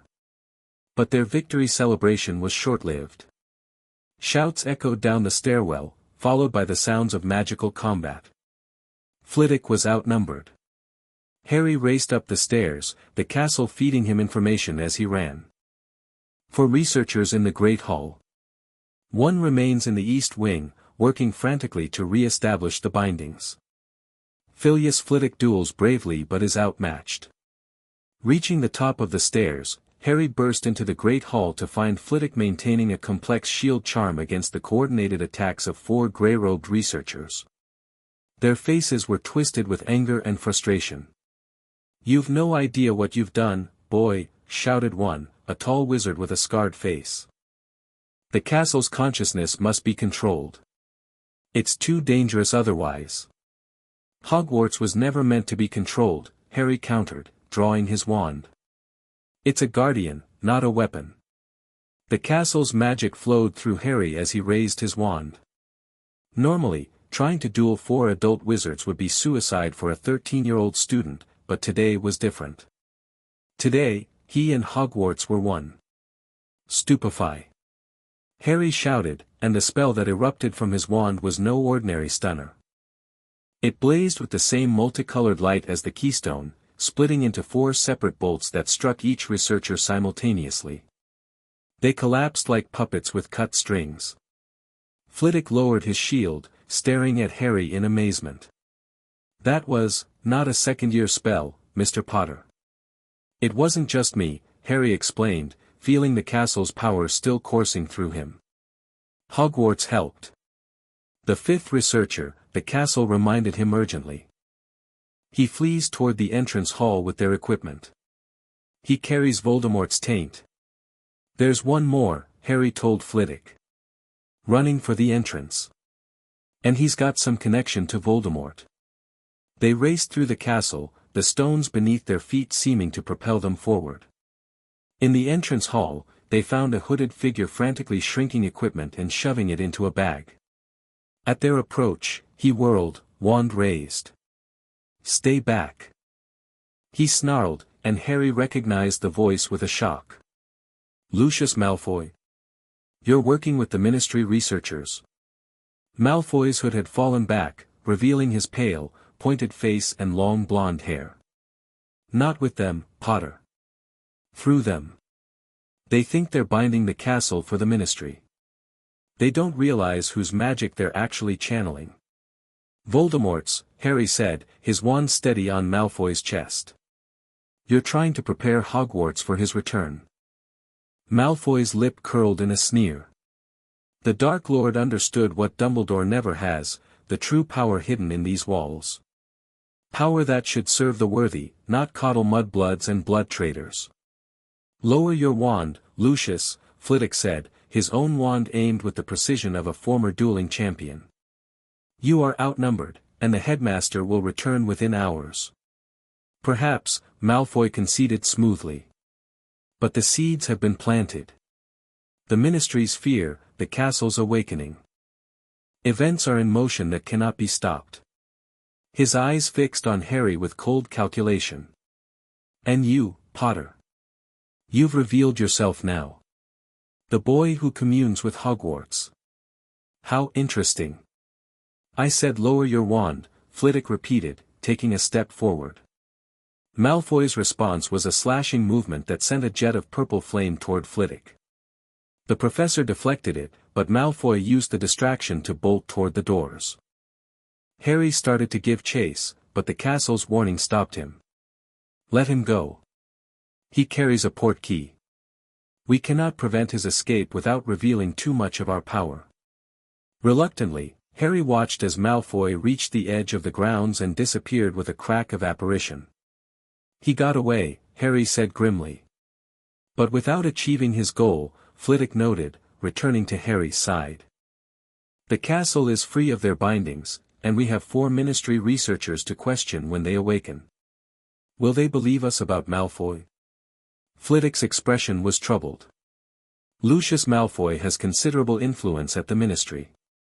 It may be difficult to prove his involvement without revealing the extent of your connection to the castle, something I suspect you wish to keep private. Harry nodded, feeling the castle's agreement. The fewer who know our true bond, the safer we remain. We'll explain what we can to Dumbledore when he returns, Harry decided. He at least should know what happened. The stunned researchers were awakening now, confused and disoriented. Flitwick took charge, his diminutive stature belying his authoritative presence. Gentlemen, I believe it's time we discussed the true nature of your research here at Hogwarts, and why it has been conclusively rejected by the castle itself. The next hours were a blur of explanations and negotiations.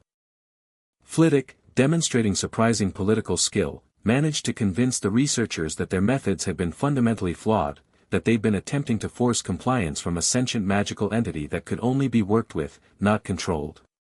He carefully omitted any mention of Lucius Malfoy's involvement or Harry's unique bond with the castle, presenting their intervention as a necessary correction to dangerous magical experimentation. By the time Dumbledore returned from Geneva the following morning, the researchers had packed up their equipment and departed, their report to the ministry focusing on the technical failures of their approach rather than interference from a student and professor.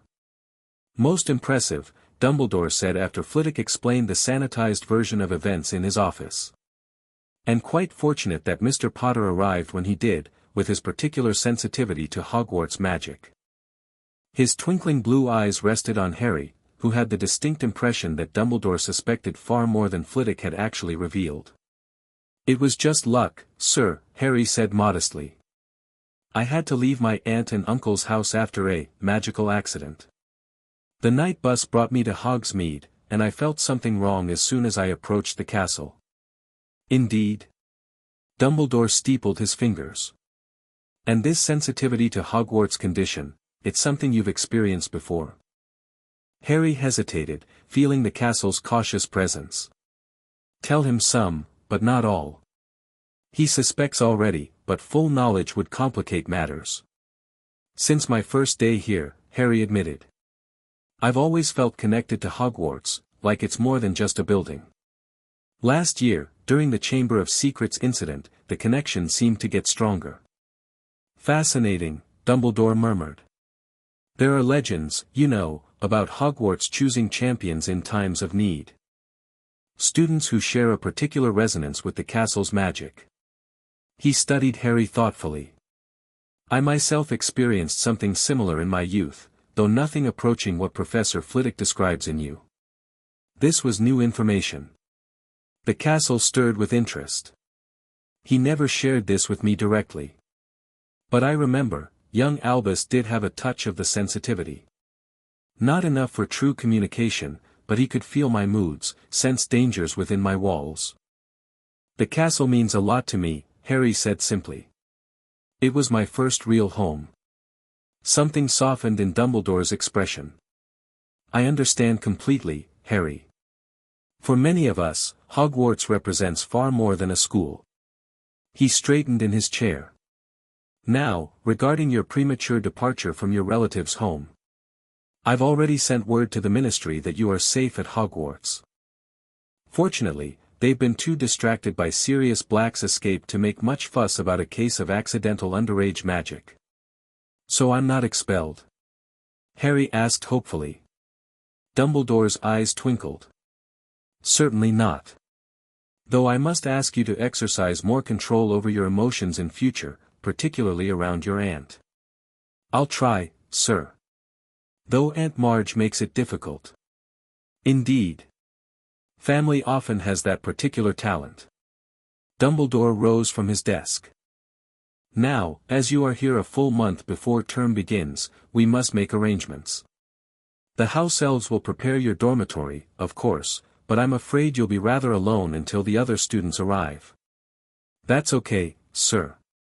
I'm used to keeping myself occupied. Nevertheless, I believe some structure would be beneficial. Professor Flitwick has suggested you might assist him with a special project, given your unique sensitivity to the castle. Harry glanced at Flitwick, who nodded encouragingly. I'd like that, sir. Excellent. And perhaps some advanced study would not go amiss, particularly in defense against the dark arts. I have a feeling such skills may prove useful in the coming year. Dumbledore's expression turned serious. Sirius Black's escape is not a trivial matter, Harry. There is reason to believe he may target you specifically. Me? Why? He was one of Voldemort's most devoted followers. Your defeat of his master. Well, some wounds run deep, particularly for a mind damaged by long exposure to Azkaban's Dementors. Harry absorbed this sobering news, feeling the castle's protective presence intensify around him. I'll be careful, sir. See that you are. Within these walls, you are safe. Hogwarts protections are amongst the strongest in Britain, particularly after your timely intervention against the Ministry's well-intentioned but misguided efforts. Dumbledore smiled. I believe I shall have a word with Cornelius about consulting me before implementing future security enhancements. After leaving Dumbledore's office, Harry wandered the empty corridors, relishing the castle's renewed presence filling his mind. Without other students around, Hogwarts' consciousness seemed more focused, more personal. You risked much to return early, the castle observed as Harry climbed to the astronomy tower, his favorite spot for private conversations. The magic you performed at your relative's home could have resulted in serious consequences. I couldn't stay away knowing you were in trouble, Harry replied, leaning against the battlements and gazing out over the sunlit grounds. The separation was hurting both of us. Yes. Our bond has grown beyond what even I anticipated. Distance causes strain now where before it merely caused absence. Will it keep getting stronger? What happens next summer when I have to leave again? I do not know. This connection between human and castle is unprecedented in my long memory. But perhaps we can find ways to ease the separation. The Keystone's power, now that you can access it directly, offers possibilities. Harry contemplated this as he watched a flock of birds circling the forbidden forest. Dumbledore knows more than he's saying. About you, about me, about our connection. Albus Dumbledore has always suspected my sentience. He speaks to me sometimes, though he cannot hear my replies as you do. He is wise enough to recognize that some magics are beyond full understanding, even for him. Can we trust him with the truth? In time, perhaps. For now, let him draw his own conclusions. He has enough burdens without adding the knowledge that his student and his school have formed a bond that defies magical convention. The next weeks passed in a curious blend of freedom and focused activity. Without classes or other students, Harry had the run of the castle, exploring corridors and rooms he'd never had time to investigate during term. The castle guided him to hidden spaces not seen by human eyes in centuries, a dueling chamber used by Rowena Ravenclaw's top students, a meditation garden enchanted to show the night sky regardless of time or weather, a workshop where Helga Hufflepuff had developed her famous healing charms. Each morning, Harry worked with Professor Flitwick on what the charms master called magical sensitivity training, exercises designed to help Harry better control and direct his connection to Hogwarts. Though Flitwick never directly referenced the castle's consciousness, his guidance helped Harry refine his ability to channel its power without exhausting himself. Magic is intention guided by will and shaped by knowledge, Flitwick explained during one session. Your innate connection to Hogwarts provides extraordinary power, but without proper control, it could overwhelm you, or worse, damage the very connection you cherish. In the afternoons, Harry studied independently in the library, focusing on defense against the dark arts as Dumbledore had suggested. The castle helped, drawing his attention to books and scrolls particularly relevant to protection against dark wizards. Sirius Black represents a different kind of threat than Quirrell or the Basilisk, it observed as Harry practiced shield charms in an empty classroom. A desperate man with nothing to lose can be more dangerous than a calculated evil. Dumbledore seemed really concerned, Harry agreed, lowering his wand after successfully blocking a training dummy's stinging hex. Do you know anything about Black? He would have been a student here once. Yes. Sirius Black. Gryffindor.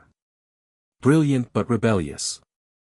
Close friends with James Potter, Remus Lupin, and Peter Pettigrew. They called themselves the Marauders and caused considerable mischief during their time here. Harry lowered his wand in shock. Black was friends with my father. The closest of friends.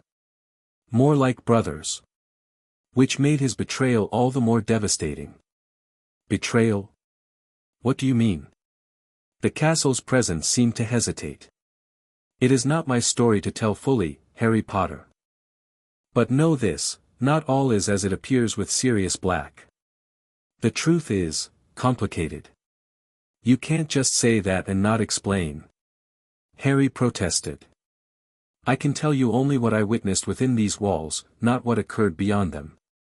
Sirius Black and James Potter were inseparable as students, loyal to each other above all others.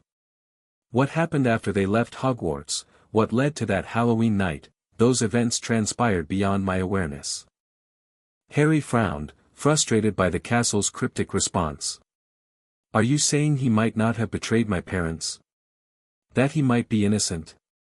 I am saying that you should reserve judgment until you know the full story. And be prepared for truths that may challenge what you believe you know. This mysterious warning stayed with Harry over the following days, adding another layer to his preparations for the coming term. If Sirius Black's story was more complicated than it appeared, what else might not be as it seemed? As August drew to a close and the date of the other students' arrival approached, Harry spent more time in the room of requirement, strengthening his direct connection to the castle's consciousness. Their bond had fully recovered from the Ministry's interference, growing even stronger thanks to their work with the Keystone. I can feel everything now, Harry marveled one evening, sitting cross-legged in the center of the room while the castle's manifestation hovered before him. Every room, every corridor, every stone. Yes. And more importantly, you can direct the flow of my magic with greater precision. What once required your physical touch now responds to your thoughts alone. To demonstrate, Harry closed his eyes and focused on a classroom 3 floors below. In his mind, he could see a stack of books teetering on the edge of a desk. With a gentle push of will, he steadied them, preventing their fall. That's going to be useful, Harry grinned. Especially if Peeves decides to drop water balloons on first years again. Your control grows impressive, but remember that with greater power comes greater responsibility. We must be judicious in how we use this bond, especially around others. Harry nodded, sobering. I know. If the wrong people learned what we can do together, they would fear it. Or covet it. Either way, danger would follow. Their contemplation was interrupted by a subtle shift in the castle's awareness, a new presence entering the grounds. Someone's arrived, Harry noted, feeling the ripple of recognition. Professor Lupin. The new defense teacher. Yes. And something more.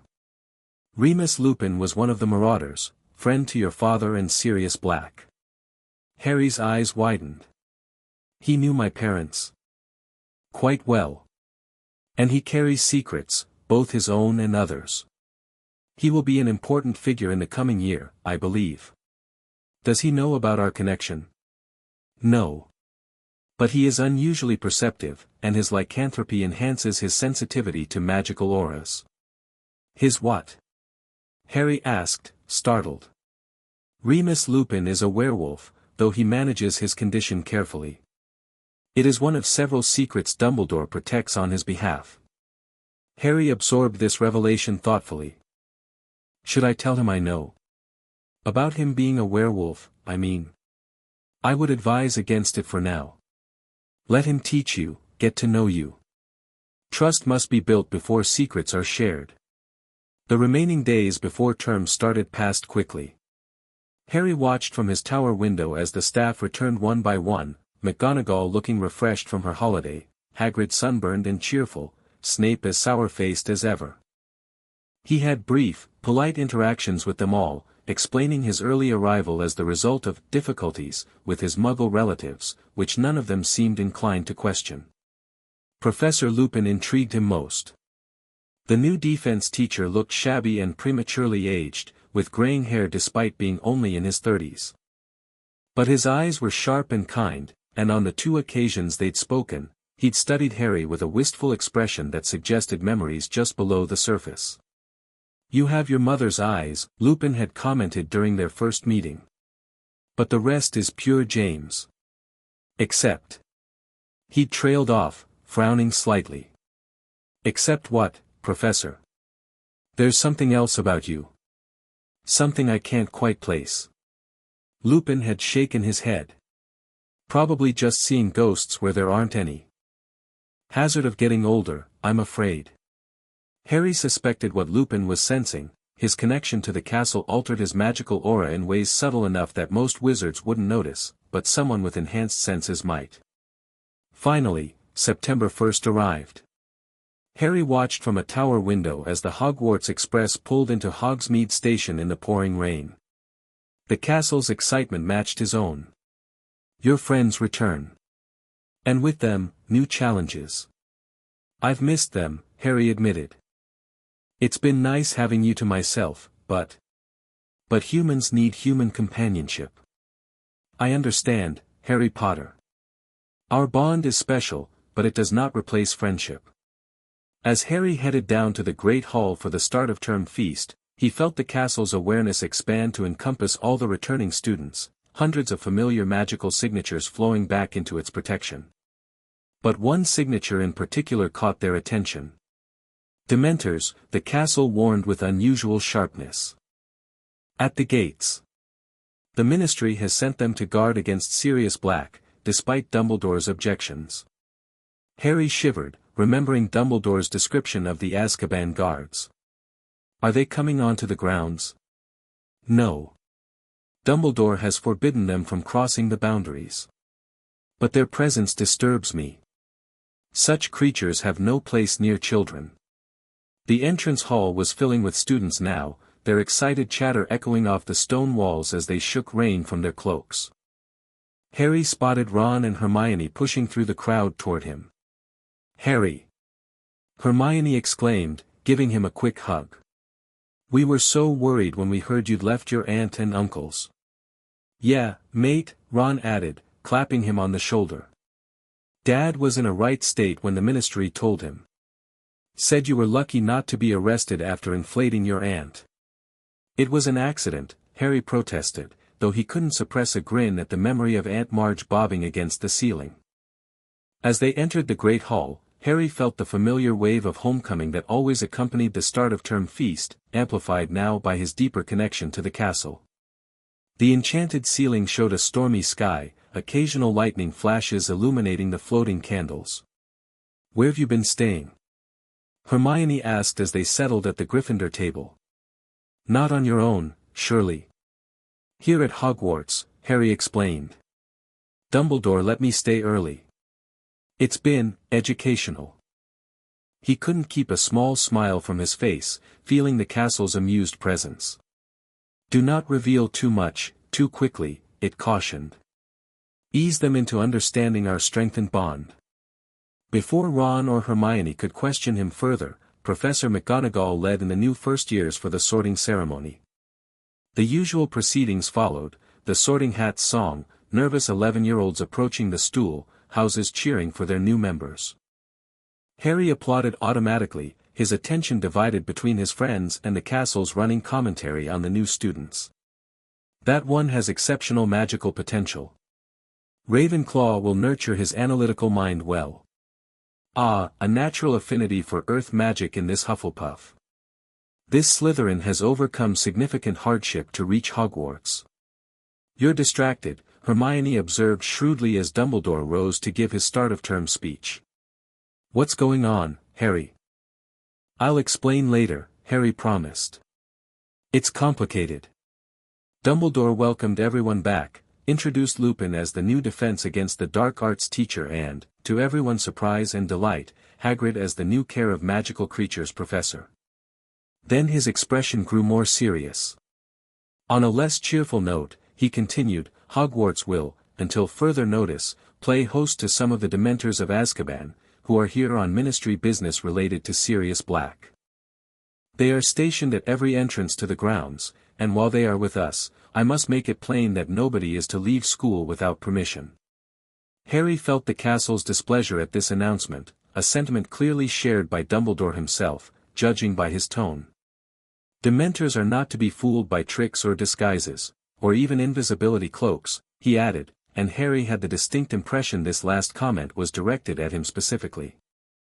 It is not in the nature of a Dementor to understand pleading or excuses. I therefore warn each and every one of you to give them no reason to harm you.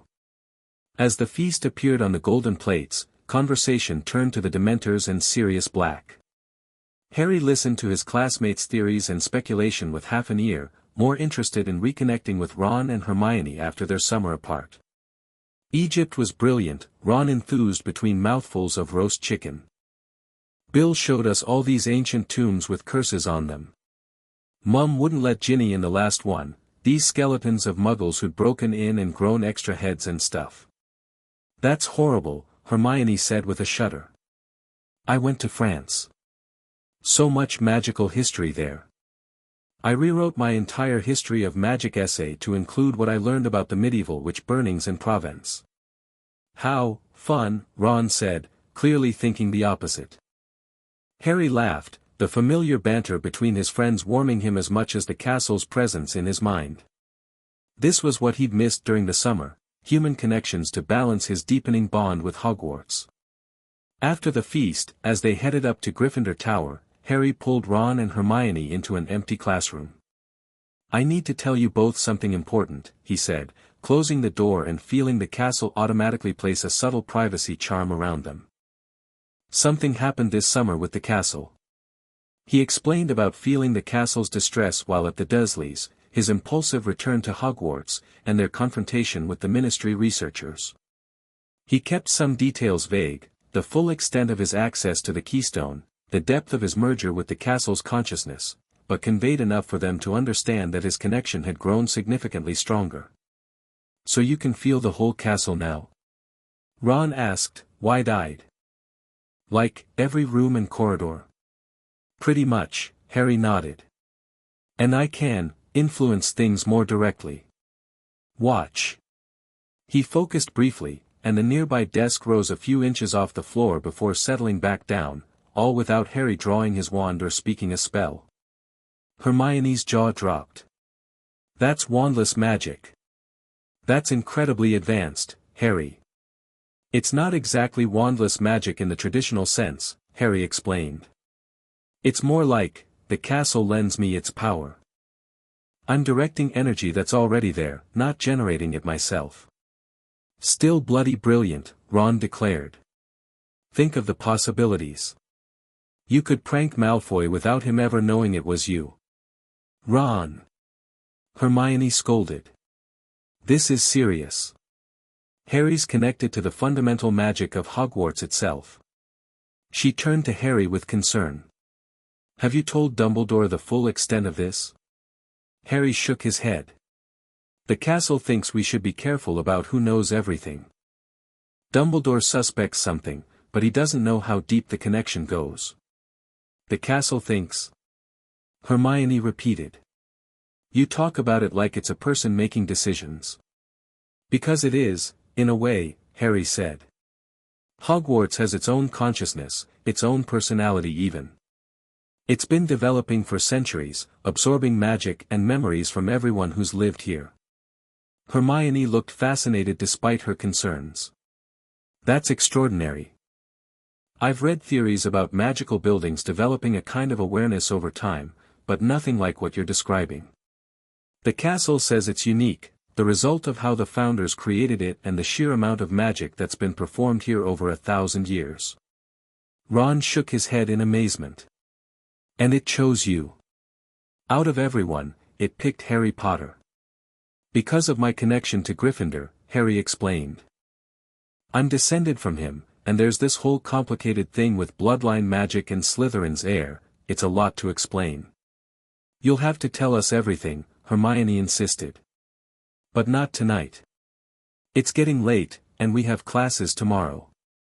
As they headed to Gryffindor Tower, Harry felt a weight lift from his shoulders. Sharing at least part of his secret with his best friends made the burden lighter somehow. The castle's warm approval flowed through his mind. They will be important allies in what is to come, it observed. The three of you together create a magical synergy that even I find remarkable. What is coming? Harry asked silently. You keep hinting at future challenges. The Dementors are only the beginning. Sirius Black's presence near Hogwarts will trigger a cascade of revelations, about your past, about Voldemort's plans, about the Ministry's growing fear. This year will test our bond in ways we cannot fully anticipate. That night, as Harry lay in his familiar four-poster bed listening to his roommate's breathing, he contemplated the castle's warning. After Quirrell and the Philosopher's Stone, after the Chamber of Secrets and the Basilisk, he'd hoped for a quiet year. But it seemed Hogwarts had other plans. Rest now, the castle soothed, sensing his troubled thoughts. Whatever comes, we face it together. Harry closed his eyes, letting the castle's presence wrap around him like a protective blanket. Together. That made all the difference. The first few weeks of term settled into a rhythm that was both familiar and new. Harry attended classes, completed assignments, and practiced Quidditch with the same dedication as before. But now, the castle's consciousness accompanied him everywhere, offering insights, warnings, and occasionally, mischievous suggestions. Defense against the dark arts quickly became everyone's favorite class. Professor Lupin proved to be a capable, engaging teacher who focused on practical skills rather than theory. Harry found himself watching Lupin closely, searching for signs of the man who had been his father's friend. During their first lesson with a boggart, a shape-shifting creature that took the form of one's worst fear, Harry had a moment of panic when the castle warned him what his boggart might become. It may reveal our bond, it cautioned as students lined up to face the creature. Your deepest fear now involves our separation. Harry hesitated, falling back in line to buy time. What would his boggart show? Hogwarts in ruins. Himself, exiled from the castle forever. Either way, it would raise questions he wasn't prepared to answer. Fortunately, Lupin seemed to anticipate a problem. When Harry's turn approached, the professor stepped between him and the boggart, which transformed into a silvery orb that Harry recognized as a full moon, confirmation of Lupin's lycanthropy. Afterward, as students filed out discussing their transformed fears, Lupin held Harry back. I hope you don't think I believed you incapable of handling the boggart, he said mildly. No, sir, Harry replied. I think you were worried it would turn into Voldemort. Lupin looked surprised, both at Harry's perception and his casual use of Voldemort's name. Yes, precisely. I didn't think it would be good to have Lord Voldemort materialize in the staff room. I assumed that would be your fear. Harry hesitated, then decided on honesty, or a version of it. I did think of Voldemort at first. But then I remembered the Dementors on the train. The Dementors had indeed affected Harry severely during the journey to Hogwarts. He'd collapsed, overwhelmed by their power, hearing a woman's screaming voice that he later realized must be his mother's final moments. Only Lupin's intervention with a Patronus charm had driven the creatures away. I see, Lupin nodded thoughtfully. That suggests that what you fear most of all is fear itself. Very wise, Harry. As Harry left the classroom, the castle's presence stirred with approval. A diplomatic answer. Not untruthful, but not revealing. It's getting complicated, keeping track of who knows what, Harry observed as he headed to his next class. Such is the nature of important secrets. But Remus Lupin may eventually be one with whom we can share more. He senses something unusual about you already. Care of magical creatures proved more eventful than anyone expected. Hagrid's first lesson featured hippogriffs, proud, dangerous creatures with the bodies of horses and the heads and wings of giant eagles. When Draco Malfoy deliberately insulted one named Buckbeak, the hippogriff attacked, slashing Malfoy's arm with its talons. Though the injury was minor and quickly healed by Madame Pomfrey, Lucius Malfoy filed a formal complaint with the school governors, demanding Buckbeak's execution and Hagrid's dismissal. Harry suspected this was retaliation for their confrontation over the Ministry's attempted control of Hogwarts. "We have to help Hagrid fight this," Hermione insisted when they visited their distraught friend in his hut. "There must be precedents, legal arguments we can make." "Dad says Lucius Malfoy has the Committee for the Disposal of Dangerous Creatures in his pocket," Ron said gloomily. "Loads of gold changing hands, if you know what I mean." Harry felt the castle's thoughtful presence. "There is another approach. The governors cannot override Hogwarts itself in matters of creature jurisdiction. As my chosen, you could declare the hippogriff under castle protection. Would that work?" Harry asked silently. "It invokes ancient magic rarely used. The Ministry would resist, but they would need to prove the creature represents a genuine threat to students despite proper handling, which, given witness accounts of Draco Malfoy's deliberate provocation, they cannot." "I might have an idea," Harry said slowly. "Something about castle law and creature jurisdiction. I need to research it more." Hermione looked at him curiously. "That sounds like advanced magical legislation. Where did you learn about that?" "The castle has been educating me," Harry said, careful not to reveal too much with Hagrid present. "There are very old rules about what happens on Hogwarts grounds that even the governors have to respect." Over the following weeks, while Hermione dug through conventional legal precedents, Harry worked with the castle to understand the ancient protections he could invoke as its chosen representative. The process required access to documents stored in a sealed chamber near the headmaster's office, documents not seen in centuries. "You will need Dumbledore's permission to access the Charter Vault," the castle advised. "But you need not reveal our full bond to gain it." Harry requested a meeting with Dumbledore, explaining his desire to help Hagrid and his discovery, through research, of Hogwarts' special legal status regarding magical creatures on its grounds. "Most impressive, Harry," Dumbledore said, eyes twinkling as Harry outlined what he'd learned. "Few students, indeed, few staff members, are aware of the castle charter and its provisions regarding magical creatures. I wonder how you came across this rather obscure information." Harry had prepared for this question. "I've been spending a lot of time in the library since last year, sir. After the Chamber of Secrets, I wanted to understand Hogwarts better, its history, its magic.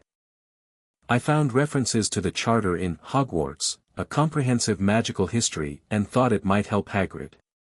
It wasn't entirely untrue. Harry had indeed read extensively about Hogwarts, though his most valuable information came directly from the castle itself. Dumbledore studied him for a long moment, then nodded. "Very well. I will grant you access to the Charter Vault. But I must accompany you, those documents are irreplaceable." The Charter Vault proved to be a small, circular room hidden behind a portrait of the four founders. Inside, preserved by powerful magic, lay the original documents establishing Hogwarts School, signed by the founders themselves and witnessed by representatives of the magical communities of Britain. "Here," Dumbledore said, carefully unrolling a parchment with 4 distinctive wax seals. "The Creature Covenant. It states that magical beings and beasts invited onto Hogwarts grounds for educational purposes fall under the castle's protection unless they deliberately harm a student who has followed proper safety protocols." Harry read the ancient text carefully, the castle helping him interpret the archaic language. "So if a student deliberately provokes a creature after being warned not to, like Malfoy did with Buckbeak, the castle's protection remains with the creature, not the student?" "Precisely," Dumbledore confirmed. This provision was Helga Hufflepuff's contribution. She believed magical creatures deserved respect and should not suffer for human foolishness. Can I use this to help Buckbeak? To stop the execution? Dumbledore sighed. The Ministry will argue that the Covenant is obsolete, superseded by modern magical creature regulations. Lucius Malfoy has considerable influence. But it's still magically binding, isn't it? Harry pressed. The Founder's magic is woven into Hogwarts itself. Their agreements can't just be overruled by the Ministry. You understand more than you let on, Harry, Dumbledore observed, studying him with renewed interest. Yes, the Covenant remains magically binding. But invoking such ancient magic requires more than simply citing the document. It requires someone who can channel the castle's own authority. Tell him you believe you can do it, the castle urged. He suspects already. This gives him a glimpse without revealing all. I think I can do it, sir, Harry said, meeting Dumbledore's gaze steadily. Invoke the castle's protection, I mean. I've felt connected to Hogwarts since I first arrived. Like it responds to me somehow. Indeed? Dumbledore's eyes twinkled. That would be most unusual. Though perhaps not entirely unexpected, given your lineage. My lineage, sir. The Potters are an old family, Harry. With connections to the Founders that have been obscured by time but not erased. I had my suspicions when you pulled Godric Gryffindor's sword from the Sorting Hat last year. Dumbledore smiled gently. If you truly wish to attempt this, I will not stand in your way. But be prepared, challenging Lucius Malfoy and the Ministry will have consequences. He knows more than he's saying, the castle commented as they left the vault. But he respects our reticence. For now, this serves both our purposes. Armed with copies of the relevant charter documents, Harry joined Hermione and Ron in building a case for Buckbeak. When the execution date was set for early June, they submitted a formal appeal invoking the Creature Covenant and requesting a Hogwarts judgment, an ancient procedure where the castle itself would assess the case. The Ministry initially refused to acknowledge the appeal, but Dumbledore's public support forced them to at least go through the motions of a hearing. The date was set for April, to be held on Hogwarts grounds with representatives from the Department for the Regulation and Control of Magical Creatures presiding. Meanwhile, Sirius Black's presence loomed over the school like a shadow. In October, he attacked the fat lady's portrait when she refused to let him into Gryffindor Tower. In February, he broke into the tower itself, slashing Ron's bed curtains with a knife before fleeing. The castle's awareness couldn't seem to track him. He knows secret passages even I had forgotten, it admitted with frustration after the second break-in. The marauders discovered or created paths that somehow evade my conscious awareness. But why is he after me? Harry wondered aloud as he paced the room of requirement. If he was Voldemort's loyal supporter, why not attack when he had the chance? He had a knife right there in the dormitory. I believe he seeks something other than your death. But what, I cannot say. The mystery deepened when Harry received an unexpected gift at Christmas, a magnificent racing broom called a Firebolt, delivered without a note identifying the sender. Hermione, suspecting Sirius Black might have sent it as a trap, reported it to Professor McGonagall, who confiscated it for testing. How could you? Ron had shouted at Hermione, voicing Harry's initial feelings as well. But the castle had urged caution. She acted out of concern for your safety. And there are strange magics on that broom, not necessarily harmful, but complex and unfamiliar. Better to be certain. When the broom was finally returned in February, pronounced free of jinxes, Harry couldn't stay angry at Hermione. Her heart had been in the right place, even if her methods were frustrating. As winter gave way to spring, Harry focused on 3 parallel challenges: preparing for the Buckbeak hearing, training for the Quidditch final against Slytherin, and learning the Patronus charm from Professor Lupin to defend against the Dementors. The Patronus lessons proved particularly difficult. Though Harry made steady progress, producing increasingly substantial silver mist, he struggled to maintain the happy memory needed to fuel the spell while facing even a Boga Dementor. During one session, after another failed attempt left Harry drained and shaking, Lupin offered him chocolate and a thoughtful look. "You know, Harry, your father had a similar problem at first." Harry's head snapped up. "My dad learned the Patronus charm too." "Oh yes.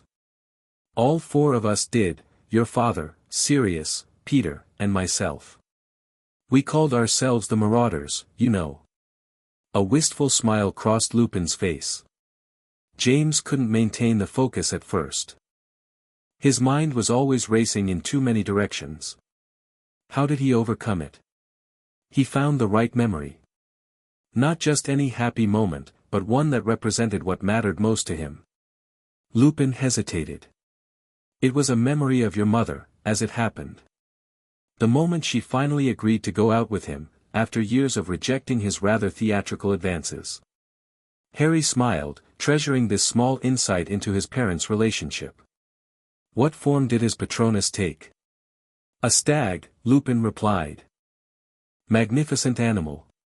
Very fitting for James." "Ask him about Sirius Black," the castle suggested. "He may reveal more than he intends." "And Sirius Black?" Harry asked cautiously. "What was his Patronus?" Lupin's expression shuddered slightly. "A large dog. Rather like a wolf, but wilder somehow." He began packing away the boggart, clearly uncomfortable with the direction of the conversation. "That's enough for today, Harry. You're making good progress." As Harry left, he felt the castle's thoughtful presence. "A dog. Like the one you saw the night you left your relatives. You think that was Black? In the shadows? It's possible. Some wizards can transform into animals, become animagi. If Sirius Black possesses such an ability, it would explain how he has evaded detection so effectively." This new theory added another layer to the mystery of Sirius Black. If he could transform into a dog, why hadn't he attacked Harry that night on Privet Drive? Why follow him instead? "The truth remains elusive," the castle observed. "But it will reveal itself in time. For now, we must focus on the more immediate challenge, the Buckbeak hearing." The hearing took place on a bright April morning in the Great Hall, temporarily rearranged with a central table for the ministry officials and witness stands on either side. Lucius Malfoy sat in the gallery, his cold eyes fixed on Harry with undisguised malice. As Harry took his seat beside Hagrid, he felt the castle's presence intensify around him, the ancient stones humming with anticipation. This would be the first public demonstration of their bond, albeit in a limited and carefully controlled fashion. The lead official, a severe-looking witch named Griselda Marchbanks, called the hearing to order. "We are gathered to consider the appeal in the matter of the Hippogriff Buckbeak, scheduled for execution pursuant to the Dangerous Creatures Act, Section 7. This appeal invokes the Hogwarts Creature Covenant, a provision not utilized in."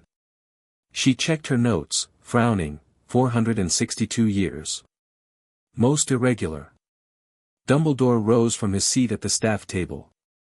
"The age of a law does not diminish its validity, Madam Marchbanks.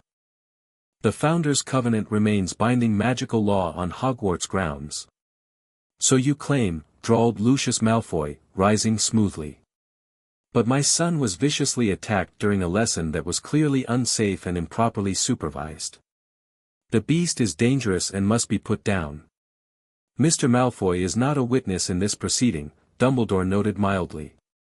"Perhaps we should hear from those who were actually present."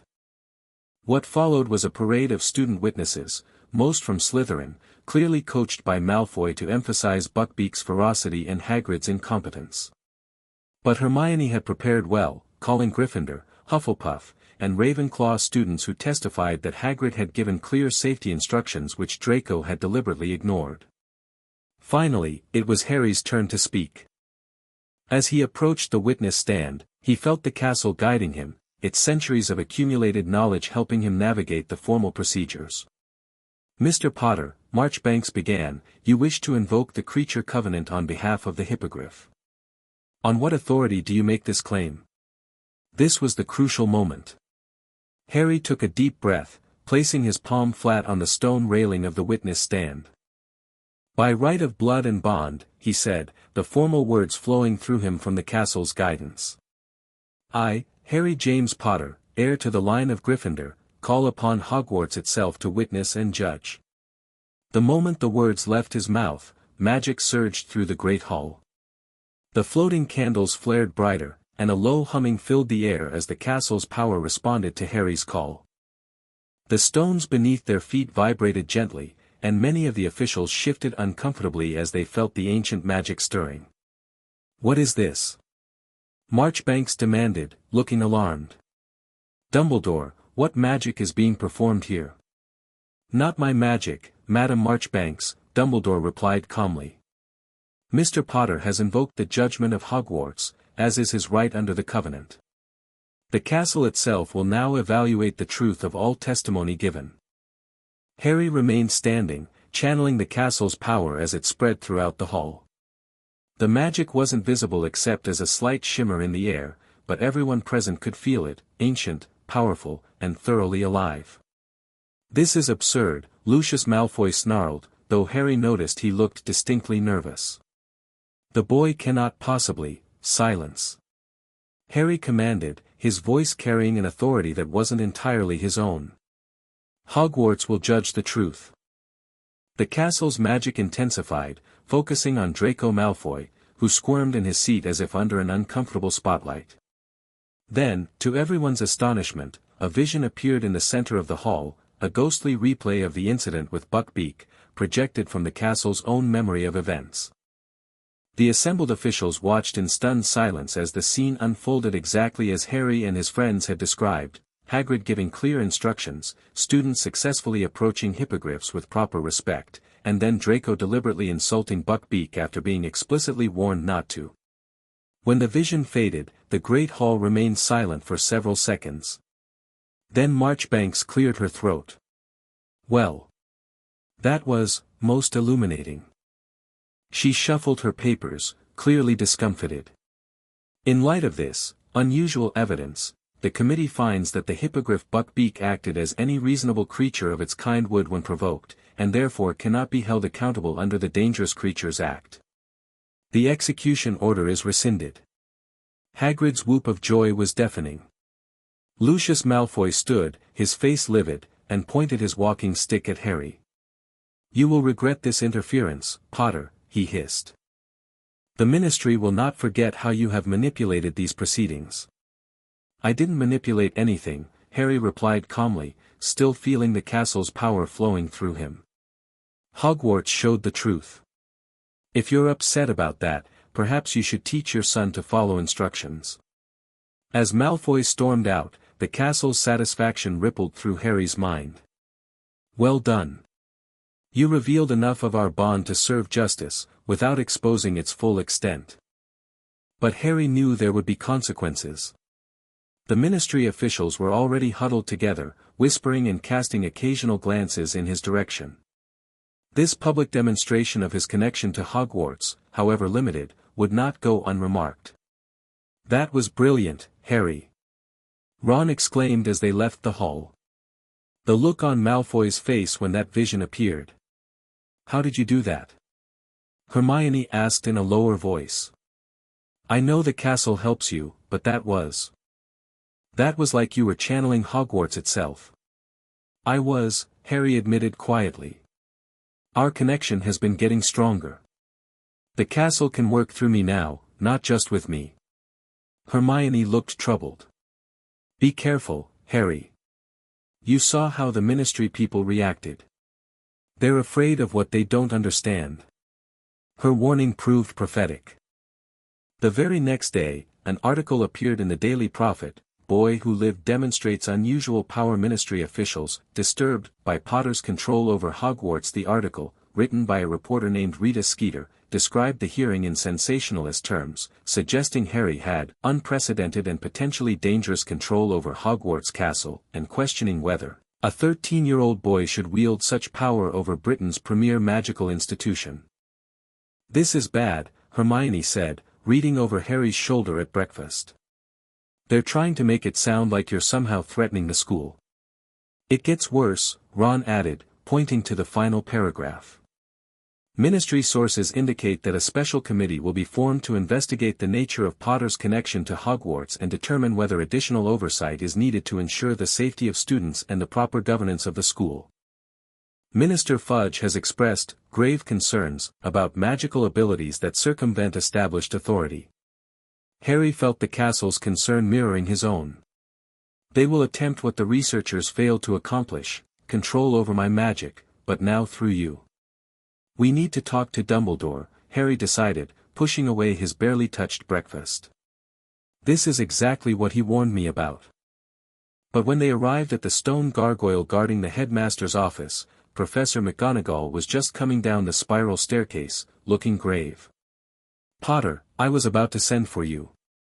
The headmaster wishes me to inform you that he has been called to an emergency session of the Wizengamot.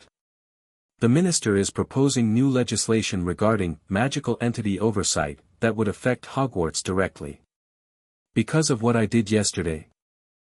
McGonagall's lips thinned to a nearly invisible line. Partially. Though I suspect Lucius Malfoy has been planning something like this for some time. Your demonstration of the castle's autonomous magic simply provided him the opening he needed. What does the legislation do? Hermione asked. If passed, it would place Hogwarts under direct ministry supervision. A regulatory overseer would be appointed with authority equal to the headmasters in matters of school security and magical containment. McGonagall's distaste for the concept was evident in her tone. The headmaster asked me to tell you to be exceptionally careful, Potter. Do not give the ministry any further reason to intervene. As she strode away, Harry felt the castle's presence grow agitated, almost angry, an emotion he'd rarely sensed from it before. They seek to chain me now through bureaucracy rather than direct magical binding. More subtle, but no less an attack. What can we do? Harry asked silently as they headed to their first class. If the Wizengamot passes this law, we must prepare for a more direct confrontation. If they send an overseer, they will likely choose someone already familiar with my nature, one of the researchers from last summer, or perhaps Lucius Malfoy himself. They will attempt to study our bond and then break it. The thought sent a chill through Harry. After experiencing the pain of temporary separation over summer, he couldn't imagine having their bond forcibly severed. I won't let that happen, he promised fiercely. Classes that day seemed interminable. Harry could barely focus, his mind filled with scenarios of ministry officials arriving to study him, to probe the nature of his connection to Hogwarts. The castle's consciousness remained on high alert, monitoring the grounds for any sign of ministry intervention. That evening, Harry received a note from Dumbledore, delivered by Fawkes in a flash of flame that startled the entire Gryffindor common room. Harry, the situation has developed as I feared. The Wizengamot has approved the Educational Entity Oversight Act, and Minister Fudge has appointed Dolores Umbridge as Hogwarts' first regulatory overseer. She arrives tomorrow. Be cautious.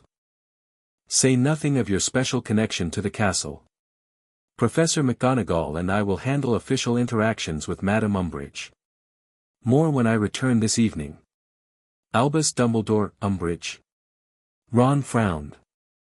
Dad's mentioned her. Works directly under Fudge.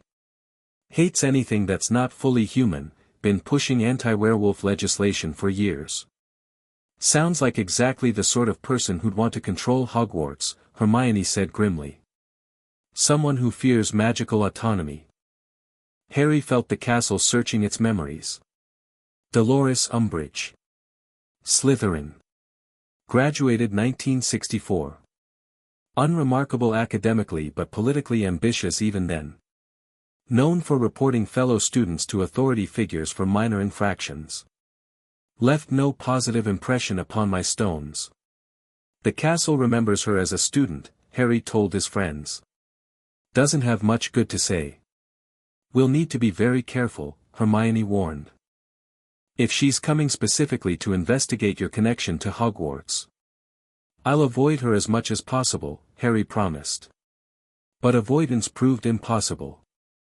The next morning at breakfast, Dumbledore introduced Dolores Umbridge to the school, a short, toad-like woman with a wide, flaccid face and a saccharine smile that didn't reach her cold eyes. Her speech, interrupting Dumbledore's introduction, made it clear she viewed Hogwarts as in need of ministry, improvement, and modernization. Progress for progress's sake must be discouraged, she simpered in a high-pitched, girlish voice that set Harry's teeth on edge. Let us preserve what must be preserved, perfect what can be perfected, and prune practices that ought to be prohibited. She seeks to remake me in the ministry's image, the castle observed with distaste. To strip away my autonomy and reduce me to mere stones and mortar. Throughout the day, Umbridge appeared in various classes, taking notes and occasionally making small, coughs when she disapproved of something. By dinner, the entire school was buzzing with complaints about her intrusive presence. She told Flitwick his curriculum was dangerously unregulated, Hermione reported indignantly.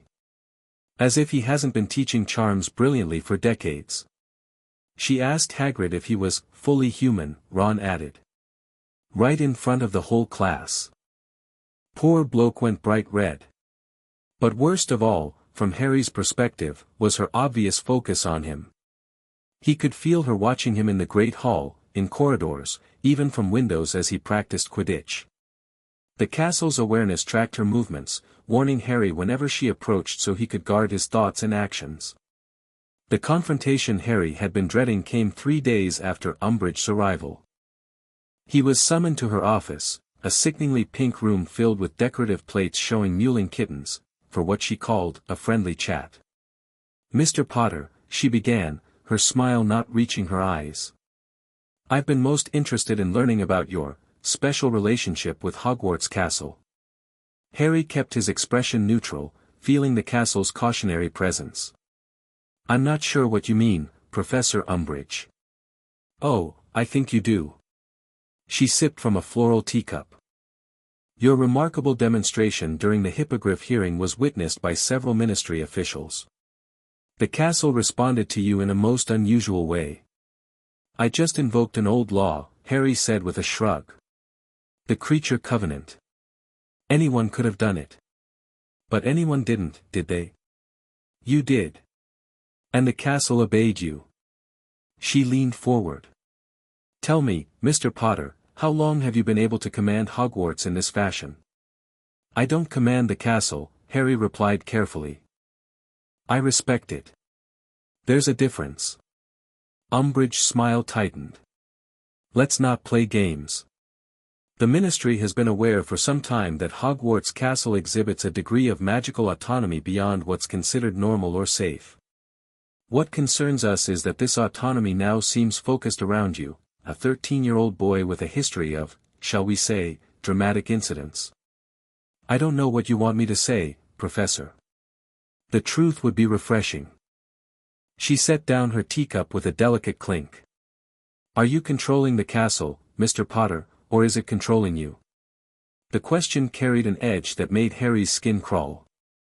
He felt the castle's presence intensify protectively. Careful. She seeks to categorize our bond in terms she can regulate and restrict. Neither, Harry answered truthfully. Hogwarts and I understand each other, that's all. Understand each other? Umbridge repeated with a high, girlish laugh. As if a building could understand anything. No, Mr. Potter, what's happening here is either deliberate manipulation of ancient magic, which would be alarming from one so young, or you are being influenced by a continue the story with the next chapter. The end. Thank you for watching this video. Please be sure to subscribe to our channel and like this video.